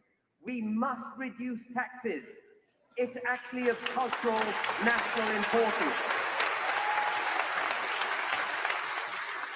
And if you can do the maths yourself, if you take away benefits of 10 or 15,000 pounds a year from someone, and you then start collecting tax of 3,000 to 5,000 pounds a year from that same person who is now working, the British taxpayer, the state of the United Kingdom, is better off by 20,000 pounds a head. It's good economics. It's basic 101 economics. The Labour government doesn't get it. They tried to reduce the welfare bill by 5 billion. Do you remember this fiasco? They tried to welfare bill 5 billion, which represents 1.6% of our welfare bill. They had such a debate amongst themselves that they ended up actually spending more at the end of the debate in Parliament. It is an utter joke. An Advance UK government will absolutely cut welfare and cut taxes, get people back into work, improve their mental health issues as a result of that, and make sure that the British state is wealthier as a result of that.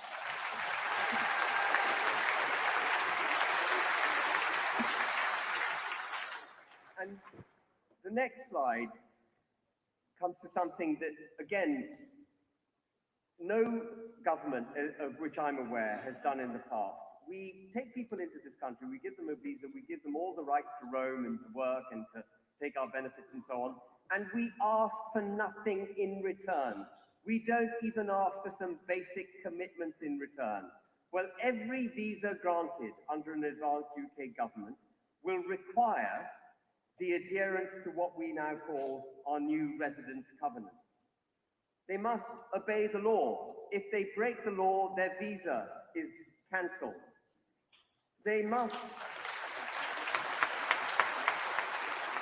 only engage in the activity permitted by their visa. Why should they engage in any other activity? And of course, they shouldn't be engaging in political activity. We don't want foreigners coming to this country under visas and then using their opportunity in this country to promote foreign interests.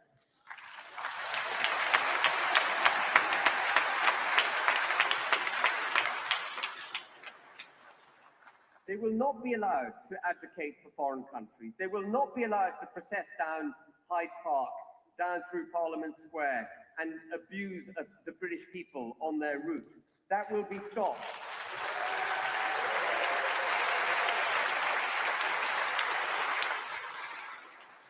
And they will not be allowed to proselytize, to convert British people to whatever their ideology is. That too cannot be allowed. So any breach of the resident covenant, which will be embedded in every visa, retrospectively as well, by the way, will result in the cancellation of the visa, the individual being classified as being here illegally, and then they will suffer the consequences, which I will come to in a second, of illegal migration.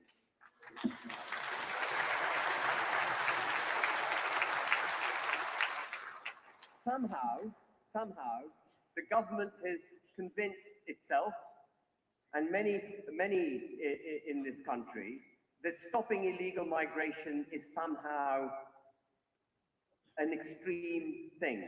That actually illegal migration is the way of the future, that climate change is giving rise to large movements of people, that there's an inability through our adherence to the European Convention of Human Rights, for us to actually stamp our foot down and say, no, you're not coming into our country illegally. The extreme policy here is not stopping people at our front door. The extreme policy is opening our front door and welcoming everyone in. It makes no sense.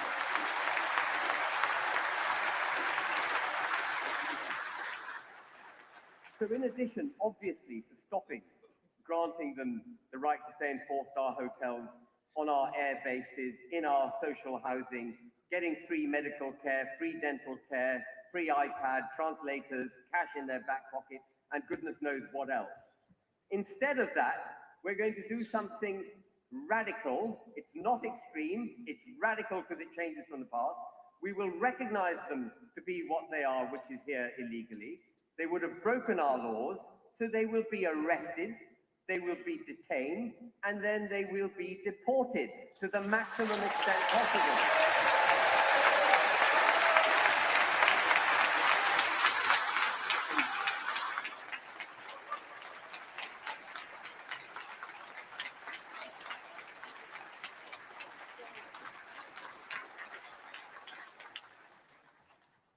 There will be no exceptions and no right of appeal. Suella Braverman, bless her heart, she's made a few bad decisions recently. Suella Braverman drafted something called the Illegal Migration Act, which started off by saying that if you enter this country illegally, you will never be allowed to stay in this country. By the time it became an act, that had gone.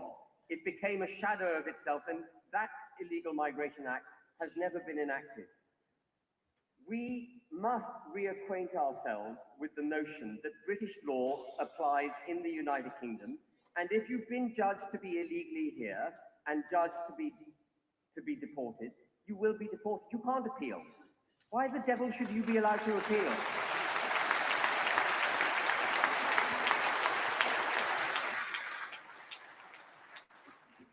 And if we can't get their countries to take home those that they sent to us illegally, then we will sanction those countries, or we will remove aid from those countries, or, failing all of that, this individual, I'm afraid, will remain incarcerated for as long as it takes for them to voluntarily get on a plane and go home.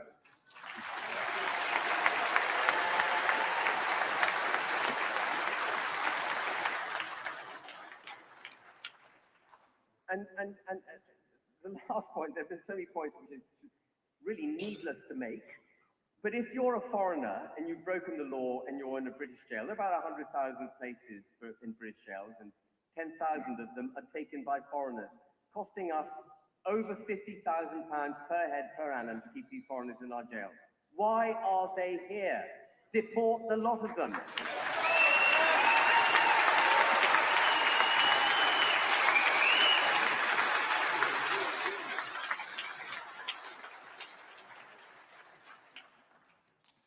Royal Navy, once a phenomenal force for the United Kingdom, dispatched across the globe in order to do the bidding of the Crown, now can't even stop a flipping rubber dinghy in the Channel. And it's not because the Royal Navy and the naval officers and cadets and everyone else are incapable of discharging their duty. It's because their political masters are not invoking them to do their duty. The Royal Navy will be given full legal protection, and it will be instructed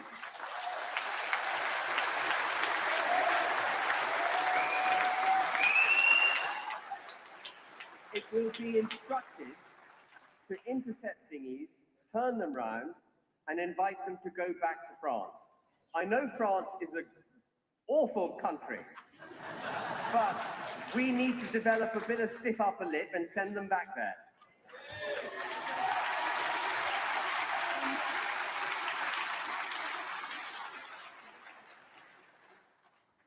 And obviously, we'll give the Navy all the tools that it needs in order to do its job. And I tell you, folks, if a dinghy full of single young men from Afghanistan, Somalia, and wherever come up against a frigate that refuses to let it pass, I think they'll go back to France pretty damn quickly. They're not complete lunatics.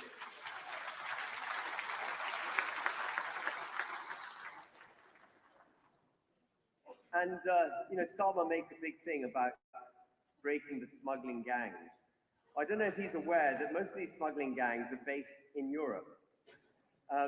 It's there that the trade is taking place. There are members, however, in the United Kingdom who welcome people, and it's one digression. What you see, the people you see coming off Border Force boats and RNLI boats, they're the ones of which we're aware. There are many others coming across who are not intercepted and given a warm cup of tea and a Kit Kat on a state-sponsored British ferry from the middle of... We believe investing is for everyone. AJ Bell, feel good investing. ...on our shores, and they are met by illegal smugglers in this country. And we must tackle those illegal smugglers. They must face the full force of British law. And, for goodness sake, stop the payments to France. What have we had in return?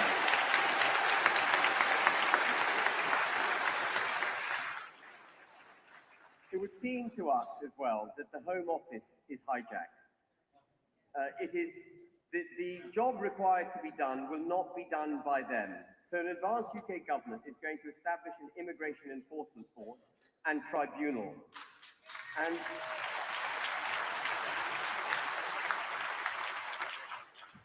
the IEFT, amongst its other obligations, will police the Residence Covenant. It will be the authority that is able to direct the police to take action where it needs to take action. And then to the extent there's a legal process which has to be gone through, it'll be the IFT that oversees that legal process. And again, there will be no right of appeal. There'll be no mechanism for some left-wing charitable entity interceding and funding the legal fees, or the government funding the legal fees of people who are here illegally. The IEFT will act, it will act decisively, and it will send people to prison and then deportation.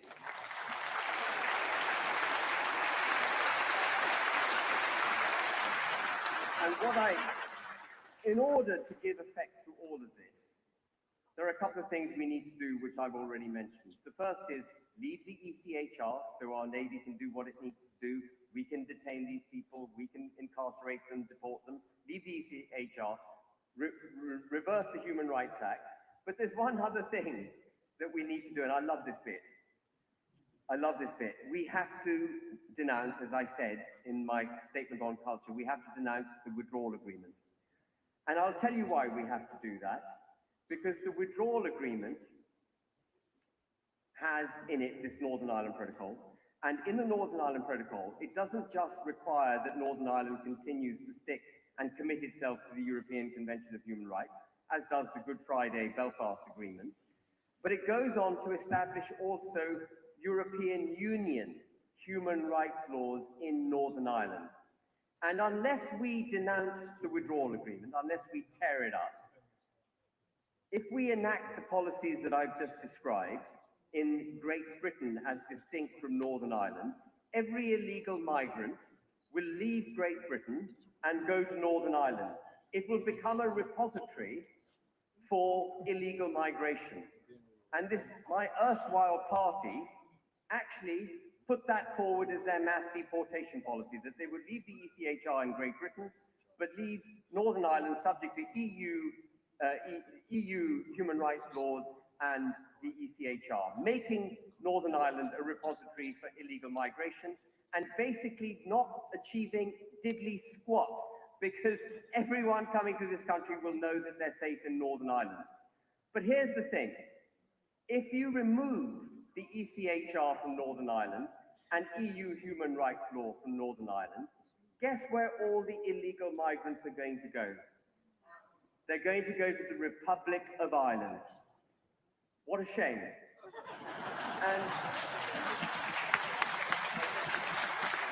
And how do you think? It's so obvious, I shouldn't be asking the question. I'll make it a rhetorical question. How do you think the Republic of Ireland is going to respond? It only has one response, the Republic. It is to eject from its own body of law the ECHR and European Union human rights laws.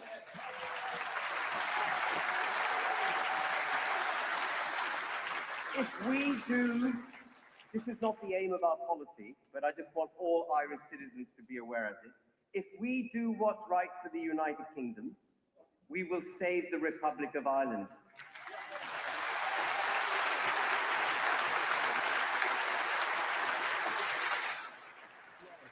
Now that took me 16 minutes, I think.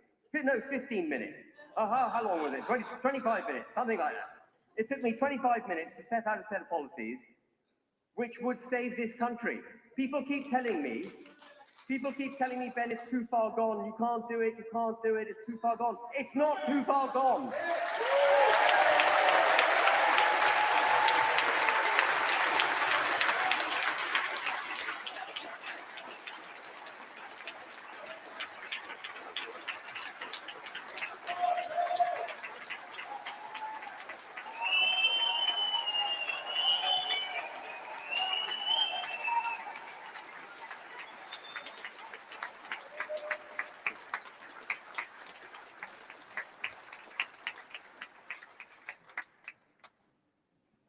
Yeah, so now we come to the part, actually, frankly, that I enjoy the most, which is Q&A, which gives you the opportunity to tell me that, what I've been talking about is a whole load of rot, or at least to cross-question me on it. Hopefully the latter, not the former.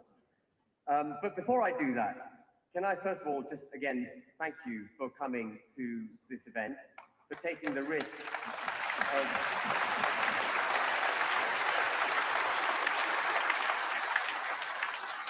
for taking the risk of cutting through those anti-racist lot outside. But can I also implore you that when you leave here today, and you would have heard me say this before, don't go out and think, well, he made a lot of good points, but actually I'm just going to have to vote with the mainstream. I'm going to have to stick with the mainstream because there's no chance of Advance UK forming a government. If that's how you think, I don't think that's how anyone in this room thinks, because you wouldn't be here if you thought that way. But people who think that way are part of the problem. They need to start voting for policies and for people and for a political party that will do the job. It's vital.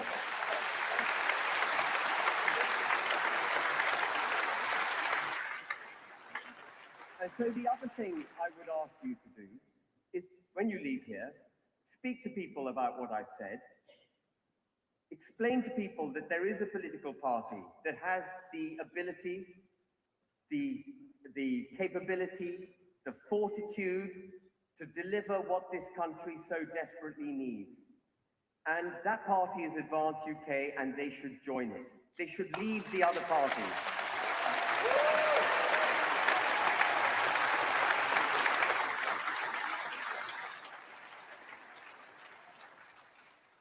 So can we please move to Q&A? And I'll direct, we've got some microphones. There's a lady behind you in a t-shirt. Okay, right, you choose the questionnaires then. Hello everyone, thank you so much, Ben. Thank you for this opportunity. If you have a question, if you can please put your hand up. We have a limited time, so if you can keep your question concise, would greatly appreciate it. Thank you. We have 3 assistants, so just wait for an assistant to come over to you. Thank you.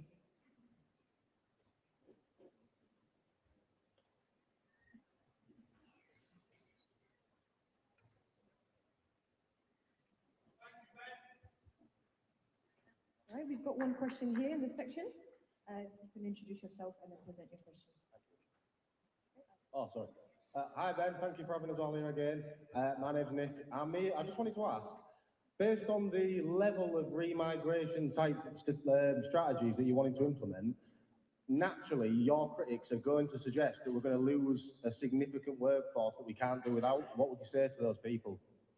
So one of the things we're going to do in Advance UK is not create an economic policy until all the other policies that are required to be implemented, drafted, and then subsequently implemented, have been drafted. So we know the implications of all the economic implications of all the steps we're going to have to take to save the country. This is another bit of joined up thinking I haven't seen any other political party do. They all talk about economics ahead of speaking about the fundamental issues that need to be addressed. You can't address the economics until you know what disturbance you're going to do to the economic organism by the other policies. So we're going to frame our other policies, and then the levers of state will act to make sure that our economy is protected from any adverse consequences of our actions. So, for example, I have said a couple of times now, we're going to denounce the withdrawal agreement. That is going to have the European Union hopping up and down in a state of agitation. And we will need a full economic response to the EU. It is a belligerent foreign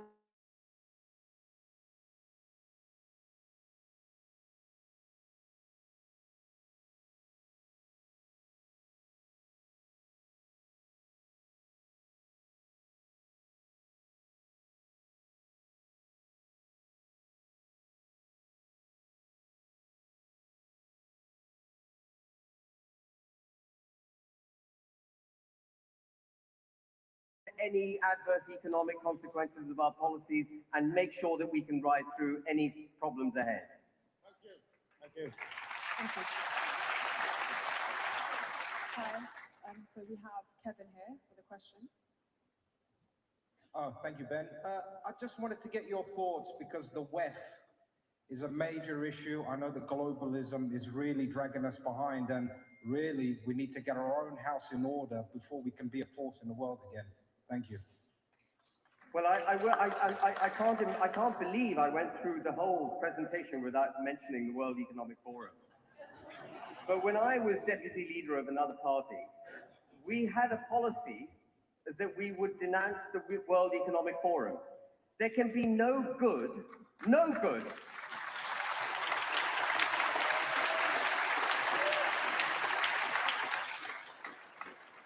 There can be no good coming out of the richest people in the world meeting the most powerful people in the world behind closed doors without an agenda, without minutes, without the public eye on them.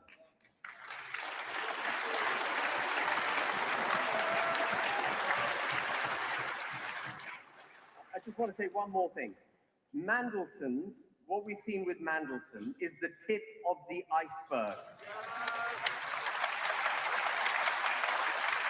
The reason Mandelson isn't all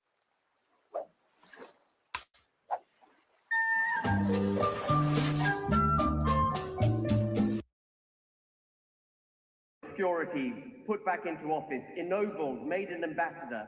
The reason that all happened is because the establishment is rotten to the core, and the World Economic Forum is part of it.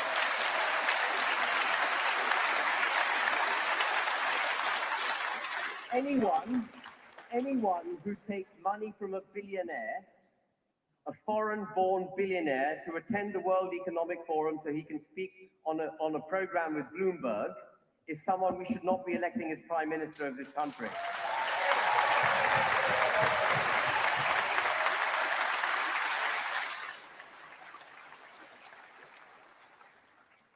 Right, we now have a question from Lila. Thank you, Ben. I'm holding your voice. Oh, we can hear you. Yeah. Obviously, the employment or unemployment is a massive issue, and obviously you want to get people into work. Yes, there's lots of people anxiety and then claiming PIP or universal credit, which is ridiculous. A lot of people, including myself, have fell under the having to be made redundant because of the national insurance hikes. It's hit charities, retail, hospitality, plenty of other places as well. How are you going to fix that and help there be more jobs back on the market? And how are you going to slash the DEI bollocks? The basically? DEI bollocks? Yeah.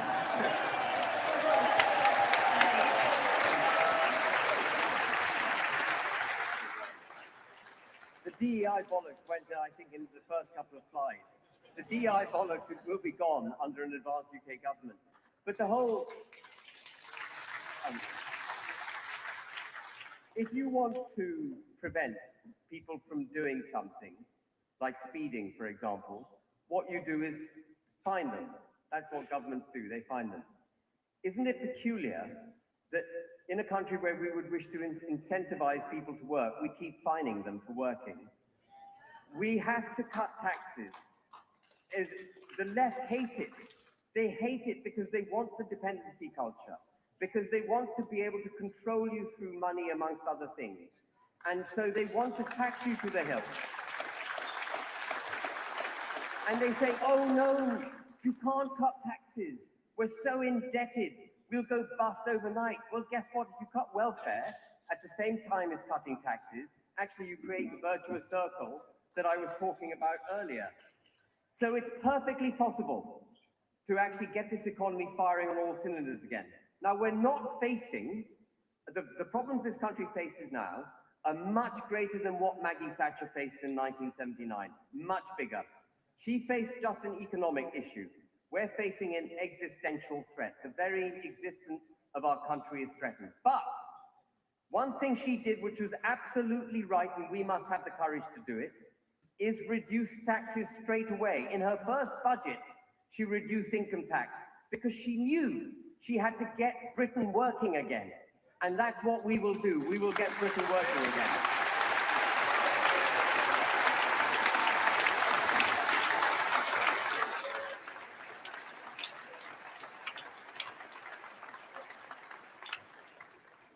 Right, thank you so much, Ben. I've got Susie here from Essex with a question about digital IDs. I have, yeah. Thank you very much for this. I live near Machete-on-Sea, as we call it now. I don't know if anyone saw in Southend-on-Sea the big machetes that were going around a couple of years ago.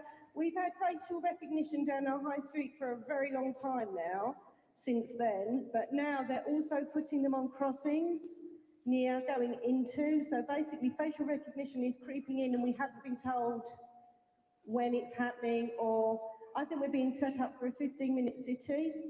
So what would Advance do about the slow encroach of basically a communist society that I think they're bringing in? So digital ID is being sold on a falsity. What the Prime Minister is claiming is that if we all give in to digital ID, wouldn't life be so much easier at one level, but also we'd be able to stop criminals and we'd be able to identify illegal migrants more and those who shouldn't be in the workforce, removing them from the workforce.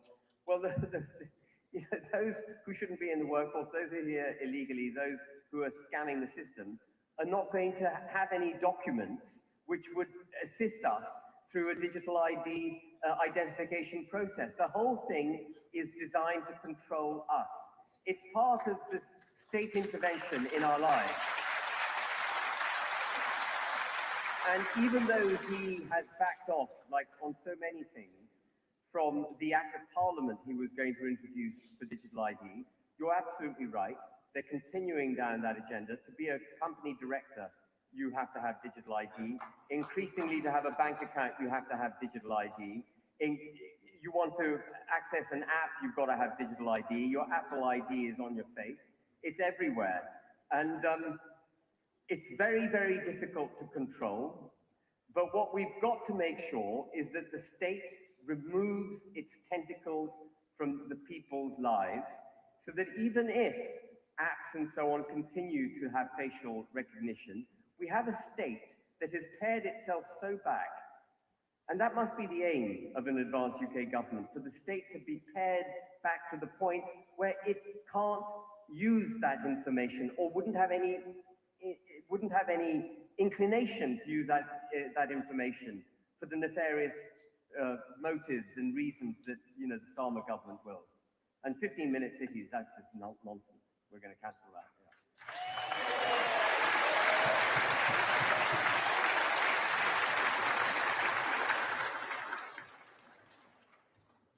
Thank you, Ben. We have Dr. Chan Abraham here with a question on immigration.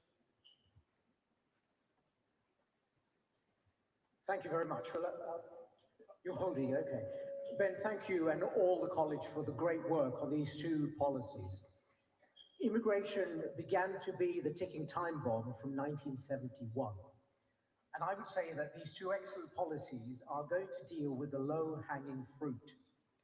1971 was when mass migration from other than Commonwealth countries created the ghetto situation that we have now. The really radical way to deal with this problem is to revoke all visas, passports, rights to remain that were issued after 1971. Expand the list of tests, which will include being able to speak English as fluently as Ben and I. We're both immigrants to this country, and a whole range of others, some of which are contained in that test. And we will find that the cost of remigrating, and I'm talking about many people who have created the ghettos that now exist in our country, where it will be impossible to restore English and British culture. It will be cheaper for them to go back home with incentives, and this country can restore England's green and pleasant land. Speaking as someone who comes from Ceylon, as it were, whose father fought in Palestine against the Nazis. Is there a question coming? So the question is, will you consider going back to 1971 and passing primary legislation that revokes all of those and takes this even more radical approach? Thank you. I think it's unlikely, is the frank and honest answer. We can certainly debate it in the college, but going back to 1970, revoking citizenship, a passport, is quite a demanding thing to do. It requires, you've got to be very careful for what you wish. If you start revoking British citizenship all the way back to 1971, there are a lot of very many good people who are going to be hurt by it. It is something we can debate. But I think that the policies we have established today will actually save the United Kingdom. It will reverse the damage that's been done.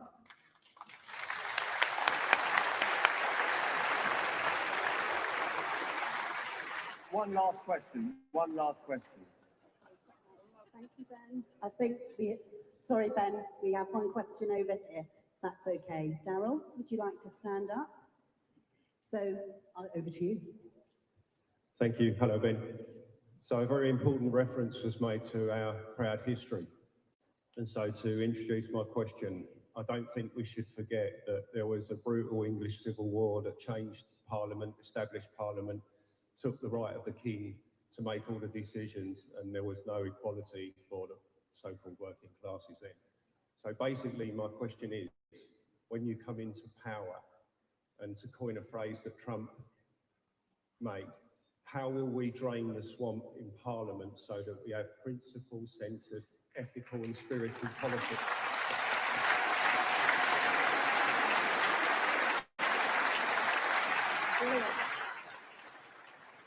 So, when we get an advanced UK government, it will automatically have rejected the infestation of the Commons. I mean, what we're now seeing in the Commons is not really any reformation taking place. We're seeing a recycling of politicians from one party to another and actually embedding themselves in the system again. And they're masquerading as if there's some kind of reformation going on. But the candidates that we put into Parliament will be people who are basically new to politics. I mean, I like to think of myself not as a politician. It's harder and harder for me to make that claim as leader of a political party. But I've come to politics because I'm pissed off with what the government's been doing for the last 30 years.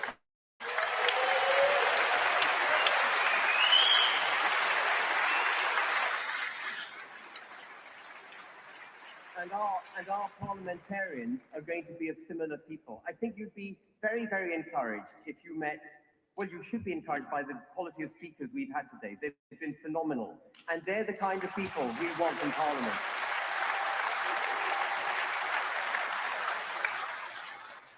And our election into a majority government will automatically begin to drain the swamp. There's still a big job to do. The Lords, a wonderful institution, a great British institution, has been brought to its knees through chumocracy, corruption, the globalist order, jobs for the boys. All of that is going to need to be addressed. You work hard for your money. Now let it work for you.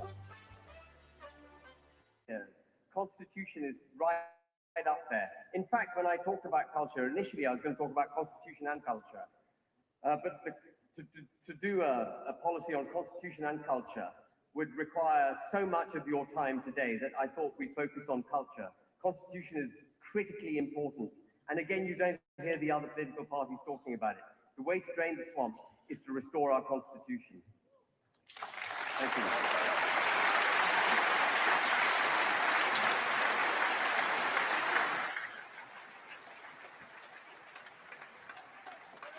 Ladies and gentlemen, Ben Lavelle.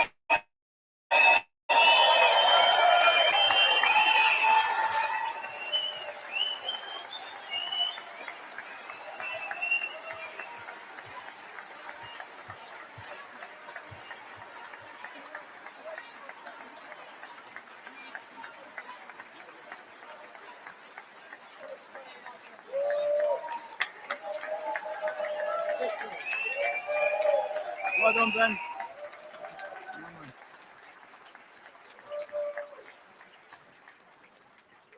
Thank you, ladies and gentlemen. Thank you for coming today and thank you for being part of this.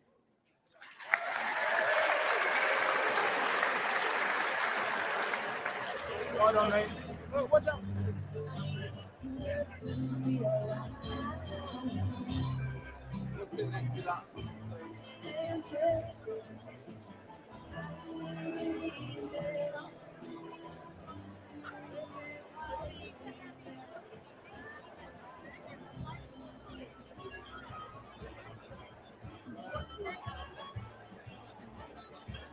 All right. We're getting told off here, folks. Well, welcome back, guys and ladies, of course.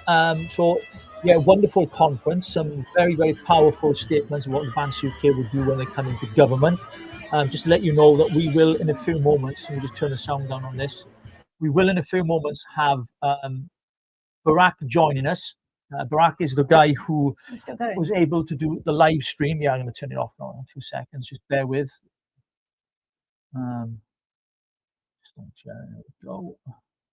Shut it down. Leave that on there. Okay, sorry for just bear with us a sec. Okay. There we go. We're back. So yeah, we're going to have Barack come on in a few moments after he's finished his live stream. I want to thank him for that as well. Thank you for staying on the community here with all your comments and everything coming in. Thank you to Nikki for your super chat as well, and to Gary. Really, really appreciate that. It helps to support what we're doing. But we've just reached, I don't know if you know this, not on YouTube, because as many of you know, we stream across multiple platforms.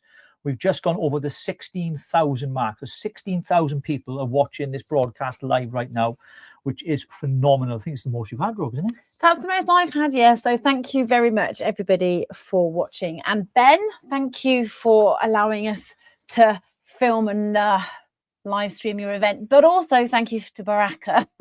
He literally is the only intelligent one, I think, out of everybody, because he did the VPN and he's using Starlink.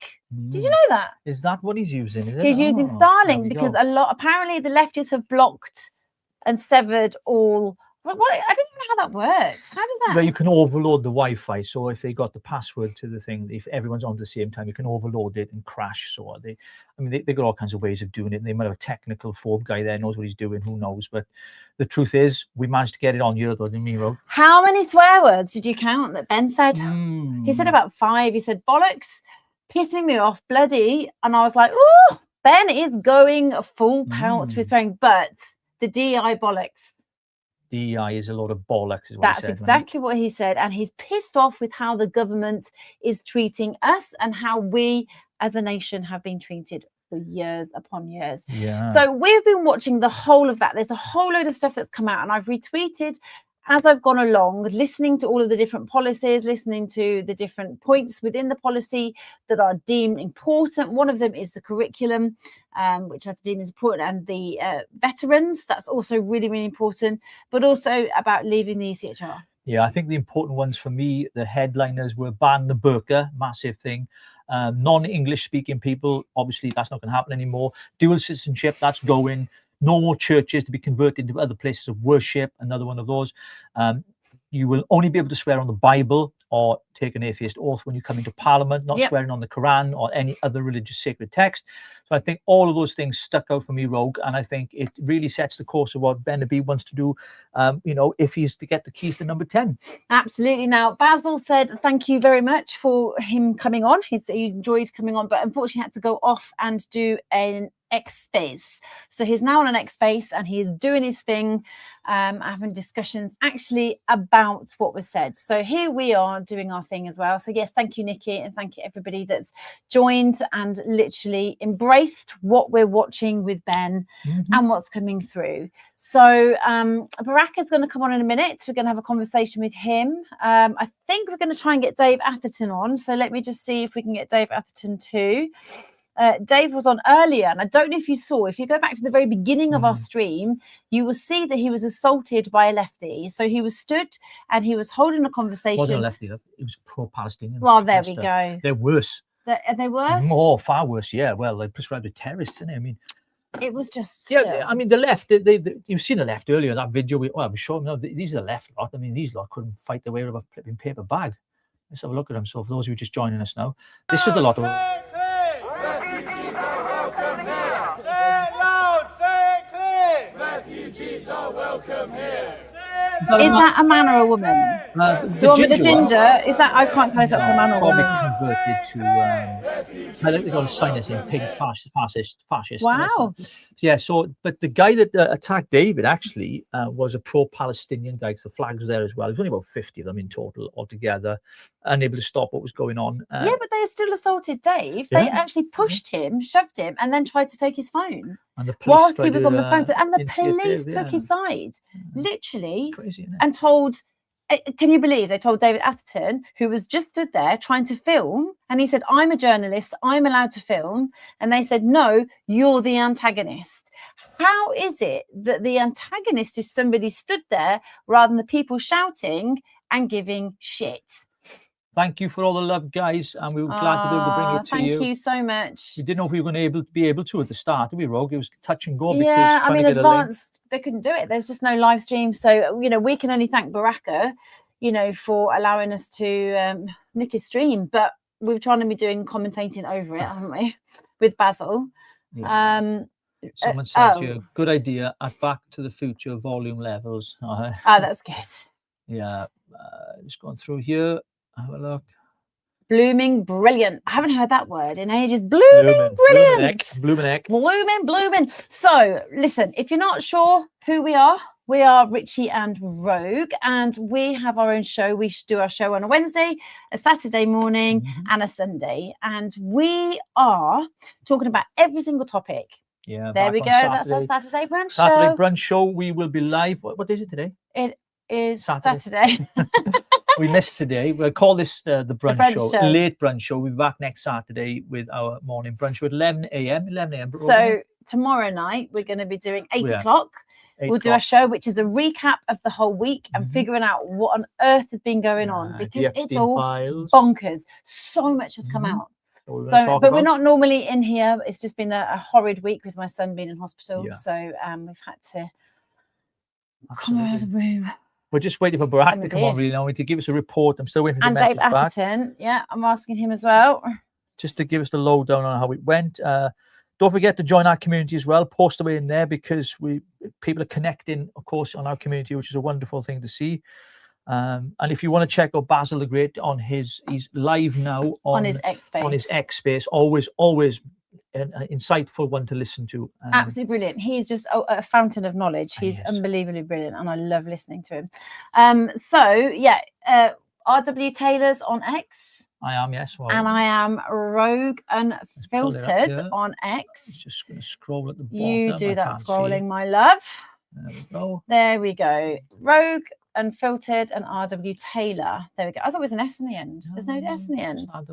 RW Taylor. So please follow us, and we're on YouTube as Richie and Rogue Unfiltered. So give us a like, and we're on Facebook. We are, yeah. Do you know what? We've done really well. It's actually now 45 days and we're now at nearly 10,000. I know. So we're doing really, really well, and we're really, really enjoying doing what we're doing. We did, and we've got a website as well. We've got blog posts on there, so you can check them out as well. All kinds of topics and subjects. So please go across there, and you will find a contact page on there as well. So if you want to get in touch with us here at the Richie and Rogue Show, please do that, and we'll see if we can help. Do you know the person that actually leaked where the advanced event was? They are watching this, by the way, they are, because they've emailed emailed you in the interim. Yeah. They have literally emailed and basically said, ha ha ha, I'm leaking it, you come find me. Oh, wait there, you won't find me. Shall I read it to you? Yeah, go on. I'll read what was said. It's actually unbelievable. So it said this. Hiya. An apology from me, first of all. I let slip the location of the Advance Event UK online last week. Happy to pay £1,000 towards the inconvenience. Come and find me. I have my credit card. I'm at the centre now with Rogue. Richie. What the hell are these people doing? Are you at the centre? Yeah, I'm at the epicenter of madness. Right. Seriously, what? Do you reckon it's Clown World?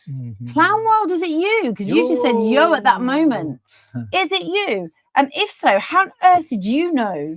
How did you know that it was the Emmanuel Centre? Because we didn't even know it was the Emmanuel Centre. It's ridiculous. It's him. It's Clown World. Is it you, No. Clown World? Who knows? Who's done it? Okay. I know. I'll answer this question. Okay, you said personal reasons. Let me just explain to you here. When someone says for personal reasons, you have to respect their privacy. It's called courtesy and decency. I still support the party as a member, but for personal reasons, I care for my mother, who's very poorly, and I don't wish to go into details as to why I resigned from the leadership of Advance UK. I have my reasons, they're legitimate, and they're to remain private. And I hope you can respect that and continue to support the party as well. I hope that answers your question. Caracos is really firm. Yeah, it was, yeah, because people are asking, and I had one woman on X. Oh, she's attacking saying him. I let the soul of the country down. I haven't let the soul of the country down at all. If you're a patriot, stand up. I'm still a member, like I said. But as I've already said, I'm going over the point. When someone says for personal reasons, someone said that to me, I would respect that and understand that and accept their resignation. They don't have to explain to me what those reasons are unless they wanted to. That's their choice. So, yeah. What was I saying? Yeah. Well, look, ultimately, No, Ben. Clown World said not him. No, all good. Yeah, so it's probably Winston Smith Yeah. who said it's not me. Yeah. Huh. Thank you, Stand Up for the UK. No problem at all, mate. Hope it answers your question. Thank you for your service. Look like you're a vet there, and maybe you're emoji, what do they call him? Emoji, and it's not emoji. Yeah. Right. So look, let's go through what Ben said. I want to just recap. We are waiting for Barack to come on, Baraka. Yeah. So let me just go through the recap of what is going on. So it is this. Let's go. Well. That was a good stream, that wasn't it? We had 4.5 hours of streaming. I mean, we did 6 hours for Tommy Robertson's Christmas Carol service, didn't we, Rogue? We did, yeah. So I'm going to start from now. Okay, here we go. Let's just recap. So free UK citizens. Okay, so withdraw from the European Convention on Human Rights, abolish the Human Rights Act, abolish the Equality Act 2010, abolish all hate speech legislation, and terminate the withdrawal agreement. So that is part of what's happening. Then to restore civic pride, mandate flying of the Union flag by public sector bodies. Formalise recognition and protection of national figures, and fund councils for key cultural moments, e.g. Christmas and Easter, and return to the speaking of only English in the public sector. That's the Welsh screw then. Yeah, no, that doesn't make sense, does it? No, what about the Welsh language then? Oh my God. That's a bit mad. The Welsh boys. In fact, Wales are playing rugby now. They're playing against England. I'm missing the rugby here for this. I know you are. Oh my gosh. It's on ITV anyway. and I don't pay my TV license. So, to re-establish commitment to the Christian values and traditions of the UK, Advance UK are going to require that all public servants to swear on the Bible or take a non-religious oath which acknowledges that this country is Christian, to protect our Christian heritage and to prohibit churches being converted for other uses. Because we've seen, haven't we, loads and loads of churches are being used for mosques. So that is something. Question here, Rogue. I think you might be able to answer this. We'll come to those and we'll go through them together now. Richie and Rogue, can you please ask Baraka what VPN he's using? Also, that the UK, the VPNs. Was he using Starlink? He was using Starlink. Right. Okay. So there's your answer. Hope that helps. Pound C452. He was using Starlink, which, by all accounts, is not the best yet in the UK. Is it, Rogue? Because you've got a couple of friends who've got it. Some of my friends have had to go back to BT, unfortunately, because apparently there wasn't enough coverage. So they've had to convert back. Cheers, Paul. Oh, don't tell me we're getting hammered by the English. Here we go. Cheers, Paul. Right, let's go back to recolonising the curriculum. So this is what Advance UK are saying. Our constitution and the privileges and obligations of citizenship, British history in primary and secondary schools, and how Christian thought moulded the United Kingdom and Western civilization. Christian assemblies with the national anthem, and to celebrate national figures and places of national interest. Just go from the top then. Read that one out again, love. What does the top one say? Right, so the top one says, our constitution and the privileges and obligations of citizenship. Yeah, because this indefinite leave to remain, whatever, I can't remember what the thing is, ILR, and but basically, if you've been here for a certain length of time, you can indefinitely leave to stay. So you just given citizenship. I mean, the whole thing's ridiculous. Just because you live in a country for so long, it doesn't make you automatically a citizen of that country. And I think Ben is, like he's talked about stripping dual citizenship. You're either British or you're not. You can't hold two citizenships in this country. And I think it is a reversal of everything that Tony Blair did in the 90s, because that's what he was keen on doing. And this globalist kind of agenda that he had in making the European Union a massive superpower, which he wanted to become the president of, let's not forget. Yeah. He failed to do that. And of course, then he broke down through devolution, broke down the countries so he could divide it and conquer. That's what he did. That's why we got devolution as it is in Wales, Scotland, and Northern Ireland. And I think everything that Ben said today is all about reversing everything that Tony Blair enacted in the 90s. Exactly. And I think it makes a lot of sense, because he has been the greatest person. He's been caused the greatest damage to this country more than any other person I know. I know Keir Starmer is close second, right? But I've got to tell you, this man, Tony Blair, has literally destroyed the United Kingdom, our sovereignty, our identity, and everything that made us great. He has absolutely destroyed it. Yeah. So then they're wanting to promote marriage and family. So then we're looking at tax breaks to married couples, tax breaks for having children, and tax breaks to care for those children, and then to abolish the inheritance tax. So that's around the promoting the marriage and family. Bonk for Britain is one of his policies, wasn't it, when he stood up at the Tommy Robinson rally? So yeah, I mean, they're all interesting policies. The challenge he's going to have is, and I know that Ben has stipulated this, is getting those up and running from day one, should he get the keys to number 10. Now, the problem you have with that is he'll have opposition. Yeah. Even Keir Starmer, even with the majority that he has in his party, if he comes up with a policy that all of his party are happy with, then he'll have a rebellion on the backbenches. So, there has to be a consensus. And if we get enough people elected under the Advance UK umbrella, if that happens, then of course, with that overwhelming majority, all of these policies can be enacted on day one. I mean, the big one for me, the biggest one is leaving the ECHR. If we don't do that, then no matter what we do, every legislative framework will fail. Everyone will, until we leave the European Court of Human Rights, because that has to be the number one priority of the next incoming government, in my opinion. So then Advance UK want to promote work, and that means reducing taxes for those who work and create aspiration, and remove benefits for those who refuse to work and eliminate dependency. I think the point there is, it's not those who can't work, those who refuse to work. And I think that's essential to get a hold of, because if we want to take care of the most vulnerable in society, of course, there are some people who can't work for physical disabilities or for other reasons, mental health issues. And there's a lot of genuine people, because not all disabilities are visible, Rogue. And we have to remember that. And I think he wants to balance the books. So to do that, to cut the tax on income tax, to do that, you have to cut the welfare bill so they match one another. It's good economics, really. That's what Ben's trying to do, isn't he? And it makes a lot of sense. Okay, so the next one is to promote stewardship. So that is to pursue British-owned farming, to protect the countryside from new build housing, which is a massive thing. Yeah, but he also said on that with new build housing, he said there's enough derelict buildings in our towns and cities. You see them, all these shops that are closed down. Why can't they be refurbished into apartments and flats? Not decent, half decent, at least in it. You know what I mean? Yeah. You walk through any town centre these days, and there's so many derelict buildings. But of course, there's cost involved. Then councils don't want to do that, but they want to put your council tax up, but they don't want anything about the town centres you live in. So another idea Ben had there is not build on any more kind of countryside, because we need to retain that as much as we can.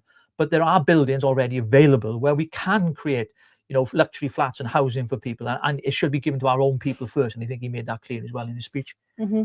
So I just want to talk about the next thing, which was to prohibit the use of farms and AONBs for solar farms and wind turbines. Well, you've got your thoughts on that, Rogue, haven't you? Well, I have. I just abolished the flipping wind turbines completely. Like, what on earth? Where we were driving the other day, and we've seen loads of them. That was towards Conway, wasn't he? Yeah. We went to meet some members from Advance, and they were everywhere. There was hundreds and hundreds of them. And they were all in the sea as well. They were literally just taking nothing but windmills. And it just spoils the landscape. It really does. It does not look pretty at all. Yeah, okay. So then the next thing, which is really important to me, and actually there's a few veterans on here as well. So Lee, I know that this will absolutely please you. So let's talk about how are Advance UK going to honour our veterans. Housing. They are going to house them. They're going to make sure that they are priority and that there are no veterans sleeping on the street.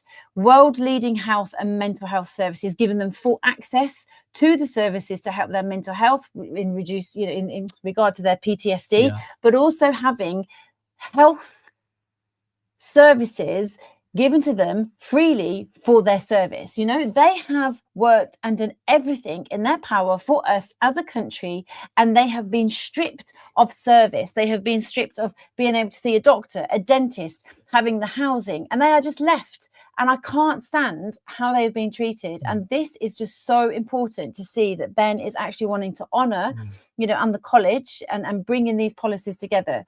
So the next one is protection against vexatious prosecutions, because this also is important in light of what we've seen with Keir Starmer.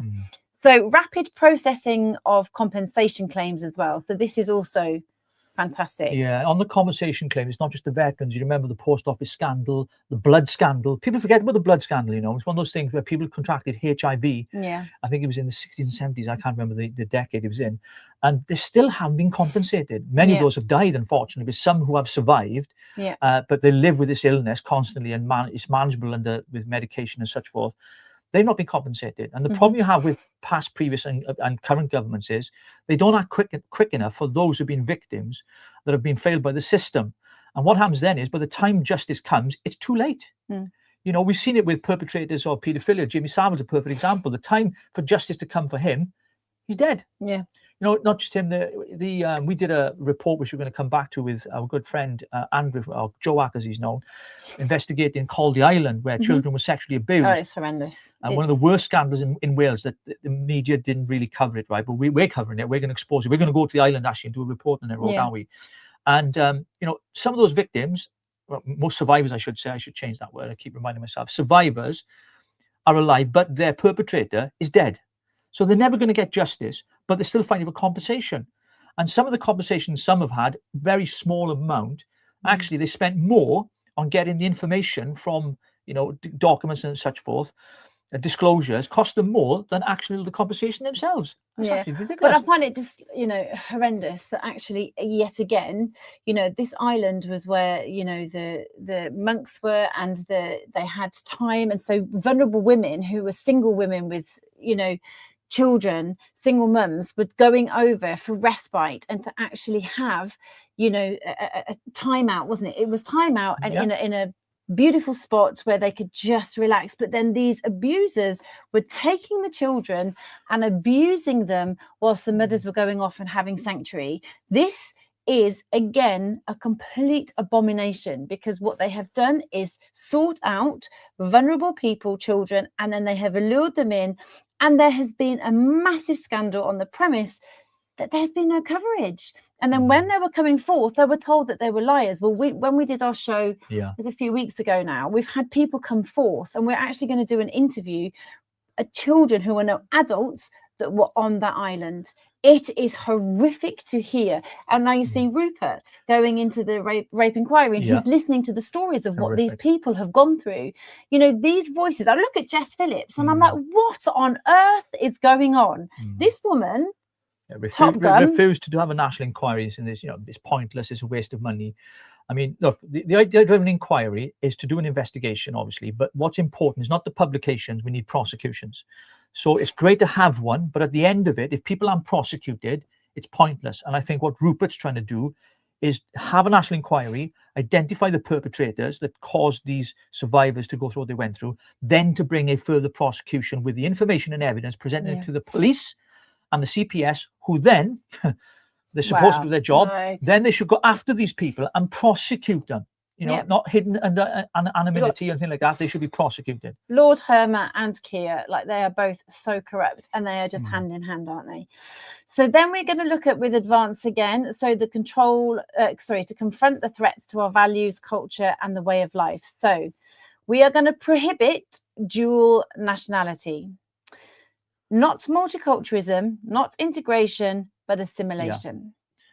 What does that mean? Well, integration hasn't worked. It's a fabricated lie. They don't come here and integrate. We don't want them to integrate, because when they integrate, they bring their religion and their doctrine and their culture and civilization with them. We don't want that integrated into our British society. We want to keep our Britishness and our heritage and our Christian constitution and culture. So, and to assimilate, I mean, I would go a step further. I wouldn't think about assimilation. I just wouldn't allow them in here. What we need, and I've said it before, to be severe, we need to stop all asylum claims. Ben mentioned going back to 2019. Anybody that's made claims back to 2019 should be processed and deported to their country of origin. And I think that's a great place to start. You have to stop the leak. The leak is coming into our country, right? You have to put a stop to it. Give the country a chance to breathe, and then work on processing, get rid of the foreign nationals in our prison, 14,000 of them, costing millions of pounds every year to the taxpayer. Then deport everyone here that's in hotels and HMOs, came here illegally, ship them back immediately to France if needs be. Stop paying France that money, because they're not stopping them from coming over here.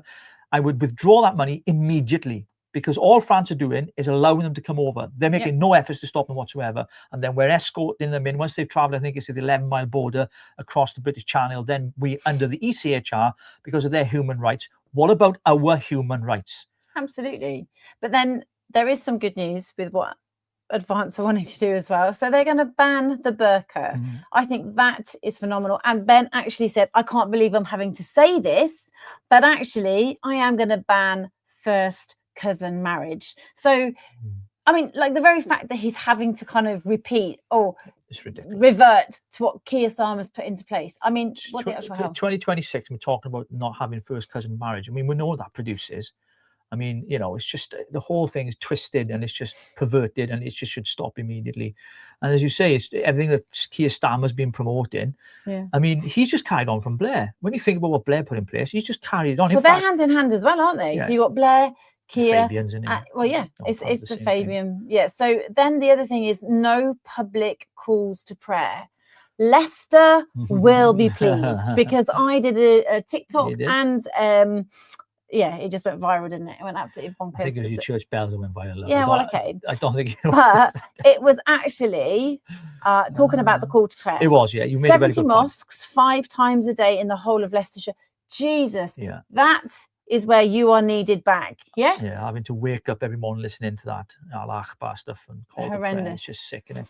Yeah. So no Sharia courts, no Sharia councils. Well, we had someone on here a couple of weeks ago on our live saying there are no Sharia law courts in this country. I'm like, are you awake? Are you actually go to Birmingham, go to Manchester, go to Liverpool, London? Many of these cities have Sharia law and Sharia courts in place. You just don't see them, but they exist. We've had former Muslims on this channel at Rogue, haven't we? Who talked about it. One of our friends who came on, who was no longer a Muslim, Yeah. but he had first-hand experience of a mosque that was, promoting and helping and supporting terrorism. I mean, they were talking about Hamas there and promoting their videos and things like that. And this was in Cardiff. So it is going on, and we need to stop and prosecute it. Not just the pro-Palestinian lot, the kind of, what's it called? They've been prescribed as a terrorist group now, haven't they? Hamas supporters and everything else. Yeah. It needs to go a step further. That's what we need to do. Okay, I just want to talk about how Advance want to stop the damage. Okay, so this is what they are saying. Abolish the new granting of indefinite leave to remain. That's what I was about earlier. Yeah. Okay, and reverse the ILR status for anyone granted ILR since 2019 to be replaced by time-limited visas. So what does that look like? How do you even put that into, how do you implement that? Well, again, you'll have to leave the ECHR to do it. And this is my point. All of these things cannot be done until we leave that demonic thing called the European Court of Human Rights. So I think the idea there is anybody applied for applications for visas to come and work and live in the UK, it'll be revoked. So they'll be deported immediately back to their country of origin. And I think that makes complete sense. Are we going to have ice over here? How is it going to look I'd like? have ice. I'd have ice tomorrow. Yeah, but how does that look though? Like, I'm just trying to figure out, are we going to mirror America? Well, if you imagine Border Force, right? You've seen some of the programs on TV. Border Force are there, customs and all that. When people come over the borders, not just people, but bring in items, drugs, food, whatever it is, illegal tobacco, alcohol, whatever it is. You have border control there. But what I would like to see happen, this is me personally, is to have ICE-style agents, border control officers, not just on the borders, but actually in these cities, in our towns, in our communities, and where there's nail bars, where there's Turkish barbers, all these people where they're hiding, a lot of them are illegal, it's been proven statistically as well, to raid those places, ask for their documents, and if they cannot provide you any documents, they do not belong here. They have burgled their way into the country. They are criminals, okay? I cannot I've just come back from Spain. I could not travel to Spain without my passport. I had to go through 3 lots of checks. In fact, because of the Brexit now, when I got into Spain, Alicante, I had to give my fingerprints and my biometrics and everything else. I know it's all digital ID stuff, right? But listen, if you want to travel, that's what you have to do. So if I have to do that as a law-abiding citizen, why is it that those that come here illegally don't have to do that? They throw their passports into the English Channel.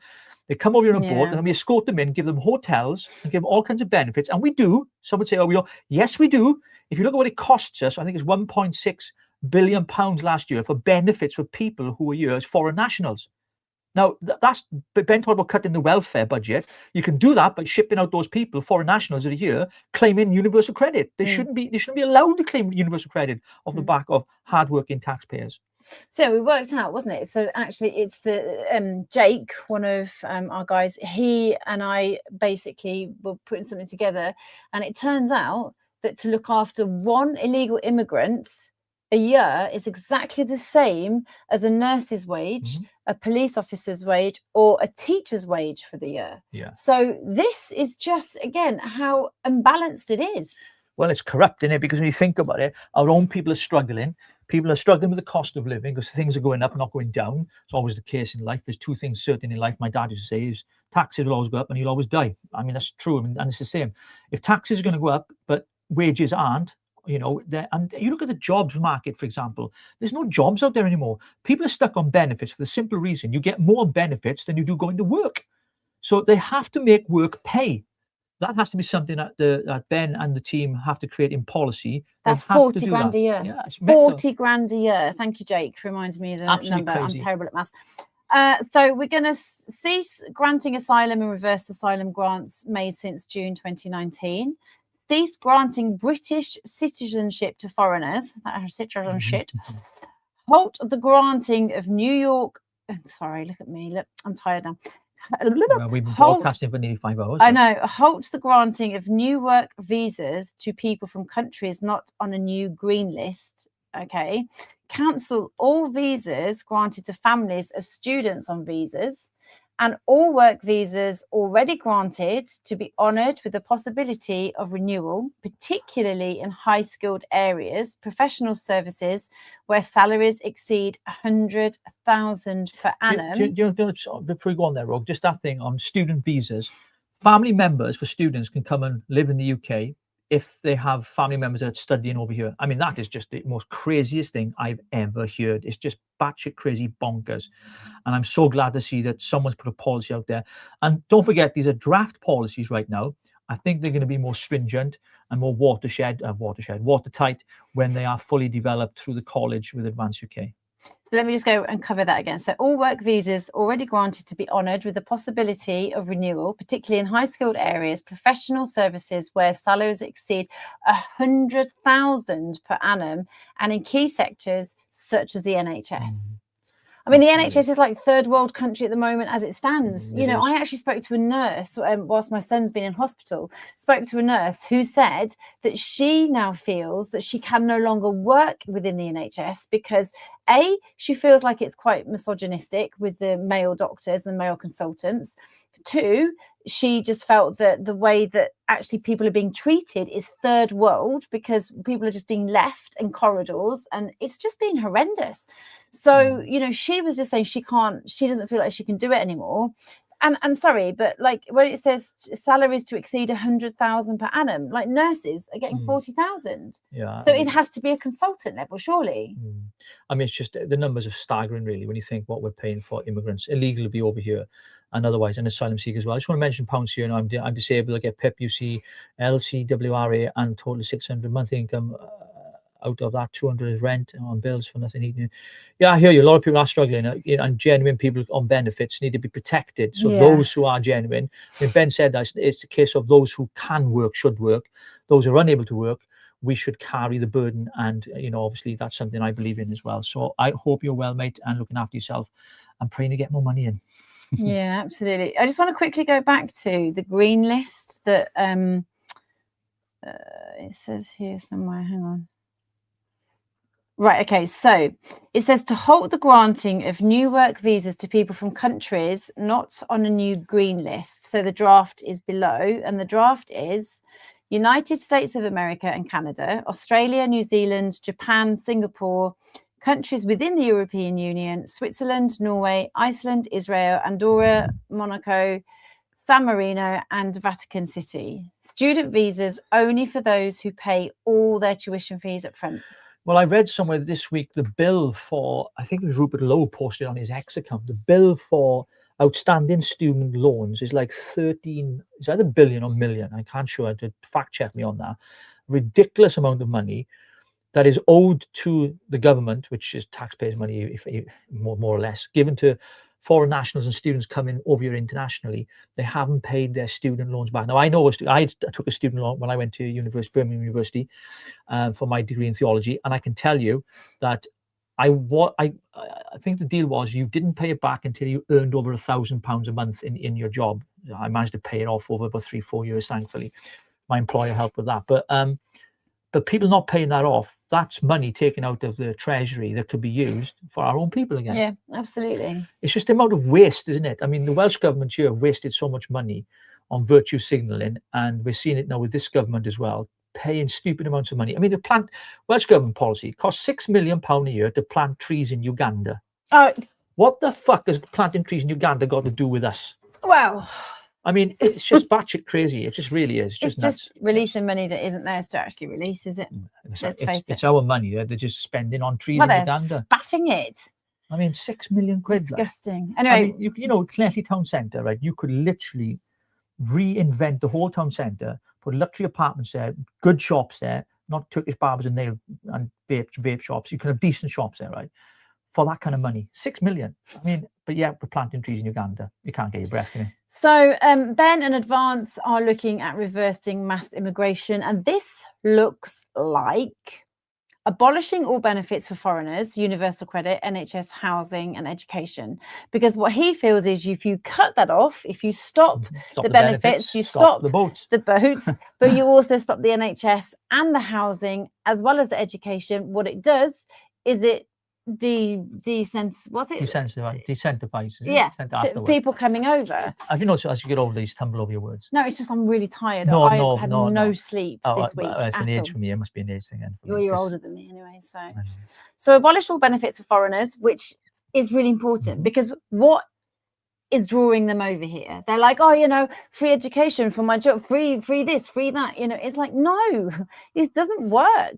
You know, we are being depleted. Like, you know, the guy up there just said, you know, he's just barely surviving and he's having to you know, rely on food bank. That's just horrendous. When the government says free breakfast clubs, free this, free bus travel, free nothing is nothing for free. is for free. Nothing. Someone's got to pay for it, man. It's just a load of bollocks. It's just the government spinning a yarn to tell you they're doing this, they're doing that. It's a load of rubbish.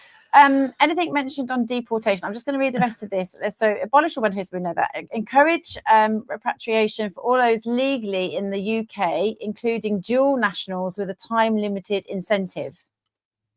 Classify anyone in the UK with an expired or cancelled visa as being illegal in the country. Absolutely. Deport.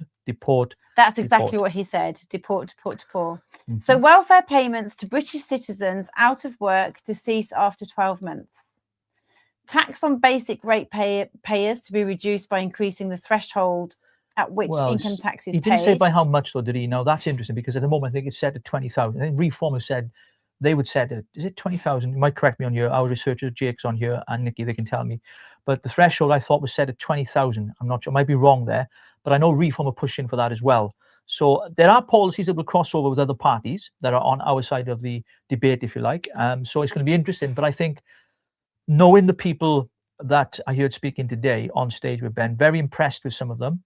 I thought their delivery was excellent. I thought their content. Kathy Jingle, I hope I said her surname correct, from the Conservative Woman. She spoke powerfully. I thought what she said about the Islamification of the United Kingdom has to stop was one of the most poignant moments, because I think a lot of the troubles we're facing in this country right now, and people who call me racist, carry on, don't care. But that is a problem in our country. Islamification, I'm being concerned about that. It's not far right. It's called caring for your future, caring for the future of your children, because they come from a different civilization that does not respect our morality or our values and everything else. Yeah, so Pouncey, you know, we know that he's going through what he's going through. I mean, I'm wondering how this would affect him. I mean, if he's on benefits because of health, then, you know, are those payments going to go up? I mean, to be fair, this isn't about disability, is it? This is about actually what's happening with the migration, the illegal immigrants. This is what's happening with how they are going to divide it to ensure that, you know, sort of. I think what's happened is with the benefit system is, if you look at the amount of people who are on benefits in the UK, it's so much easier now. And I say this, it's difficult to get on benefits, I should imagine. But when you're on there, you're trapped in that cycle. Unlike Pouncey here, who's a genuine, obviously disabled. But if people are using the system and gaining from it, and they're fit and able to work, and they're not doing it, then of course that becomes a massive tax burden on the country. And I think you have to bring balance somewhere, but you've got to be careful you don't target the most vulnerable in society. That's my angle. I've said it before in lives, I think we've done before, when we first went out, Rogue to me and did this, you know, because they strip away people's livelihoods. And I've seen people whose benefits, who are on personal independence payments, and they are literally housebound. They can't move. And they've been crying because they've had their benefits stripped from them because somebody on the phone decided they weren't ill enough. I'm like, they can't move. They're disabled. What are you doing? Leave them alone. And I think that's where, case by case, you have to look at every individual person's circumstances and make a decision fair and square. Do you know what I find really repulsive as well is when like an ex-lover or an ex-friend that you've now had a spat with, or your family who you're in a mood with, or just your nosy neighbour down the road decides to report you and say that you're not actually ill. I know that's kind of what you're going with, but it's when then you are then immediately investigated. Have you had that on like a former lover or neighbour or anyone report you because you're not on the benefits anyway? So we're self-employed. I've had somebody try and report me to say that I was a lesbian. That's right. That's what I was. Yeah, I didn't want to say it. So when I actually had to have a hysterectomy and I had to go on to I can't remember what it was, but I had to like bridge the gap and I had to go on benefits whilst having a hysterectomy, and somebody reported me because I had a carer come in who was a woman, and basically they decided that we were now lesbians. So it was like, what the hell? She came in to care for me because I was like man down for actually a year. I couldn't move for a year because it absolutely annihilated me because they'd cut through something that they probably shouldn't have cut through. And so to then be investigated whilst you're feeling so ill, to actually be accused of something, and they put a halt on everything. is so damaging. Well, you know, it's your whole livelihood, isn't it? Because course. you know, and I think many people feel that. So yeah, so the thing with the benefits was highlighted there, but I think the big thing Ben was trying to convey in his messaging today was how they would deal. And if you looked at some of the videos we played about leaving the ECHR, I think that was the #1 priority, because a lot of these things depend on that happening. Because if we don't leave the ECHR, then I'm afraid we will not be able to do 90% of what Ben said. We will not be able to achieve. So that has to be the priority of the next incoming government. Yeah, so let's just go through this again. So reduce the migrant workforce. So welfare payments to British citizens out of work to cease after 12 months. Tax on basic rate taxpayers to be reduced by increasing the threshold at which income tax is paid. And the full details are to be in the economic policy. So I need to have a look at that. But the next is to protect our culture. Oh my gosh, Rogue. Yeah, I know. It was ridiculous. Absolutely ridiculous. Couldn't believe it. Right, so protect our cultures. So to introduce a resident covenant, the breaching of which would risk the cancellation of a visa and or indefinite leave to remain. So all non-nationals in the UK automatically required to adhere to the law in all respects. To adhere to the law in all respects. So we've had, I've done videos on men whom have raped, they're illegal immigrants, and that they have raped and done horrendous things to women, and they've been let off. And the reason why they've been let off is because they said that they didn't realize that this was not our culture. And it's like, what? They didn't realize it was wrong, because over where they have come from, it's okay to do that to women. And so our judges have said, oh, okay, there's leniency. Absolute bullshit. There is nothing that you should be lenient around that. You know, if you're coming into a country, you have to adhere to the rules and to the laws. So this is, you know, something that absolutely has to happen. They have to adhere to the law in all respects. There was a guy actually recently who was breaking into a woman's house, and one of the London guys was starting to shout. He was actually black, and he was shouting, going, yo, like, you're not allowed to do that. Get out, get out, get out. And the police attacked the black guy, saying it wasn't for him to start actually getting involved, and that he was then removed, whilst this other guy who was actually trying to break into a vulnerable woman's house was let off. Like, absolutely crazy. Just madness. Yeah. Baraka looks like he's tied up by the looks of it. He's doing post interviews at the conference, so we might get him on the show on Sunday. Yeah. Just to do a recap, because we'll do that as a segment on Sunday. We've got some big stories on Sunday coming. Obviously, the Epstein files is big, and our research team have done a marvelous job of getting all the facts and details. And in fact, some of your posts on X have gone viral, Rogue, haven't they, on some of those issues. We're going to be dealing with that. We're going to have a debate as well whether or not Joe Biden's actually dead. So I'm looking forward to that debate. Oh my gosh. So there we go. So we're going to discuss that as well. We can have a bit of fun with that. Can I just ask a question? Yeah. In fact, let's do a poll. Is Joe Biden dead? We're going to do a poll on our YouTube community, and I'd love you all to agree with me, which is that he's dead. Joe Biden is dead.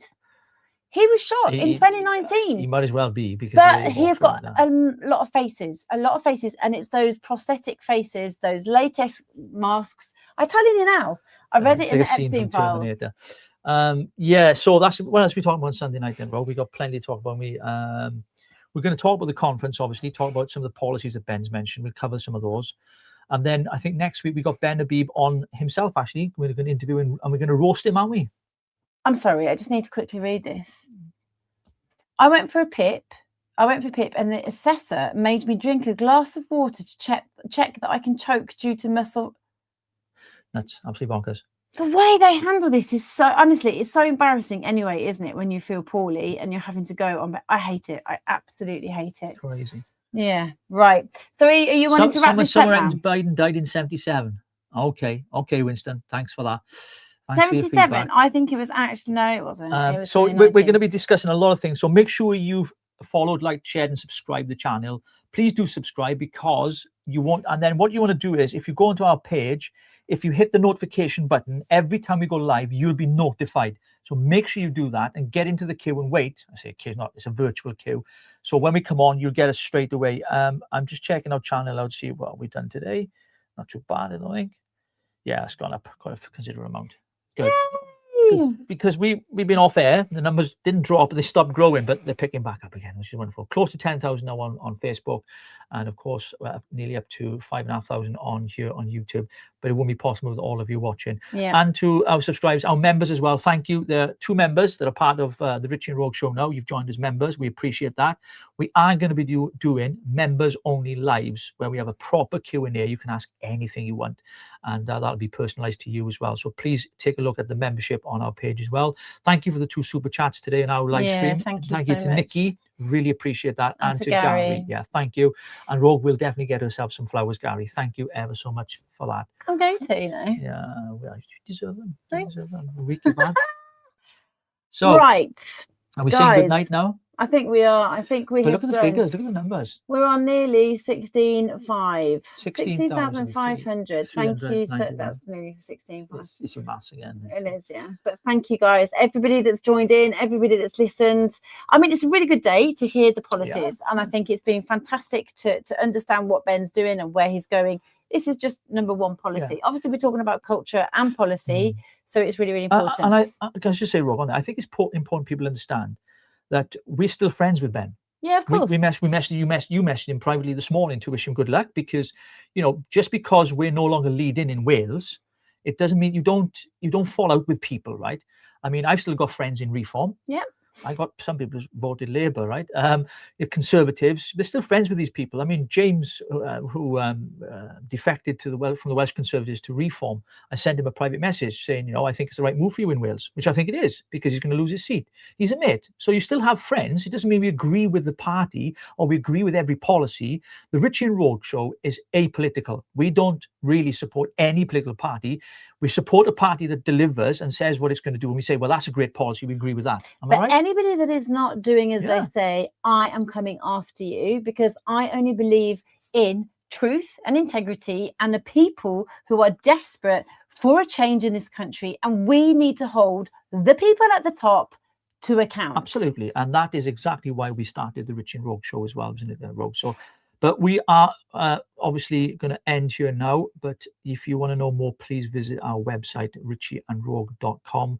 Nearly on 6,500 viewers. Don't know how that's happened. And Rogue's X has blown up.